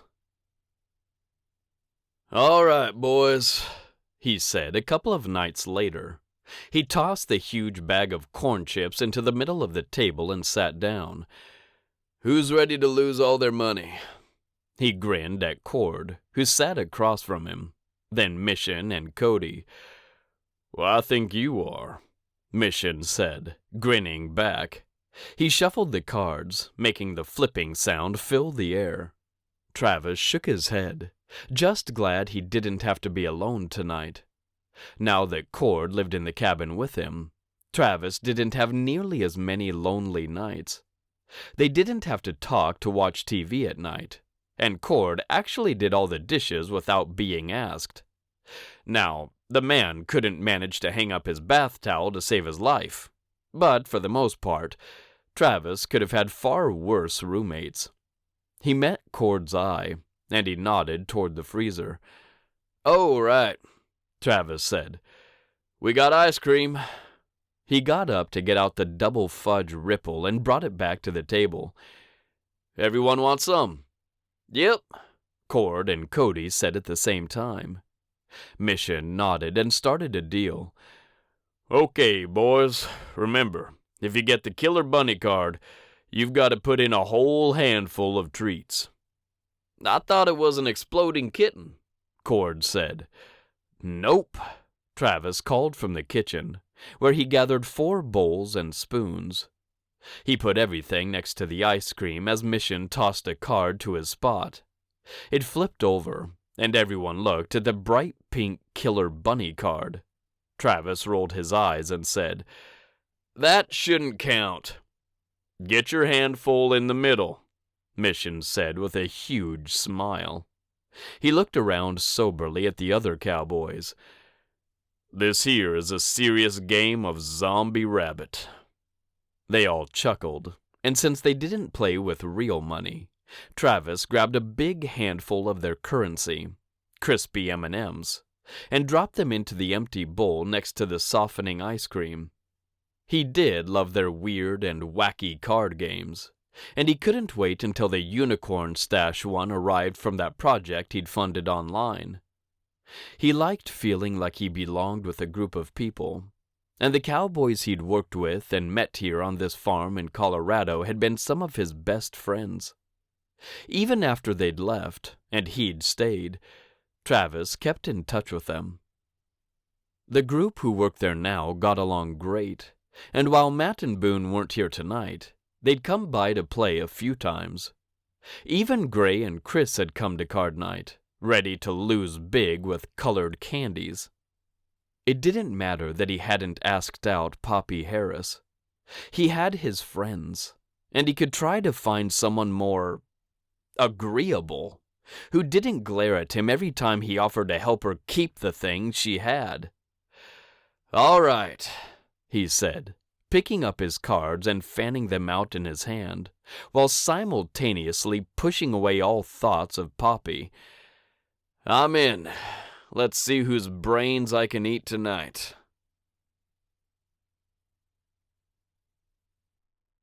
27. "All right," Boone said with a sigh. "You listen to Uncle Matt, and you be on time to get to school." He pierced Gertie with a look that said he'd fillet her skin from her bones if she caused problems this week. His daughter looked up from her phone, missing most of the fierceness of his glare. "What?" "Okay, who are you texting?" He reached for her phone, and Gertie let him take it from her fingers. She didn't want to, he could tell that much, but she did. Michael, of course.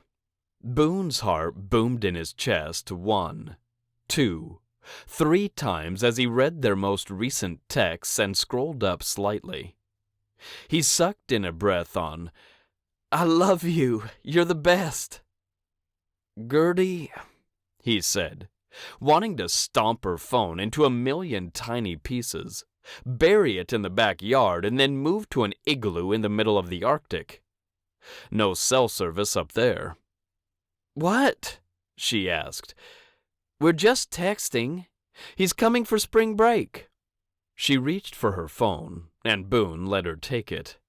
He needed to talk to her more about boys. He just didn't know how. She needed a mother to soften whatever he said, and he pressed his eyes closed and prayed for guidance. He was leaving for Montana in the morning, solo. He hadn't asked Cosette again, even when she'd found him out on the farm and said she wanted to talk more about it. He hadn't meant to brush her off exactly, but he was afraid it'd come across that way. He really didn't know. He hadn't spoken to her much in the past several days. Texting, sure. He stopped by her office for coffee or met her at Chris's house for lunch with his brother and Gloria. To him, they'd taken a giant step backward at Christmas time.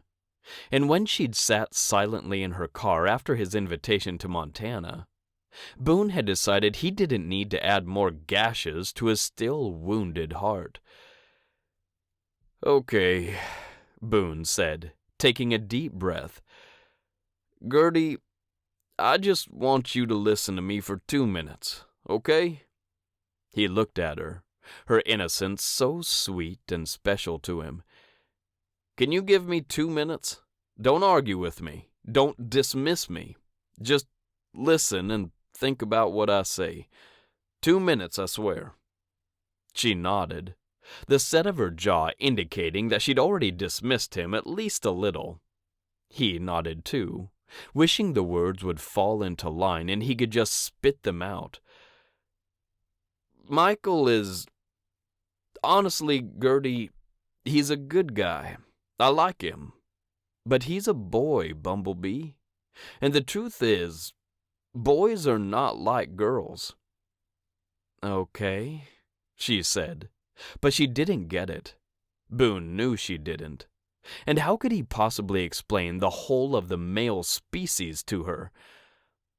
"I know you like him, and I know he likes you. That's totally okay and 100% normal. But you can't send him texts that say, 'I love you and you're the best.'" "We're just friends," Gertie said. "He helped me with a math problem." "I know," Boone said, another sigh slipping from his lips. "But when boys see messages like that, they don't read them as, 'Oh, this girl is such a great friend. She's so happy I helped her with her math.' He's thinking about kissing you the next time he sees you." Boone looked at Gertie, who seemed a little surprised. "He thinks about it every day," Boone said, looking away as his thoughts moved to Cosette. "Most hours, probably. On the way down here for spring break, it'll be the only thing he thinks about. And it's not because he's gross or perverted. That's how boys think." Gertie let a few seconds go by, and Boone finally looked over to her. "He did ask me if he could kiss me when he's here in March," she whispered. Boone's first thought was to chain her in her room. No way was Michael Hammond going to kiss his little girl. As he studied his daughter, he saw her grow up right in front of him.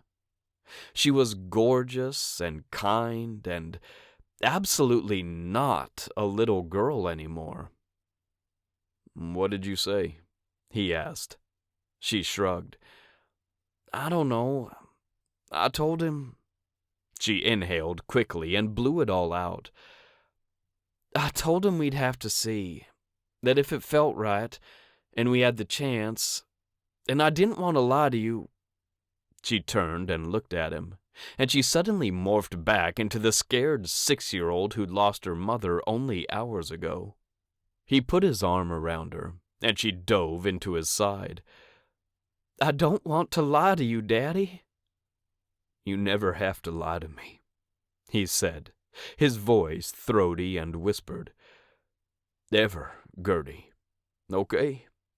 I'm always on your side.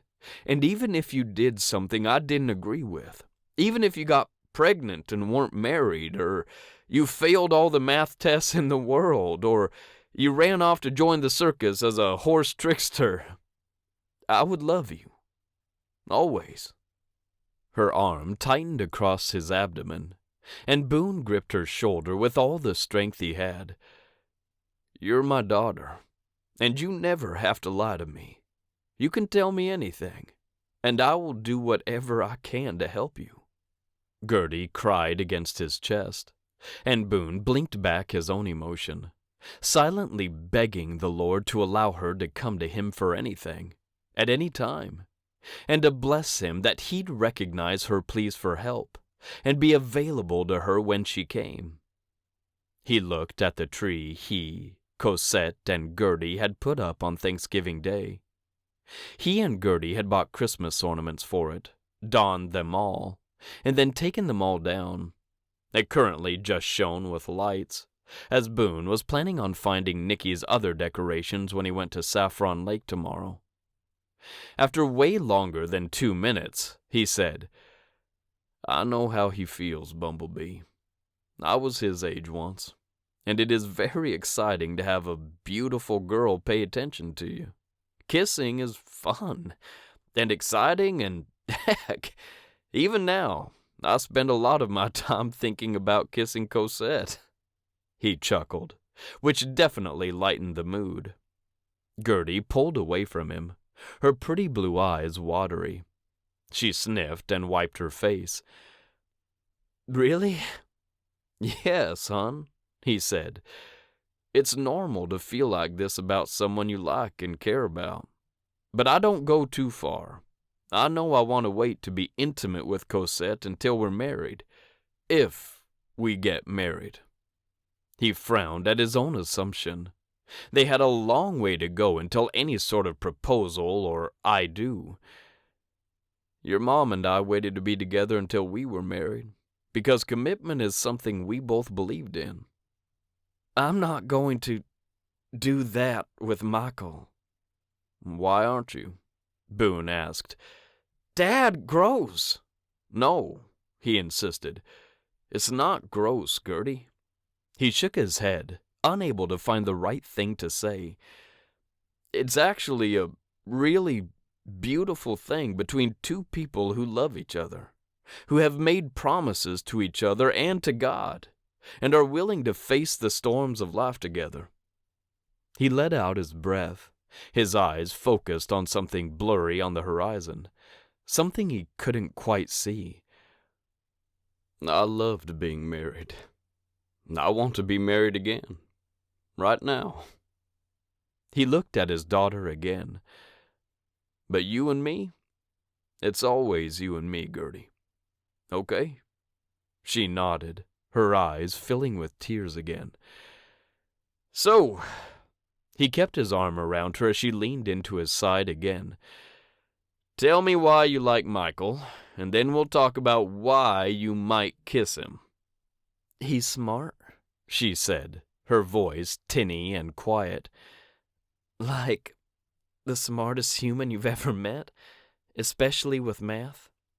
She took a breath. "He's cute." "Very important," Boone said, smiling. "Dad."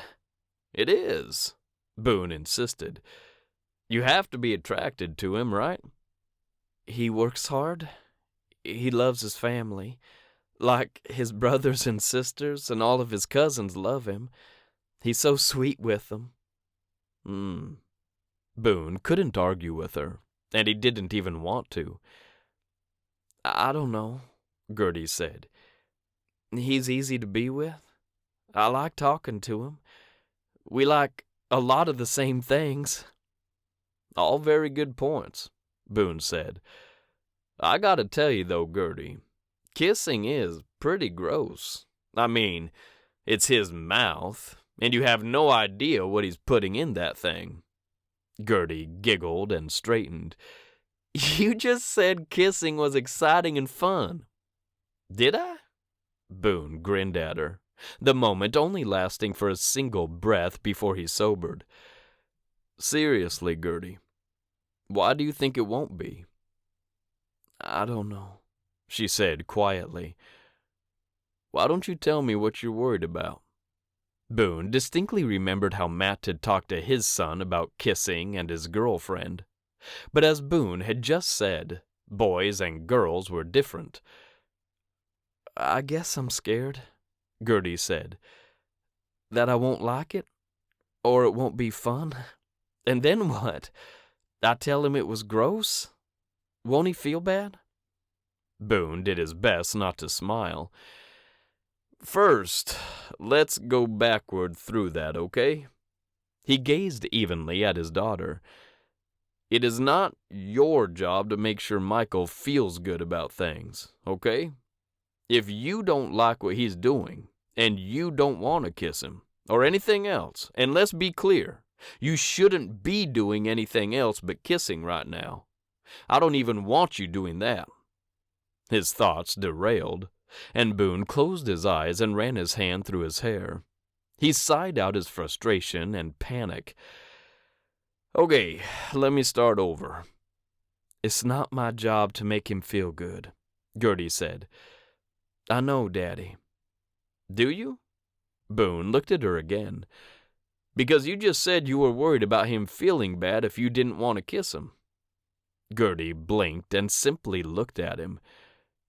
"You get to say no," Boone said. "End of story. It's not your job to make sure his feelings don't get hurt. Clear?" "Yes, sir." Boone nodded and took another breath. "Okay, let me think." He pressed his fingers against the bridge of his nose. "I think you'll like it. But if you don't, then you just pull away, make something up, and get on back to me. Use me as a reason you have to go. I don't care. You don't owe Michael anything." "Okay." "It's also okay to be scared," Boone said. "He probably is too. In fact, I know he is. Heck, I was terrified to kiss Cosette. And I'm a heck of a lot older than Michael."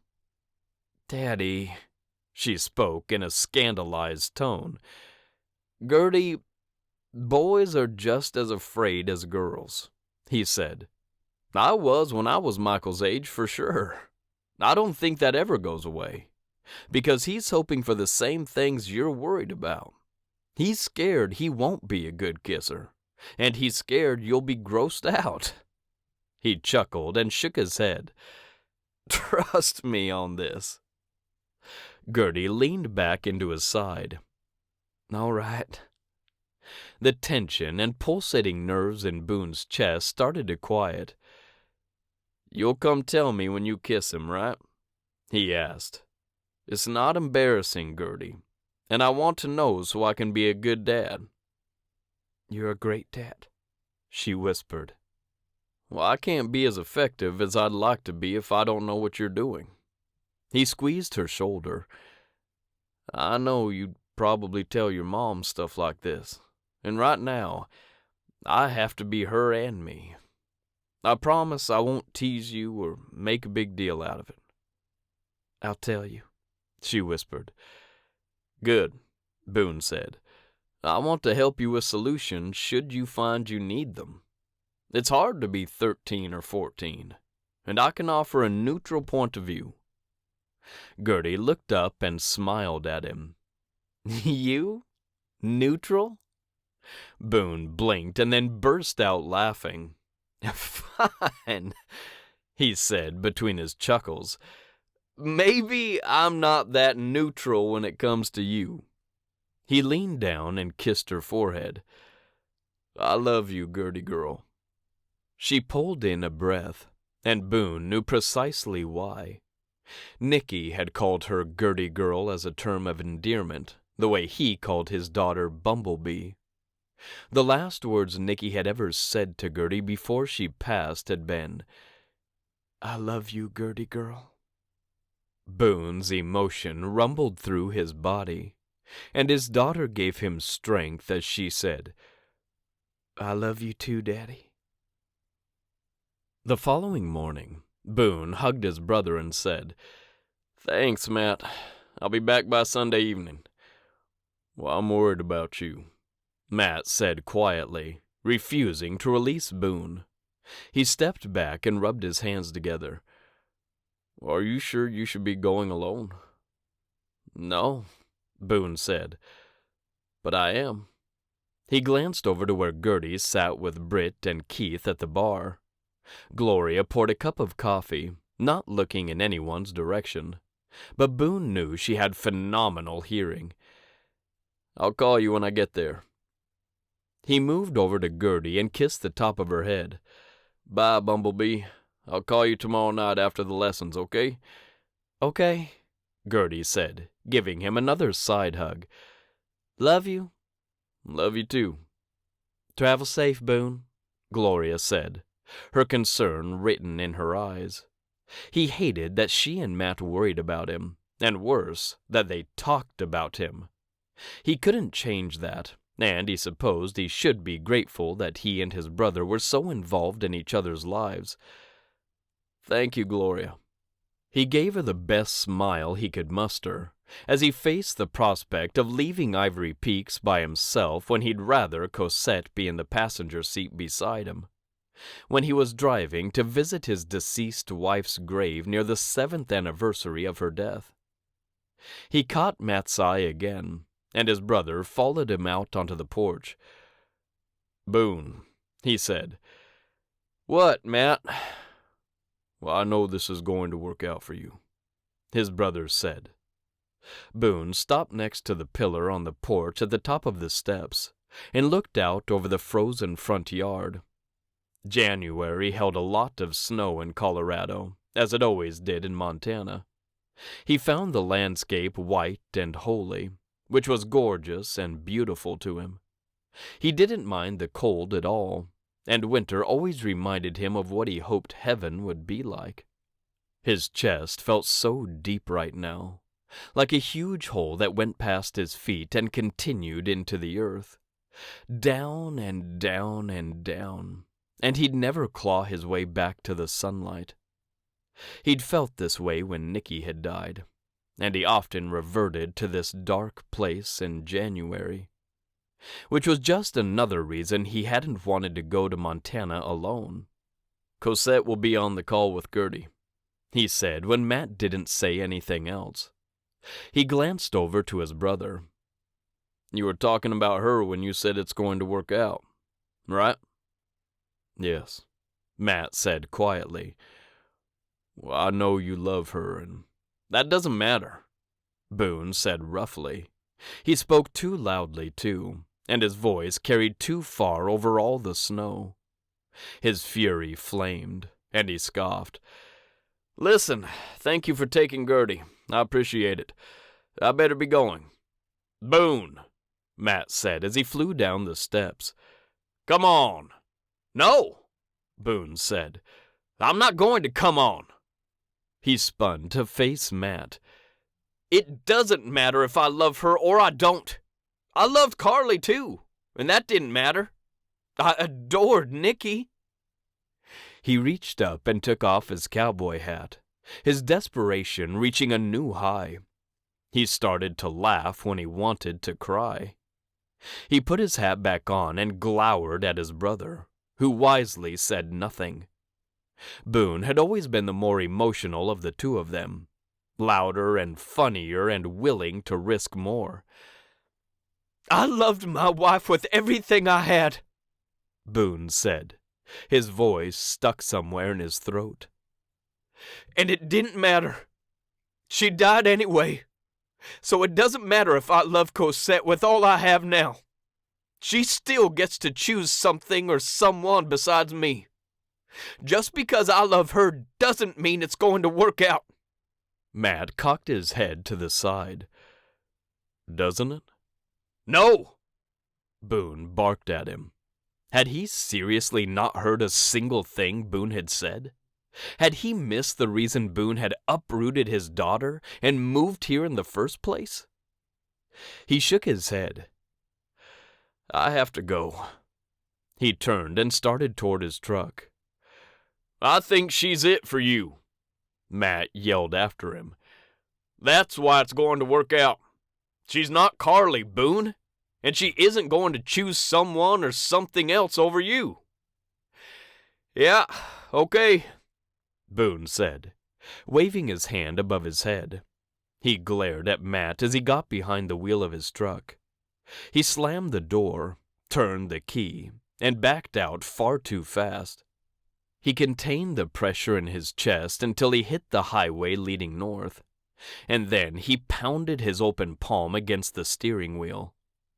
His chest heaving, he said, "What you don't know, Matt, is she might not pick something else over me, but she's never going to pick me either." As Boone approached his wife's grave, a small snow shovel in one hand and a vase of flowers in the other, he read her name, her birth date and the date she died. "Hello, love," he whispered into the night air. He'd checked in at his hotel an hour ago, and then he'd driven around the town where he used to buy groceries and take Gertie to soccer practice in the summer. He'd video call her tomorrow, but he always came to the cemetery alone first. He crouched down and touched the top of the stone, which sent shivers and ice through his blood. "You look good." He half laughed and half sobbed at his comment, because when Nicky had been so sick those last few months, he'd tell her every day how good she looked, when they both knew she looked one step away from dying. He'd hold her in his arms to help her stand in the morning, and he'd whisper how good she looked, and how much he loved her. When she couldn't get in bed by herself, he picked her up and slid her between the sheets, whispering that at least she still looked good. She'd smile or giggle every time, and at that time in their lives where there was absolutely nothing to smile about or be happy about, his ability to make her happy had buoyed them all up. He stood and used the shovel to clear away the snow so he could leave his flowers. They'd freeze in under an hour, but he didn't care. Nicky had loved sunflowers, and he always ordered a dozen for her from the single florist in town. "I'm seeing someone," he said as he set down the vase with the bright sunflowers. They stood out so starkly against the white snow and the gray headstone. "Her name is Cosette. I'm not sure if it's gonna work out." No one asked him why, but he heard the words in the wind. "I don't know," he said, sighing. He reached up and wiped his eyes, feeling a hint of wetness there. She's had a rough time with relationships and men, and I don't know if I'm strong enough to help her pass that. Heck, for all he knew, she might not want to get past it. There were no other footsteps in the snow, which meant that Nicky's parents hadn't come yet. They'd likely be here tomorrow, and he let Gertie talk to them for a few minutes via the video chat. A pang of guilt hit him for taking their granddaughter from them, but they'd both assured him that he could do what he felt was right. So he had. "I moved," he told her. "Remember I came and told you I was leaving Saffron Lake? The house?" He sighed and looked out over the cemetery. In the summer, the trees protected the graves from the worst of the sun. "Well, I haven't sold it. I'm not sure why." Putting the house and farm up for sale had actually been on his to-do list for tomorrow, but now he wasn't sure he'd do it. God. He looked up into the cloudless sky. The blackness went on forever, making it seem like the universe could swallow him. What's the right thing to do here?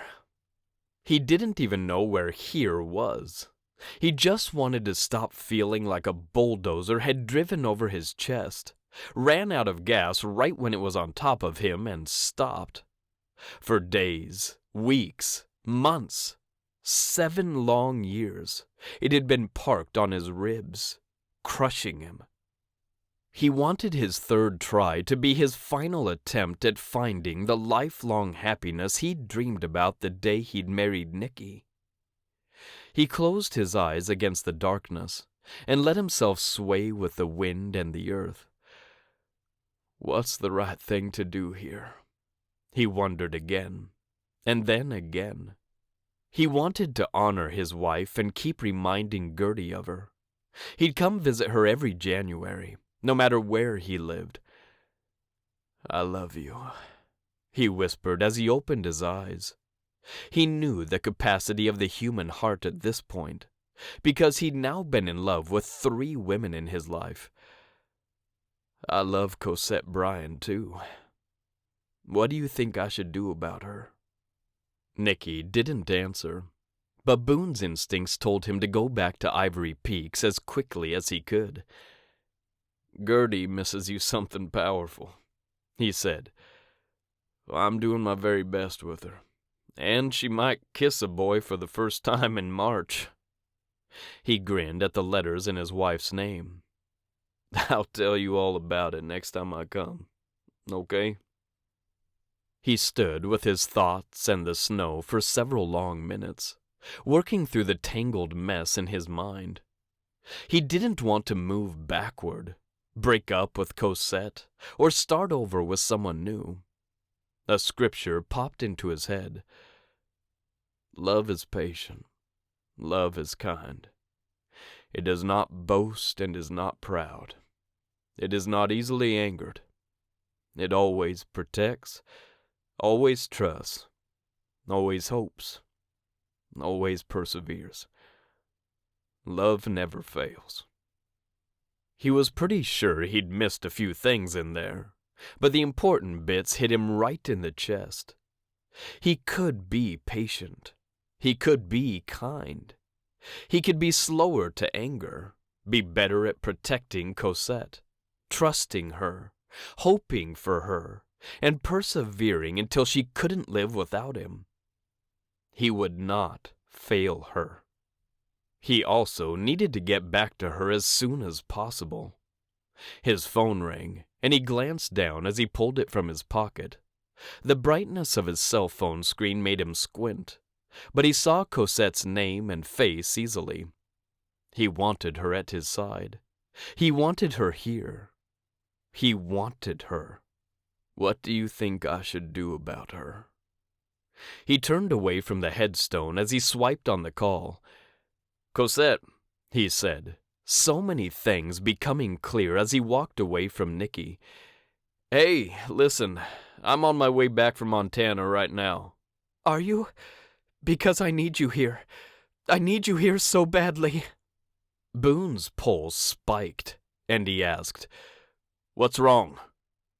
My sky is falling, Cosette whispered. Please hurry, Boone. 28. Cosette sat up straight at the very distinct sound of a car door slamming. Her face felt like she'd coated it in chunky sea salt and then fallen asleep. She was on the couch and not in bed, and she had been asleep until the noise had woken her. She got to her feet at the same time someone banged on the front door. Cosette? Boone called. It's me, sweetheart. She realized she was wearing her plaid pajama bottoms and a dingy gray t-shirt about the time she opened her front door. Boone stood there, concern and compassion and caring in his eyes. Hey, my love, he said, entering her house and taking her into his arms in one fluid movement. He held her right against his chest and pushed the door closed with his foot. You're okay? You made it through the night okay? I thought you were going to Ravens. He didn't back up to see her face, for which Cosette thanked the Lord above. She started to tremble, her emotions on the tip of a dangerous precipice. She couldn't speak, and she had no idea what time it was. Montana was a good 11 or 12 hours from Ivory Peaks, and Boone had made the drive there and back in a single day. She drew in a deep breath of him, getting the leather from his jacket and the spice from his cologne. I'm not okay, she finally said. I'm here, he said, as if his presence alone would chase out the fear and darkness in her life. Standing in the circle of safety in his arms, she absolutely believed he could. Do you want to tell me more about your daddy now? Cosette stepped back from him, unwilling to let him go completely. She took his hand in hers and turned to lead him into the kitchen. She couldn't remember what she'd eaten for dinner last night, and as she looked over the kitchen island, she saw dried garlic on the cutting board and a pan on the stove. She'd been making dinner when Raven had called and said their father was sick. The panic still choked her now, as it had then. She saw herself from above, running from the house and racing to go to Raven's. The drive to their father's had taken so long, and he'd said the dreaded word. Cancer. He's got prostate cancer, Cosette said. You said stage 1, Boone said gently. Did he say what the doctors said about a treatment plan? He's going on Monday, she said. Raven and I will go with him. After she'd held everything together for her family, the way they'd done for her when she'd shown up with her own terrible news, she'd gone into her father's backyard and cried. Alone. In the dark. Then, she'd done the one and only thing she'd been able to think of to soothe herself. She'd called Boone. I'll have lunch when you get to the farm, Boone said. At my cabin. You can lay on my couch and I'll hold you, and you'll tell me all about it. He smiled at her, which seemed like the exact right thing to do, though she couldn't even fathom feeling happiness or joy right now. You don't have to go through this alone. Is that what you're worried about? Yes, she whispered. Which is just so stupid. You had to weather much worse with your wife, and... She cut off, unable to continue. She shouldn't have called Boone. He'd gone to see Nicky, and she'd ruined it with her sky-falling episode. Hey now, he said. This is a trial for you, and I want to make it easier if I can. What I went through with Nicky, I wouldn't wish that on anyone. Cosette looked at him, this gentle giant of a man. He had such a good heart, and she couldn't believe that he'd given part of it to her. You were supposed to be at Raven's, he said gently, touching his forehead to hers. You don't have to be here alone, suffering. I went, she said. I just got back here about an hour ago. She'd laid on the couch and fallen asleep. What else is bothering you? Boone lifted her fingers to his mouth and tenderly kissed her knuckles. He led her to the couch and sat, pulling her onto his lap. Tell me. Cosette took a deep breath, finally able to tell him what she'd been trying to say for several days now. I should have gone to Saffron Lake with you. I wanted to, Boone. You didn't give me the chance to really apologize and allow me to come with you. I know, he said with a sigh. I didn't want to push you somewhere you weren't ready to go. I'm ready, she whispered. Okay, Boone said, his voice turning a shade deeper. That's great, because I'm in love with you, and you absolutely are welcome to come with me next time I go, and I'll be right here beside you through everything with your daddy. Cosette froze by the end of the first sentence, and while her eyes remained open, she only blinked because her body did so involuntarily. Boone's rough, yet tender fingers ran up her arm and back down to her wrist. Up and down, silent, waiting. She cleared her throat. You're in love with me? Completely, he said, no embarrassment or qualms in sight. I shouldn't have let my impatience dictate my actions. I'm a fool sometimes, and I hope you can forgive me. Cosette pushed away from him and sat up straight. She looked directly into his face.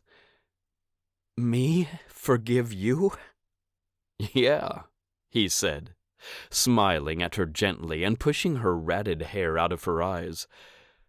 For being difficult these past couple of weeks. I was just disappointed about going to Montana by myself. I love you, Cosette, and I wanted you to experience the trip with me. I wanted you to see Nicky's grave and try to understand why it's important to me to go every year. Because I'm gonna go every year. She nodded and swallowed against the dryness in her throat. I know you are. You're okay with it? Of course I am. Boone's eyes shone with joy and desire at the same time. Okay, harder question, and any answer is okay. He cleared his throat. Do you love me too? Yes, she said, again not letting any of her feelings sabotage her mouth. Instant fear reared up, but just as quickly, something inside her smothered it. Her eyes widened. Yes, she said again. I do love you, Boone. I do. He chuckled, the picture of happiness and light. You sound like you're surprised. I am, a little, she said. I mean, yeah. She smiled at him too. Yeah, I've been trying to deny it, because I'm scared. But yeah. This doesn't mean we have to get married right away, Boone said. I will be patient and kind and hopeful. You'll continue to heal however you need to. And when it's right, we'll get married. She beamed at him, at the goodness inside him, at the kind spirit and healthy soul he possessed. Okay, he asked, his voice the same throaty one he'd used when he'd first kissed her, months ago. She leaned toward him, watching his eyes drift closed in anticipation of kissing her. She paused only a hair from touching her mouth to his. Okay, she whispered, and then she kissed this beautiful man who'd shown up in her life right when she needed him. He was there to shield her as the world crashed down around her, and she did love him with her whole heart because of that. And he wasn't a bad kisser either. The cabin door banged open, startling Cosette from where she'd stood at Boone's stove. Gertie, she chastised. What in the world? Where's Daddy? The girl asked. She looked like she'd run across the whole farm, her cheeks bright red patches against her normally fair complexion. Not only that, but her cowgirl hat was mysteriously missing from her head. He's out back with Matt, Cosette said, watching Gertie run through the house. Full-on run. It didn't take long, what with the size of the cabin, and she yanked on the doorknob there, too. She hadn't bothered to close the front door, and with both of them open, the late March weather had free access to the cabin. It had started to warm up, but Cosette wouldn't categorize the weather as double-door open worthy. She shivered as she called, "I'll get the door," after the teenager. Gertie was gone already, and Cosette shook her head as she headed for the front door first. With that shut, she strode to the back door. She curled her fingers around the door and pulled it open a little further. Boone and Matt had paused their work on the lawnmower Matt had been tasked to fix, and they both looked at Gertie as she gestured with her hands. Boone's smile grew and grew, and then he looked at his brother, one eyebrow cocked, clearly asking his brother what to do with whatever Gertie had presented him with. She sure had been animated and excited. Matt shrugged, and Boone laughed. About the moment he swooped Gertie into his arms, Cosette knew what had caused Gertie to come racing inside the cabin in search of her father. She kissed Michael. Cosette breathed out as she started outside, now the one leaving the door open behind her. Boone set his daughter back on her feet, the two of them grinning like fools. She missed the front of his sentence, but she caught, "Did it go? Did you like it?" Gertie glanced at Cosette as she arrived at Boone's side. She slipped her hand into his, because while he painted the perfect picture of calm, cool father on the outside, She knew this news was slicing away at him quietly inside. He'd confessed his worries to her weeks ago, and again just last night when Michael and Wes had arrived at the farm for spring break. Without school today, Gertie and Michael had spent most of the day together. In fact, Cosette hadn't seen her since breakfast, not even over at Pony Power. Gertie's eyes glowed with delight as she nodded. "Yeah," she said. "I liked it." Matt chuckled then. "Good luck, brother," he said quietly, before he went back to the lawnmower. "Where did you go?" Cosette asked, exchanging a glance with Boone. Out past the cabins that we're using for that camp this summer," Gertie said, meeting her father's eye again. "He held my hand, and he was really sweet." "What did you say to him afterward?" Boone said. "Or did you just run straight here?" "I need that socket," Matt said, and Boone released Cosette's hand to get it for him. Gertie groaned and spun around. Surprise and alarm coursed through Cosette. "Hey, what's wrong?" she asked, stepping in to give Gertie a female perspective on her first kiss. "I just ran off," Gertie said, meeting Cosette's eyes with plenty of panic in hers. "He kissed me, and then after, he asked me if it was okay, and I just nodded and scampered away. Ugh!" She paced away from the adults, and Cosette looked at Boone. He nodded at her to go after Gertie.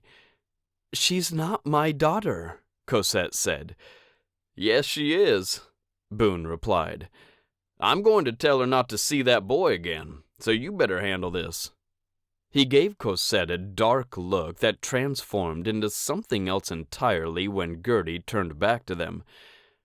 "Cosette," she groaned, and Cosette stepped in front of Boone. "All right," Cosette said, moving toward Gertie while her heart panicked. She put her arm around the girl's shoulders and steered her toward the house. "I need help with the steak, and you can tell me everything from start to finish. I'm sure it's not as bad as you think." They went into the house, and Gertie slumped onto a bar stool and started giving more details. "He asked if we could go for a walk after the last wash," she said. "He's so cute, Cosette. I knew he wanted to be alone, and I said sure. He asked if I'd been out to those cabins because his dad and uncle want them cleaned this weekend for the camp. I said I hadn't, but I knew where they were, so we went that way." "Mm-hmm." Cosette salted and peppered one side of the steaks and looked at Gertie so she'd keep talking. "He held my hand after he asked. He asked, Cosette. He's seriously so amazing." She sighed, and Cosette smiled at her. "He sounds like it." "Is my dad romantic like that?" Gertie asked. "He holds your hand all the time. Does your stomach, I don't know, dive bomb through your whole body when he touches you?" She looked so hopeful and so lost at the same time. Cosette grinned at her and nodded. "Yes, ma'am. Your daddy is plenty romantic." She pointed the tongs at Gertie. "Don't you go telling him that. His head is big enough." Gertie grinned too, and made a crossing motion over her heart. "So we get out to the cabins, and we go past them, and I realize he doesn't care about these cabins. He says the sun is bright today, and then he looks at me, and I knew." She stared off at nothing, and Cosette could only relive her first amazing kiss with Boone, too. "He asked if he could kiss me, if it felt okay. I nodded, and then he just sort of did it." "Did it?" "Well, he sort of fumbled for a second with his hands. It was a little awkward, you know. I didn't know where to touch him either." A look of horror came across her face. What if I did it wrong? I'm sure you didn't, Cosette said. She glanced toward the back door. You know your dad is going to ask me for these details. Where did he put his hands? Where did you put yours? Gertie looked down at her hands as if she'd just now realized they were attached to her body. I think they ended up on his back, Gertie said, looking up. My arms went around his, and yeah, I had my arms around him and my hands on his back. Cosette flipped the steaks and reached for the salt shaker again. And his? He held my face in his hands, Gertie said, reaching up to touch her face. Right here, along the sides. Smart, Cosette said, and very romantic.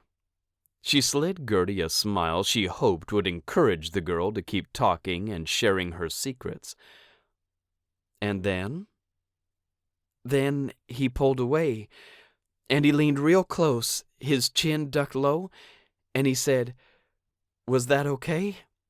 That's when I nodded, and when he stepped back, I ran off, literally ran away. I didn't even say anything. I'm sure it's fine, Cosette said. Why don't you text him and ask him to come eat dinner with us? It's his first day in town, Gertie said miserably. She laid her head in her folded arms and looked toward the back door.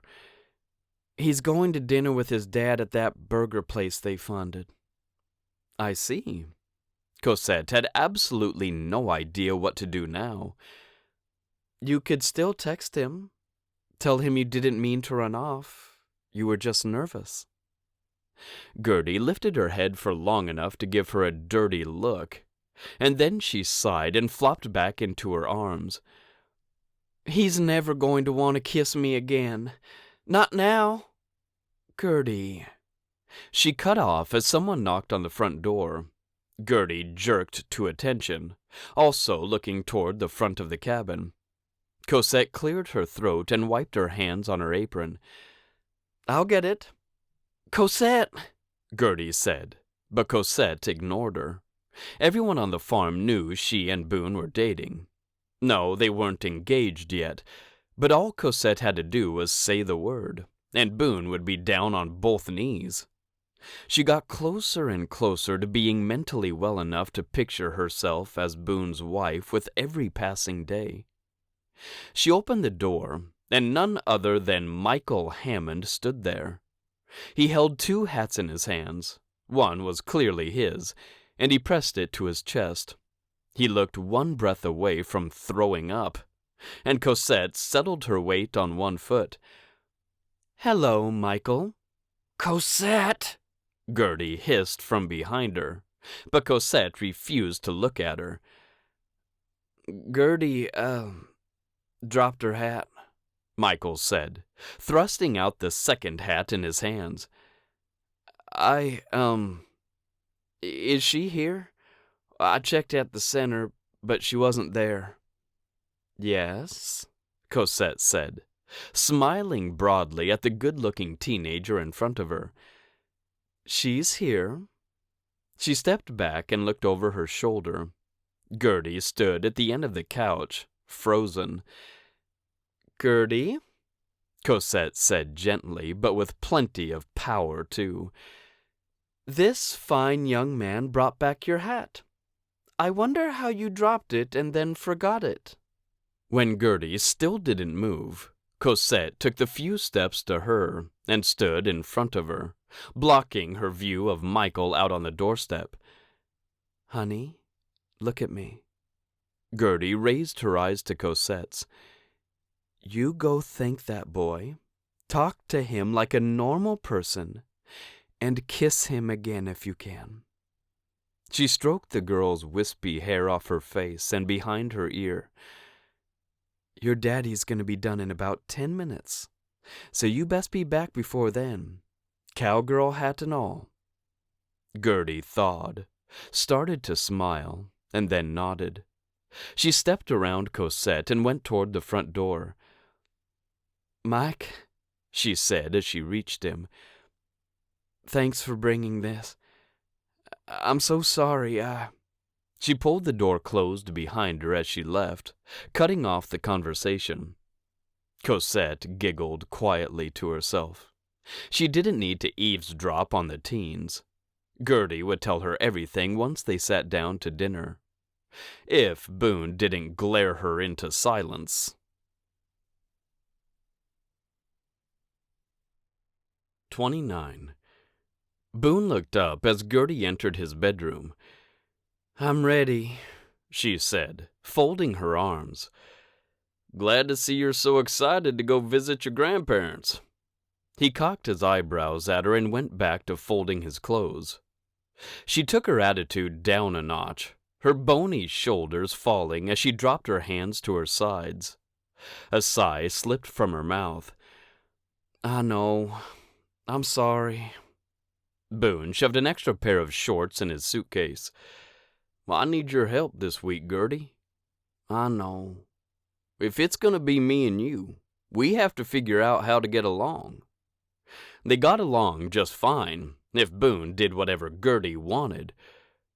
"It's not just me and you," Gertie said, and Boone looked up. "It is," he said, advancing toward her. "Always. We're just adding Cosette, hopefully." He drew his daughter into a hug, glad she wrapped her arms around him, too. "You like her, right?" "Yes," Gertie said.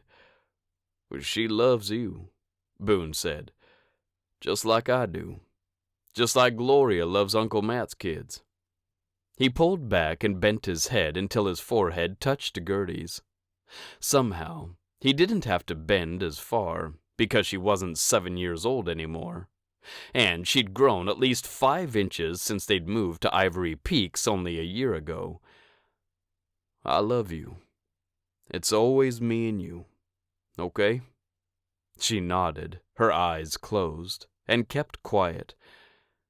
"I know why you're mad," he said, moving away from her and adding a touch of coolness to his voice. "It's not about Mike," she said. "Sure it is," Boone said. "You're leaving this morning, and he won't be here until this afternoon." He turned and studied his daughter. At least she didn't argue with him when they stood face to face. "We'll be back in 4 days. It's not a long trip. He'll still be here." Michael Hammond would be working at the farm all summer, in fact. He and Gertie would have plenty of opportunities to sneak off behind cabins to kiss. And Boone finished his packing while Gertie watched, trying to distract himself from such thoughts. He zipped his suitcase and looked at her again. "You've got her ring?" Gertie stuck her hand into her cut-off shorts pocket and lifted the diamond ring. "Right here." He'd taken it from the box and slipped the white gold band with the glittering diamond atop it inside a tiny plastic bag. "I'm going to put it in my backpack." Boone nodded, appreciating Gertie so much for who she was in that moment. His daughter would never be caught with a purse, and he'd bought her a small backpack for the trip. She loaded it with snacks and drinks, her phone and tablet, chargers, and her headphones. The ring would obviously ride with all of her most important belongings, and Boone's heartbeat tripped over itself. Gertie left the room, and Boone picked up his suitcase and put it on the floor. It rolled along beside him as he followed her down the hall to the kitchen and living room area of the cabin. "She's here," Gertie said. "My zipper is stuck." She threw Boone a panicked look. "Daddy, help!" Boone abandoned his suitcase and hurried toward Gertie. "You go say hi," he said, taking the ring from her. "I'll get it tucked in this pocket." Gertie straightened and wiped her hands down the front of her shorts. She opened the door and stepped outside with, "Hey, Cosette," before she brought the door closed behind her. Boone yanked on the zipper once, then twice, and it finally slid up the teeth. He stuffed the ring inside and pulled the closure down again. His pulse raced now, and he had no idea how he was going to get down on his knees and ask Cosette to marry him. He'd thought about doing it at the cemetery and quickly dismissed the idea. He didn't need to be kneeling on his wife's grave for crying out loud. The three of them were staying at his house in Saffron Lake, and Boone was planning to work himself to the bone over the next few days. He'd hired help to get the farm and house in tip-top shape so he could list it for sale. He wasn't going to return to Montana, not now that he had a reason to stay in Ivory Peaks. Not when Cosette had mentioned to him exactly 17 days ago that she thought she was ready to take the next step in their relationship. Her schedule had become a bit tighter since she'd started driving over to her dad's twice a week. Sometimes Boone took her so she could work on a report or catch a nap, and he was just glad he could help. Jeff had been through his first round of treatments, and his doctors were pleased with his progress. Right now, he didn't have any appointments or anything urgent, and Raven had said she'd take care of him while Cosette went with Boone and Gertie to Montana. He never had video-called his daughter at the cemetery, and Nikki's parents hadn't seen Gertie in a year. Boone knew he needed to go, and this trip felt miles different than the one he'd done 5 months ago. "Oh, he's ready," Gertie said brightly as she opened the door. Boone picked up her backpack and handed it to her. "Yep," he said. "I'm ready. Let's get this show on the road." His whole body lit up as Cosette entered the house, and he laughed as he scooped her into his arms. "Hello, love." He knew exactly what he was saying when he said that, as he'd said it to Nikki for years and years. When he went to visit her grave, he still said it. Now, he had another living, breathing love in his life, and as he leaned down to kiss Cosette, he closed his eyes and thanked the Lord for his goodness and kindness in leading Boone somewhere he didn't want to go, and providing for him a third try at happiness. "Here we are," Boone said many hours later. The sun had started to arc through the western sky, and his backside felt stiff from sitting for so long. "Looks like Grandma and Grandpa beat us," he added. He killed the engine and got out of the truck, letting Cosette get out on her side of the vehicle. He couldn't move past the rearview mirror for some reason. He'd never frozen when he came to the cemetery before, but now he did. Gertie got out behind him, and as she moved beside him, she slipped the tiny plastic bag with the diamond ring into his hand. "Do you see them?" she asked casually, and Boone wasn't sure if he should be alarmed or impressed by her acting skills.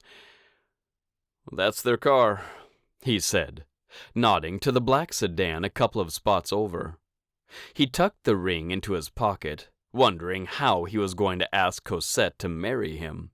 He'd already decided not to do it here. They hadn't gone to the house yet, choosing to meet Kyle and Carrie here.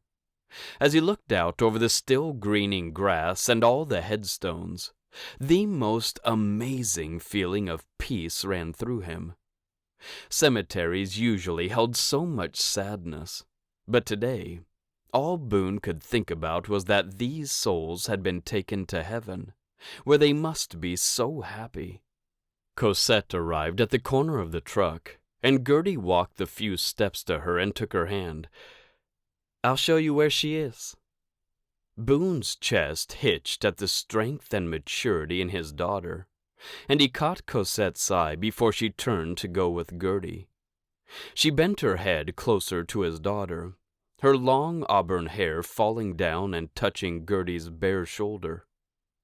Cosette said something to her, and Gertie looked over her shoulder, slowing her pace. "Come on, Daddy," she said.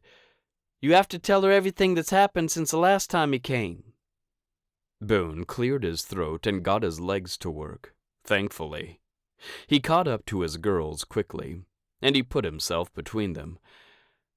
"I want to hold your hand," he said to Cosette, slipping his fingers into the spaces where Gertie's had just been. "And yours." He grinned at his daughter and looked up again, the sunshine warming him now. "There's Grandma," Gertie said, squealing and releasing his hand so she could run toward Nicky's mother. Boone smiled as widely as he ever had, especially when Carrie jogged toward Gertie, too, both of them colliding in their joy. "Wow," Cosette said. "They miss her and love her." Boone nodded. "You've met Gertie, right? Everyone loves her. She has this fire people seem to want to have in their lives." Cosette bumped him with her hip. "That comes from you, you know." He looked at her, glad his cowboy hat shielded his eyes from the sun in front of him. "You think so?" 100%, she said. They were barely moving, and Boone looked back toward Gertie and her parents. "Carrie looks just like Nicky," he said. "Gertie is a small version of the two of them." "She's taller," Cosette said. "Well, that's the little part I have in her," Boone said as Kyle looked in their direction. He wore a huge smile too, and he started toward Boone. Something tickled in Boone's soul, and he picked up the pace, starting to laugh as he approached Kyle. "Boone!" the older man said. He took Boone into a tight hug and held on as if he let go he'd fall to his death. Neither of them spoke, and Boone smiled while his emotions stormed through him. He pressed his eyes closed and prayed he was doing the right thing. Finally, Carrie came over, and she wanted a hug from Boone too. She wept openly, and Boone didn't know how to explain or let go of her. He eventually managed it, his own eyes wet. He wiped them as he turned to find Gertie holding Cosette's hand. "This is Cosette," Gertie said, helping Boone right when he needed her to. She smiled up at Cosette, who also wore a gorgeous grin on her face. "Daddy's in love with her, and if he can ever get his act together, I think he'll ask her to marry him." "Hey," Boone said, his smile falling. "I have my act together." Gertie's eyebrows went up, her smile teasing and taunting him. She glanced at Cosette. "Did he ask you to marry him and I missed it?" "No, ma'am," Cosette said, giggling. She released Gertie's hand and stepped toward Kyle and Carrie. "It's so wonderful to meet you." "This is Kyle and Carrie Burgess," Boone said. "Cosette Brian. We have been seeing each other for a while, 9 months or so." "Boone and I met on this very day a year ago," she said, giving him a look that said he probably should have known that. "Is that right?" Kyle asked at the same time Boone did. They all laughed together, and once the handshakes and hugs finished, the 5 of them stood there awkwardly. "Daddy," Gertie hissed, and he looked at her. "What?" She sighed and rolled her eyes toward the heavens. "Ask her now." The words flowed through his mind, and Boone resisted them for a couple of seconds. Carrie looked at him, and Boone stepped over to Gertie. Boone got his act together and dug his hand into his pocket. "Before we go," he said, feeling the slick plastic. Well aware of every eye on him now, and Gertie raising her phone so she could record the proposal, Boone dropped to one knee, and then 2. Cosette sucked in a breath, and Carrie said, "Oh, my goodness." His thick fingers fumbled with the tiny zipper at the top of the bag, and he looked up at his daughter. "Gertie," he said, "help." She handed her phone to Cosette, who looked at it blankly. Gertie got the bag open and poured the diamond ring into Boone's palm. She took her phone back and resumed her recording position. Boone's heart thundered in his chest, making his tongue thick and his mind slow. He met Cosette's eyes, which were wide and glittering in the sunlight. Everything cleared, and he grinned at her. "Cosette Brian," he said in a steady, strong voice, "I'm not sure I've figured you out yet, but I know I'm in love with you. The day I met you a year ago made everything in my life pivot. I want to spend the rest of my life at your side, and maybe one day I'll know everything that makes you so amazing, special, and beautiful." He held up the ring. "Will you marry me?" Cosette reached up and wiped her eyes while Gertie swung the phone in her direction. She giggled and smiled the way children do, and Cosette looked at her first. "What do you think? Was that romantic enough?" "Yes," Gertie said, and Cosette looked at Boone. She cocked one eyebrow and took a step toward him. She looked at the ring and then him, her expression filled with adoration and love. Boone almost couldn't believe it was for him, and because of him, but it was. "I love you," she whispered, nowhere near loud enough for the cell phone camera to capture the sound. "I'm ready to marry you. So yes, I'll be your wife." Boone grinned as he slid the ring onto her left hand this time. He whooped and threw his cowboy hat into the air, put one foot solidly on the ground, then grabbed Cosette and pulled her onto that knee. With his face only an inch from hers, he whispered, "You are precious to me. I love you." "Love you too, Boone." He kissed her while Kyle and Carrie clapped. He kept it chaste because his daughter had the camera rolling, and when he pulled back, his smile popped back into place. Cosette's did too, and they both got to their feet. "That's wonderful," Carrie said, weeping again. Even Gertie lowered her phone to wipe her eyes. All the muscles in Boone's face tightened, and he pulled his daughter into his chest. "Okay?" he asked, looking at Cosette. She sandwiched Gertie on the other side, hugging her too, and Boone finally felt like he'd reached the top of the deep, dark hole he'd fallen into over 7 years ago. He cleared his throat, and their huddle hug broke up. "Let's go see your mama," he said to Gertie, and they linked hands again. The 5 of them made the rest of the walk in silence, and Boone smiled at the headstone as it came into view. "Hello, love," he said the way he always did. He came to a stop in front of his late wife's name. "There's so much to tell you this time."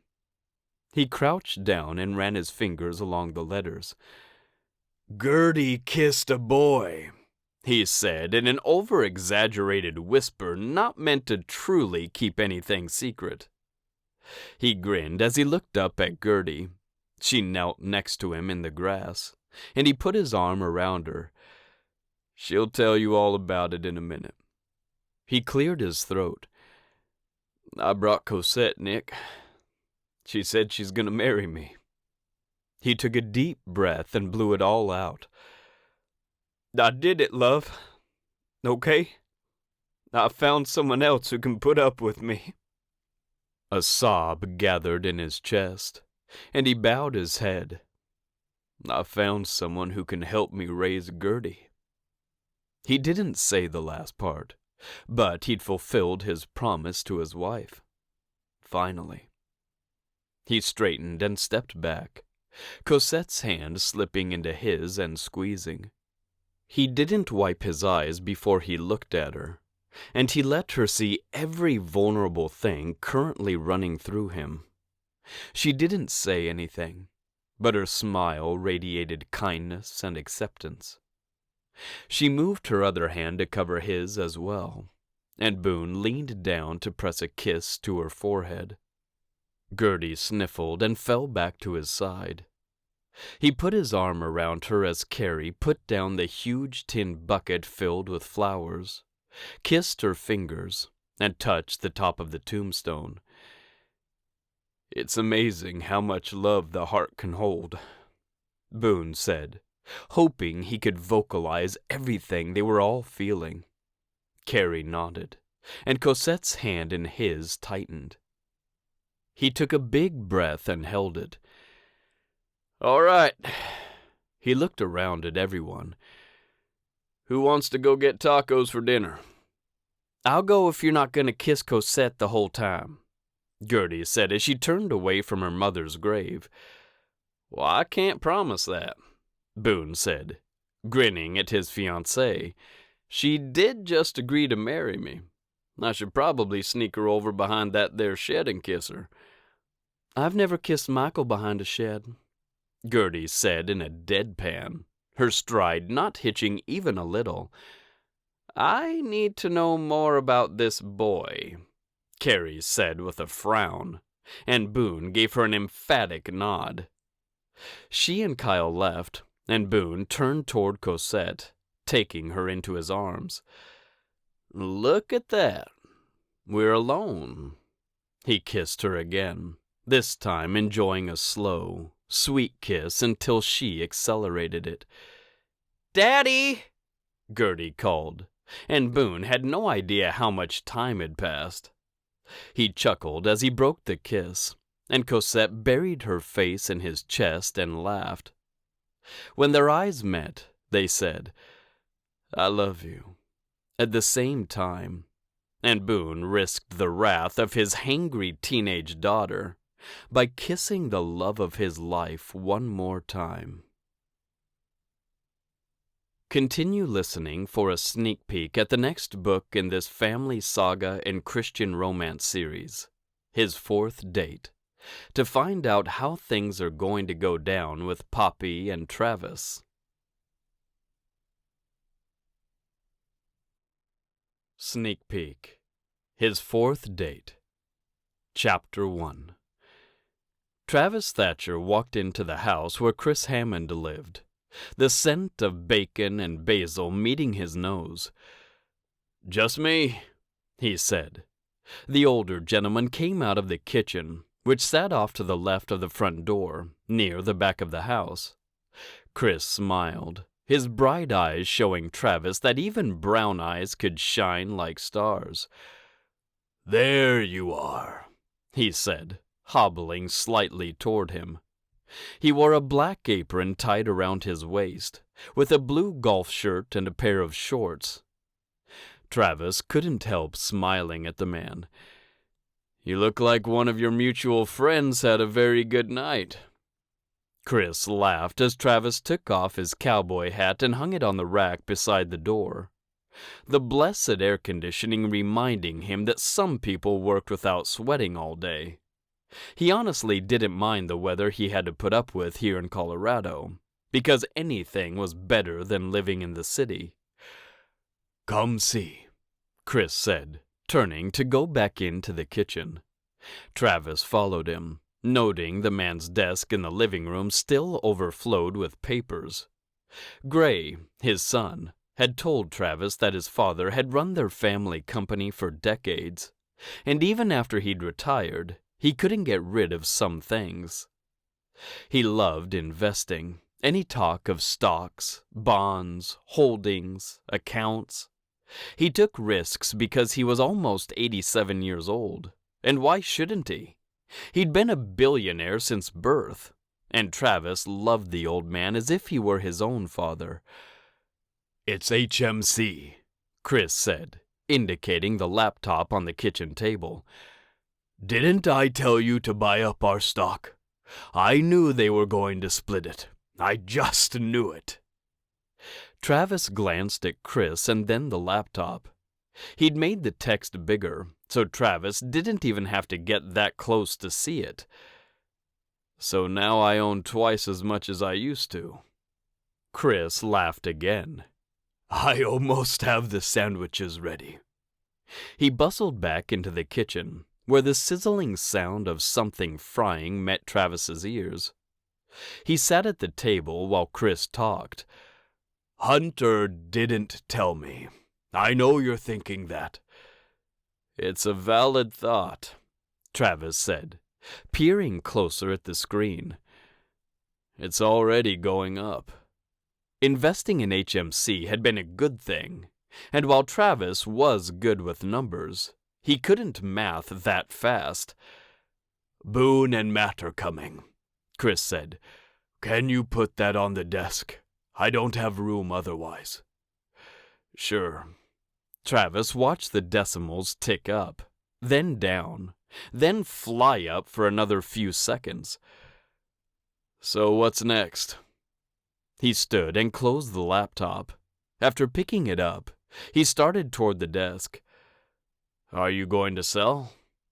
Not yet, he said, flipping over a grilled cheese sandwich. This wouldn't be just any grilled cheese, though.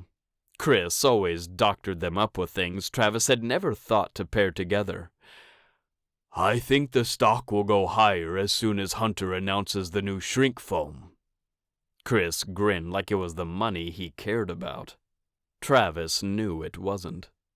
The man hadn't had to live a day of his life without what he wanted and needed.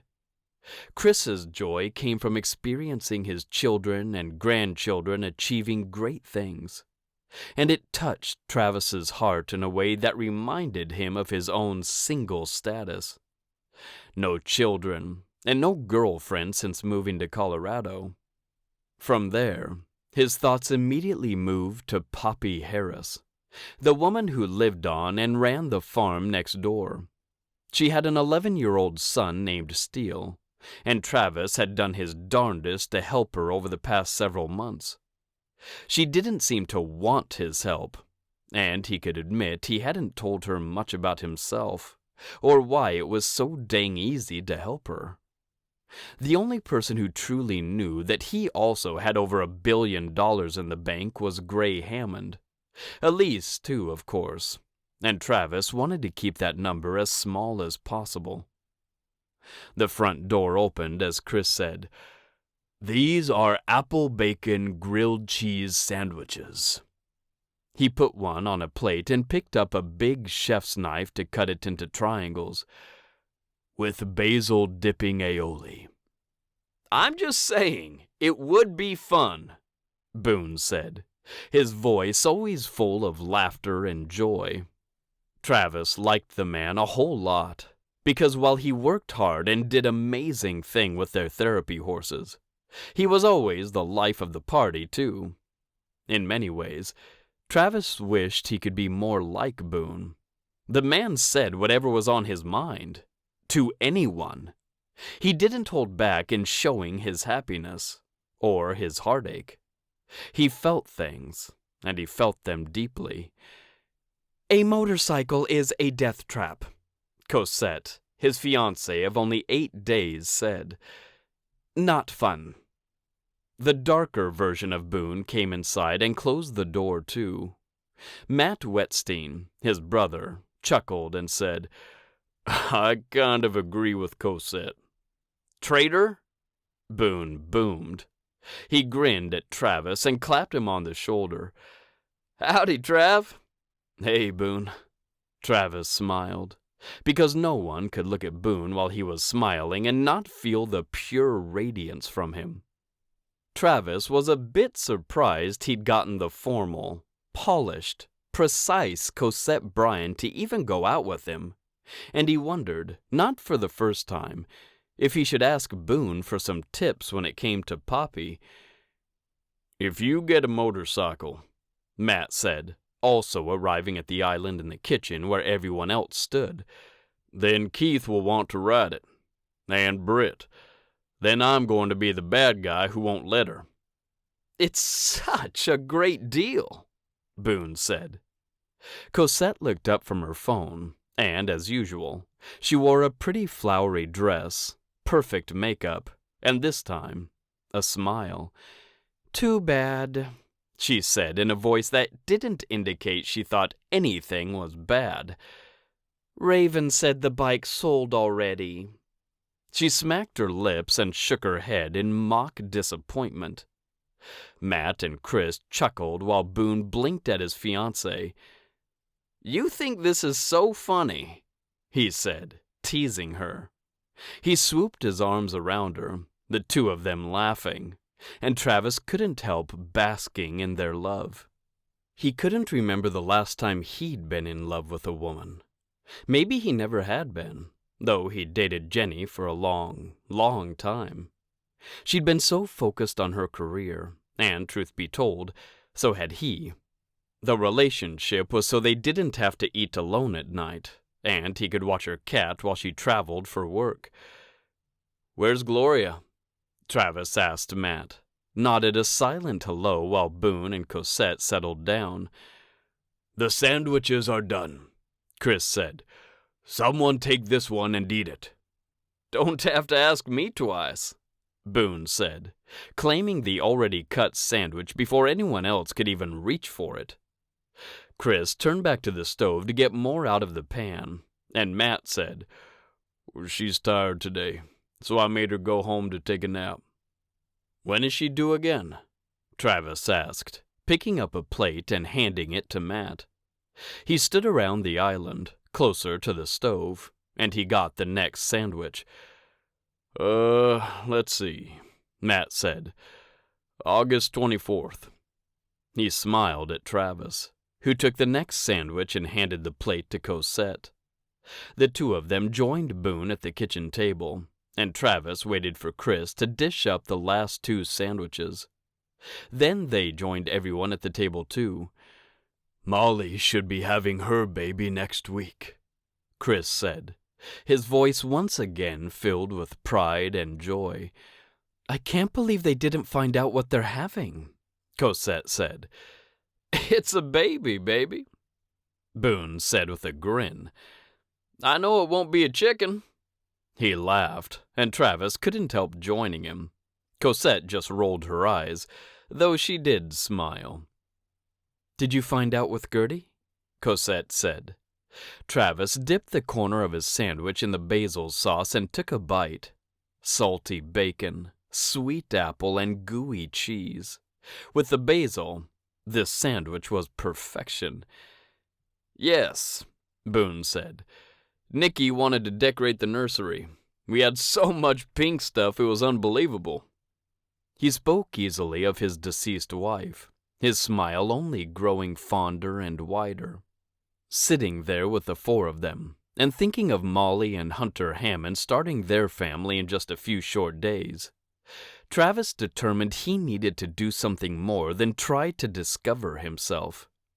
He left his bigwig finance job in the city and come west, where he'd found this farm and this job to be a safe haven for him.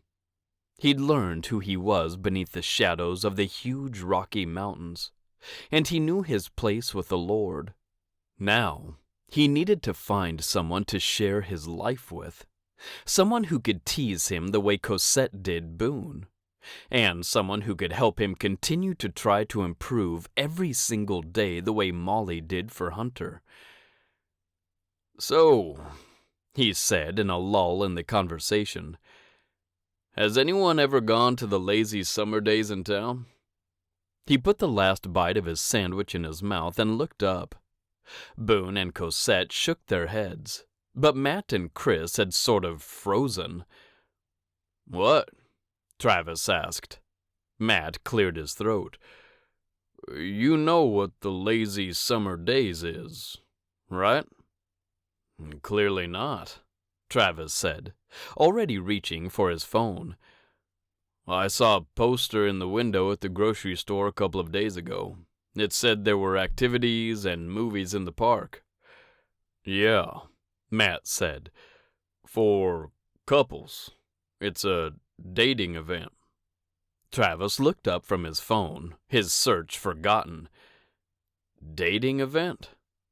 Matt shifted and cleared his throat again. "It's for, like, you know, a summer girlfriend. You sign up, and the first event is speed dating.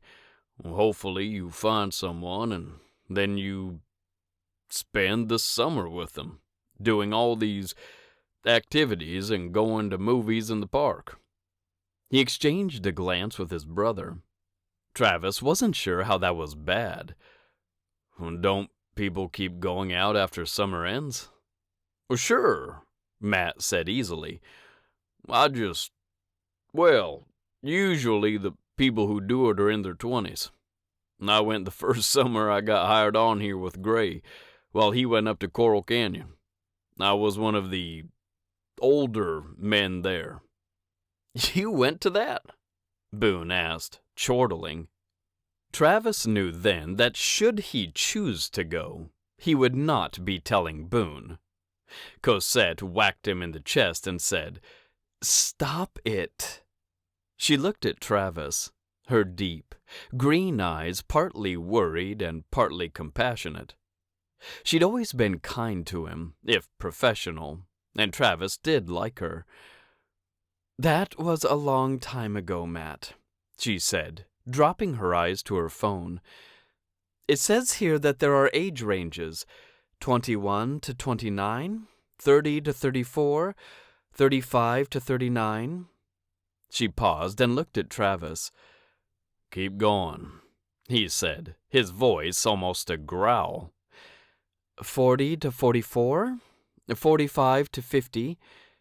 She read out ages all the way to 65, and then said, "And 66 plus." She looked at Matt and Boone and Chris.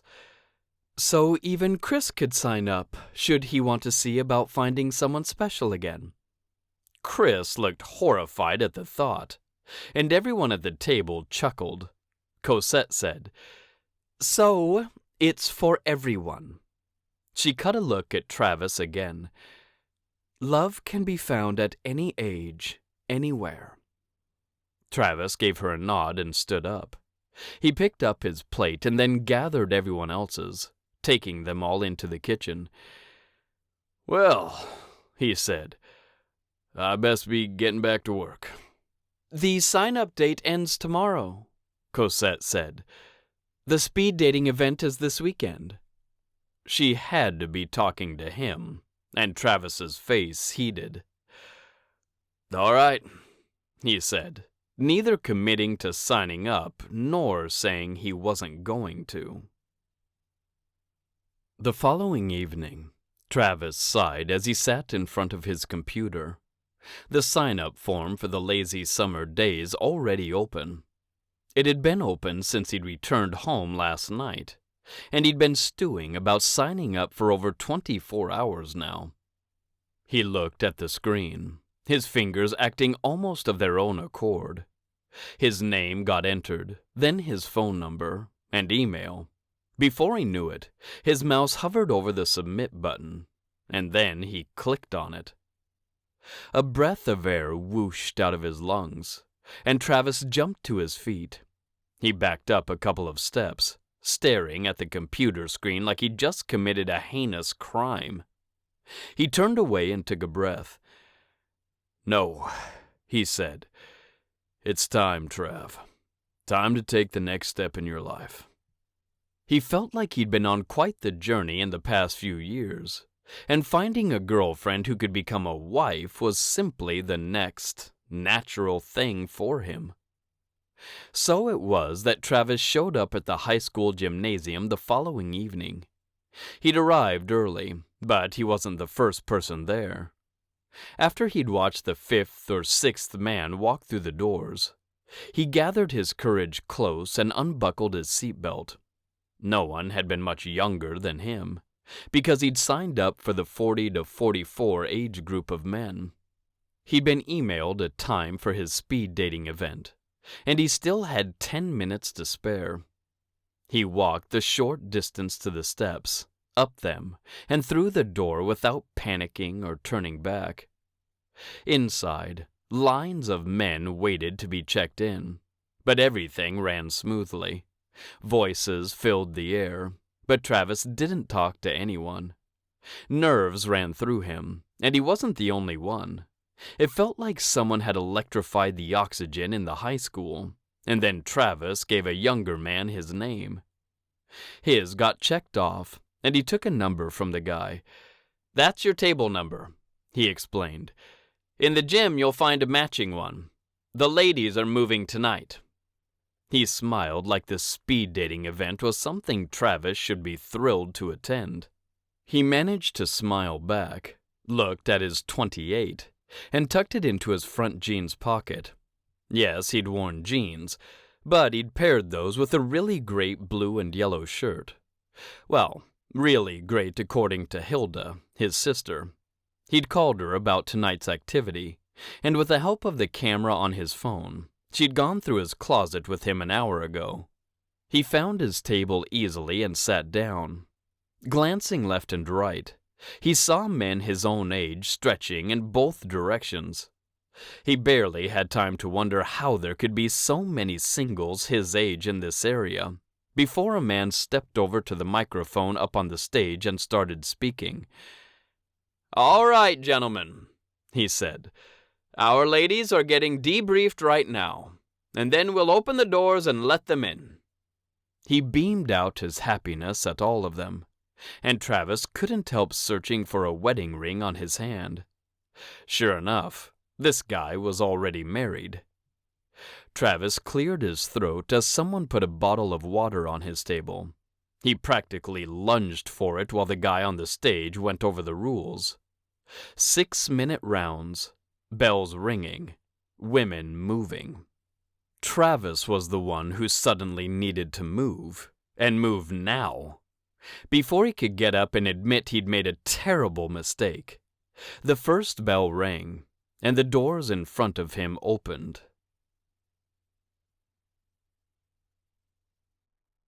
Sneak peek. His fourth date.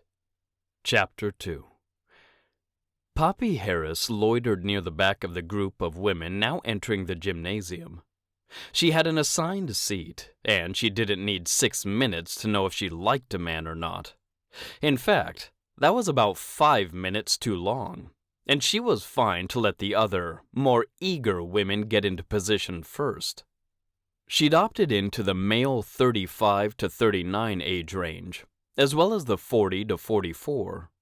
She'd already been doing the speed dating thing for an hour, and she'd struck out spectacularly. 10 dates, and not a single man in her age range had asked for her number. Even if they had, Poppy wouldn't have given it to them. One of her dates had looked to be the same age as Steele, and Poppy didn't need 2 11-year-olds to mother, thank you very much. These men were 5 to 9 years older than her, which was still an acceptable range in her book. Other than Eli, her ex-boyfriend, her dating playbook was quite empty, and Poppy had decided she needed to do something about that. Elora had told her about this lazy summer days event. Not that Poppy hadn't known about it. The town of Ivory Peaks had been running it for a lot longer than just this year. She'd never attended, though her sister swore by the event. Elora had met her husband a few summers ago, and she'd managed to get the man to marry her and do things the right way. Of course, Elora was the younger sister, but she was the far superior daughter. Poppy pushed her perfect sibling from her mind, reminding herself that she had a brother who seemed to need to move home every other year. No one was perfect, and she didn't have time right now to dwell on all the ways she needed to improve. She would meet 10 more men, and hopefully one of them would become the love of her life, the way Briggs had for Elora. She went to her left, because she knew where Station 25 sat. She'd rotated through it an hour ago. Now she'd start there. She drew in a deep breath and smoothed down her errant curls as the woman in front of her veered toward Table 26, leaving her view clear of Table 25. A man she didn't recognize sat there, looking anxious. Poppy knew the feeling, as her stomach tried to vacate her body while her feet kept moving toward him. "Hello?" she said just as the bell rang. 6 minutes, the man up on the stage said. The man at the table didn't stand, not like 26 had to meet the blonde who'd gone his way. Poppy gave her guy a strike, but kept her smile stitched in place. "Your first date starts now." She had no idea how the caller could sound so excited, but he had. With several more age ranges to go, she hoped he had plenty of coffee or a whole case of energy drinks nearby. She'd consumed 4 slices of turkey from the deli and a Red Bull before making the drive to this high school gym a couple of hours ago. And as she sat down, she cleared her throat nervously. "I'm Poppy Harris." "Dwayne Rush." He smiled at her and extended his hand. He wore a cowboy hat, but he clearly didn't work outside. His hands looked like he'd just gotten a manicure, and his skin felt softer than hers. "It's great to meet you." "You too." She pulled her hand away from his. "So, Dwayne, what do you do?" She could really use a chef or a veterinarian, but Poppy had told herself to be open-minded. She couldn't afford to be picky about who she went out with, and Dwayne was good-looking in a non-cowboy kind of way. It really was a shame her attraction to true cowboys was so strong, because she'd never met one who could be tamed enough to settle down, at least not by her. "What about Travis?" she asked herself as Dwayne said, "I run the cell phone store in town." Like he'd single-handedly delivered Christmas gifts to all needy people in the state of Colorado. "What about you?" "I run a farm," Poppy said as pleasantly as she could. 2 strikes ran through her mind, though she wasn't sure why. If she ended up marrying Dwayne, she could eliminate a very expensive bill from her long list of them. The conversation stalled, and Poppy struck Dwayne right on out. She made it through the 6 minutes, and with seconds to spare, Dwayne asked, "Do you think I could get your number?" He wore hope in his bright blue eyes, and Poppy could admit that pleasure and satisfaction filled her. "Sure," she said, and she filled out the paper with her name on it and handed it to him. He gazed at it, truly seeming surprised. And he did stand to shake her hand this time. "Move to the next station," the caller on the stage bellowed into the mic. "You have 30 seconds until your second date begins." Poppy offered another smile to Dwayne before she turned her attention to 26. He was still talking to the blonde. Neither of them seemed to have heard the man on the stage, and Blondie tipped her head back and sent gut laughter toward the ceiling. The man across from her laughed too, and Poppy stood there awkwardly. She couldn't go back to her seat, because someone else had already taken it. In the 3-foot space between tables, she barely fit, and she towered over both people still talking. "You're supposed to switch," she said. Only a moment later, the microphone squealed, and Blondie finally looked toward the stage. "Oh," she said, giggling as she got to her feet. "Looks like we're supposed to change." "Your second date starts now." She wrote her number on the slip of paper with her name printed on it, tucked it in the man's pocket, and moved over to the next station.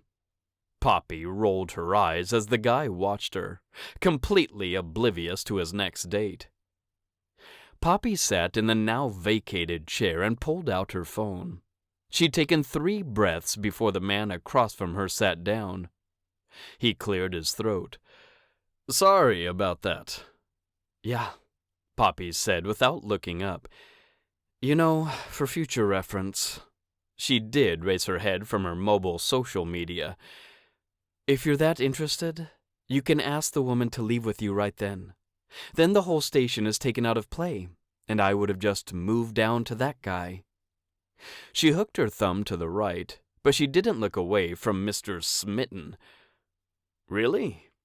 He looked over to the next table, where Blondie let loose with another hysterical round of laughter. Of all the luck, Poppy thought. Of course she'd get behind the perkiest, funniest woman at the speed dating event. She already battled a demon who told her she was dull and drab, and following Blondie around for the next hour wasn't going to help one bit. Yeah, she said, but you have to do it in that 30 seconds, because if you go now, then the whole rotation is off. Well, maybe I could ask her after this round, he said, looking at Poppy with extreme hope. Then this station would be gone. And then the one past her won't have anyone, because I haven't gone out with that guy yet. She shook her head. Nope. You had to ask her and leave before I sat down here and she sat down there. She went back to her phone. It's fine with me. I have a couple of comments to leave anyway. He hadn't introduced himself, and Poppy wasn't about to give him her name. The 6 minutes passed fast enough, and the bell rang. Great to meet you, she said as pleasantly as she could, getting to her feet and reminding herself that Dwayne had asked for her number. 30 seconds. Third date beginning now. Hello, Sal, she said, smiling at the man who'd once sold her some overripe fish. She'd driven right back to the butcher's shop and told him so, and thankfully, he did think the customer was right. She'd gotten something else for dinner, but of course Steele didn't eat it. The boy only ate dino nuggets and tater tots, boxed macaroni and cheese, and cold cereal. Poppy supposed that could have been a commentary on her parenting skills and her lack of cooking skills, but her son hadn't died yet. Poppy, he said, smiling at her. How were those pork chops? And date 3 would be 6 minutes of meat talk. Ivory Peaks wasn't that big of a place, and Poppy understood she'd likely run into some men she knew at this event. She never looked down the line to see who came next, because that was half the fun of speed dating. 30 seconds to switch. Good luck tonight, Sal, she said as she stood up. You too, he said, glancing to Poppy's next station and then toward his next date. And come get that beef roast on Monday. I'll have it wrapped for you. I will. She smiled and turned toward station 28.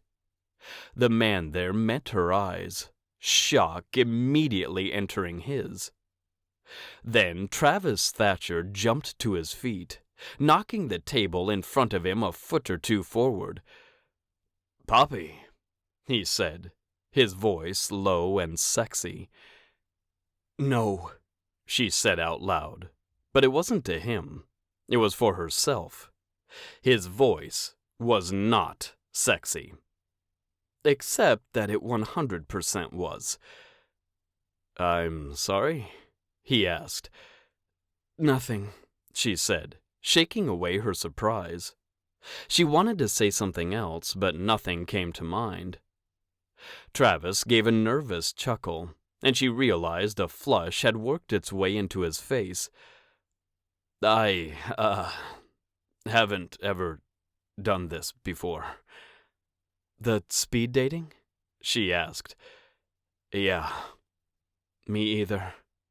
She moved toward the chair and pulled it out a little further. How's it going? Not great, he said as he retook his seat. He smiled at her from across the table, his big, rough hands clasping together. You? Not as bad as last time, she said. His smile faded slightly. I thought you said you hadn't done this. Before this year, she said, clarifying. I signed up for 2 age groups, this one and the one before it. The younger guys. Ah, I see. How old are you? She asked, realizing how blunt she sounded. I mean, that was rude. Sorry. She gave a light laugh. I actually belong in the younger group, but I figured someone who was 44 was still only 9 years older than me. She shrugged, another horrible giggle coming from her mouth. Travis's smile brightened again. "I'm 42, he said, "and I'm not from here or any cowboy-dominated region. But my mother did teach me some manners. I won't ask how old you are." Poppy grinned at him, surprised at how easy he was to talk to. He'd always been fun to be around, and she was the one who'd put up bars and barriers between them. He'd taken her displeasure at him paying her mortgage, and she swallowed just thinking about it. "Listen," she said, leaning her elbows onto the table and inching closer to him. She told herself it wasn't because his cologne did strange things to her pulse. "I want to apologize for making a big deal about—" She cleared her throat. "My mortgage payment." "I did say I was sorry for paying it," he said. "I was just trying to help." "It did help," she said. She wasn't sure why the two words she needed to say always stuck in her throat. "Thank you." Travis tilted his head to the side, his dark brown cowboy hat perched so deliciously on his head. He wore a full beard, the darkness of it showing some gray and making his white teeth shine in the bright overhead lights. "That seemed hard for you to say," he said. "It is," she admitted, feeling one of her walls crumble to the ground. Can I tell you something?" "I wish you would." He grinned at her, and Poppy realized he was flirting with her. Travis Thatcher. Flirting. She blinked out of the surprise. This cowboy had plenty of them to throw at her, and said, "It's hard for me to thank people. I'm working on it." "Why is it hard to tell someone thank you?" "It just is," she said. "See, I've had to do everything myself for so long, and I hate feeling like I can't do something. I hate requiring help." "Everyone needs help sometimes," he said. "True," she said. "My sister says I need to swallow my pride and just let people in." He leaned closer, a glint in those gorgeous eyes that reminded her of the color of chocolate mousse. "You've let me come help you. I heard you tell Gray and Elise thank you. I listened as he gushed over how helpful Cody was up in the hayloft." Poppy swallowed, because he wasn't wrong. "Maybe it's just you then." "Why me?" "You make me nervous," she admitted. His eyebrows went up. "I do?" "Yes." She pulled her arms back and folded her arms as she leaned against the back of the uncomfortable chair. "Happy?" "Not at all, Miss Harris," he drawled. "If you're not a cowboy, where are you from?"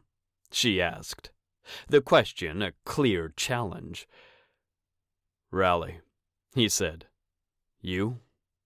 "What makes you think I'm not from right here in Colorado?" "I didn't say you were from somewhere else. I just asked where you were from." He could hold his own with her, and that made him so much more attractive to Poppy than he already was. Her pulse pumped out an extra beat, and a certain sense of instability flowed through her. "I'm from Laramie," she said. He nodded. "Why'd you move here?" "I came with my boyfriend," she said. "We were to live and work on the farm where I still am." Travis simply blinked. No judgment filled his face. "I moved here from New York City. I worked in investment banking there."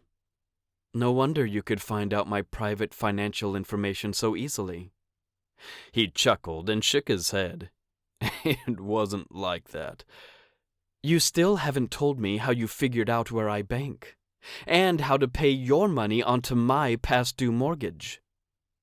She raised her eyebrows, wondering if he found her even slightly attractive. She'd been thinking about him for weeks and months, and she really wanted to go out with him again. "Time's up!" the man screeched into the microphone, and Poppy flinched. Travis got to his feet while the guy said they had 30 seconds to move. "Hey," he said, "what do you think about us getting out of here and continuing to talk somewhere else?" He swallowed visibly, his expression filled with anxiety and hope at the same time. Numbness flooded Poppy, and she couldn't make sense of his words or her thoughts. "We could go to dinner somewhere. I'll tell you how I figured out where your mortgage was." Travis glanced to the woman who would be his next date, but Poppy couldn't look away from him. "Well, I guess this is something we can do, but the clock is ticking." Yes, it was. Every tick seemed to take a very long time, and Poppy couldn't get her voice to work. Another chuckle, and Travis's eyes bored into hers. "Poppy," he asked, "what do you think?" This has been His Third Try, a Hammond Family Farm novel, Ivory Peaks Romance, Book 3, written by Liz Isaacson, narrated by Cody Roberts. Copyright 2021 by AEJ Creative Works. Production copyright 2022 by AEJ Creative Works.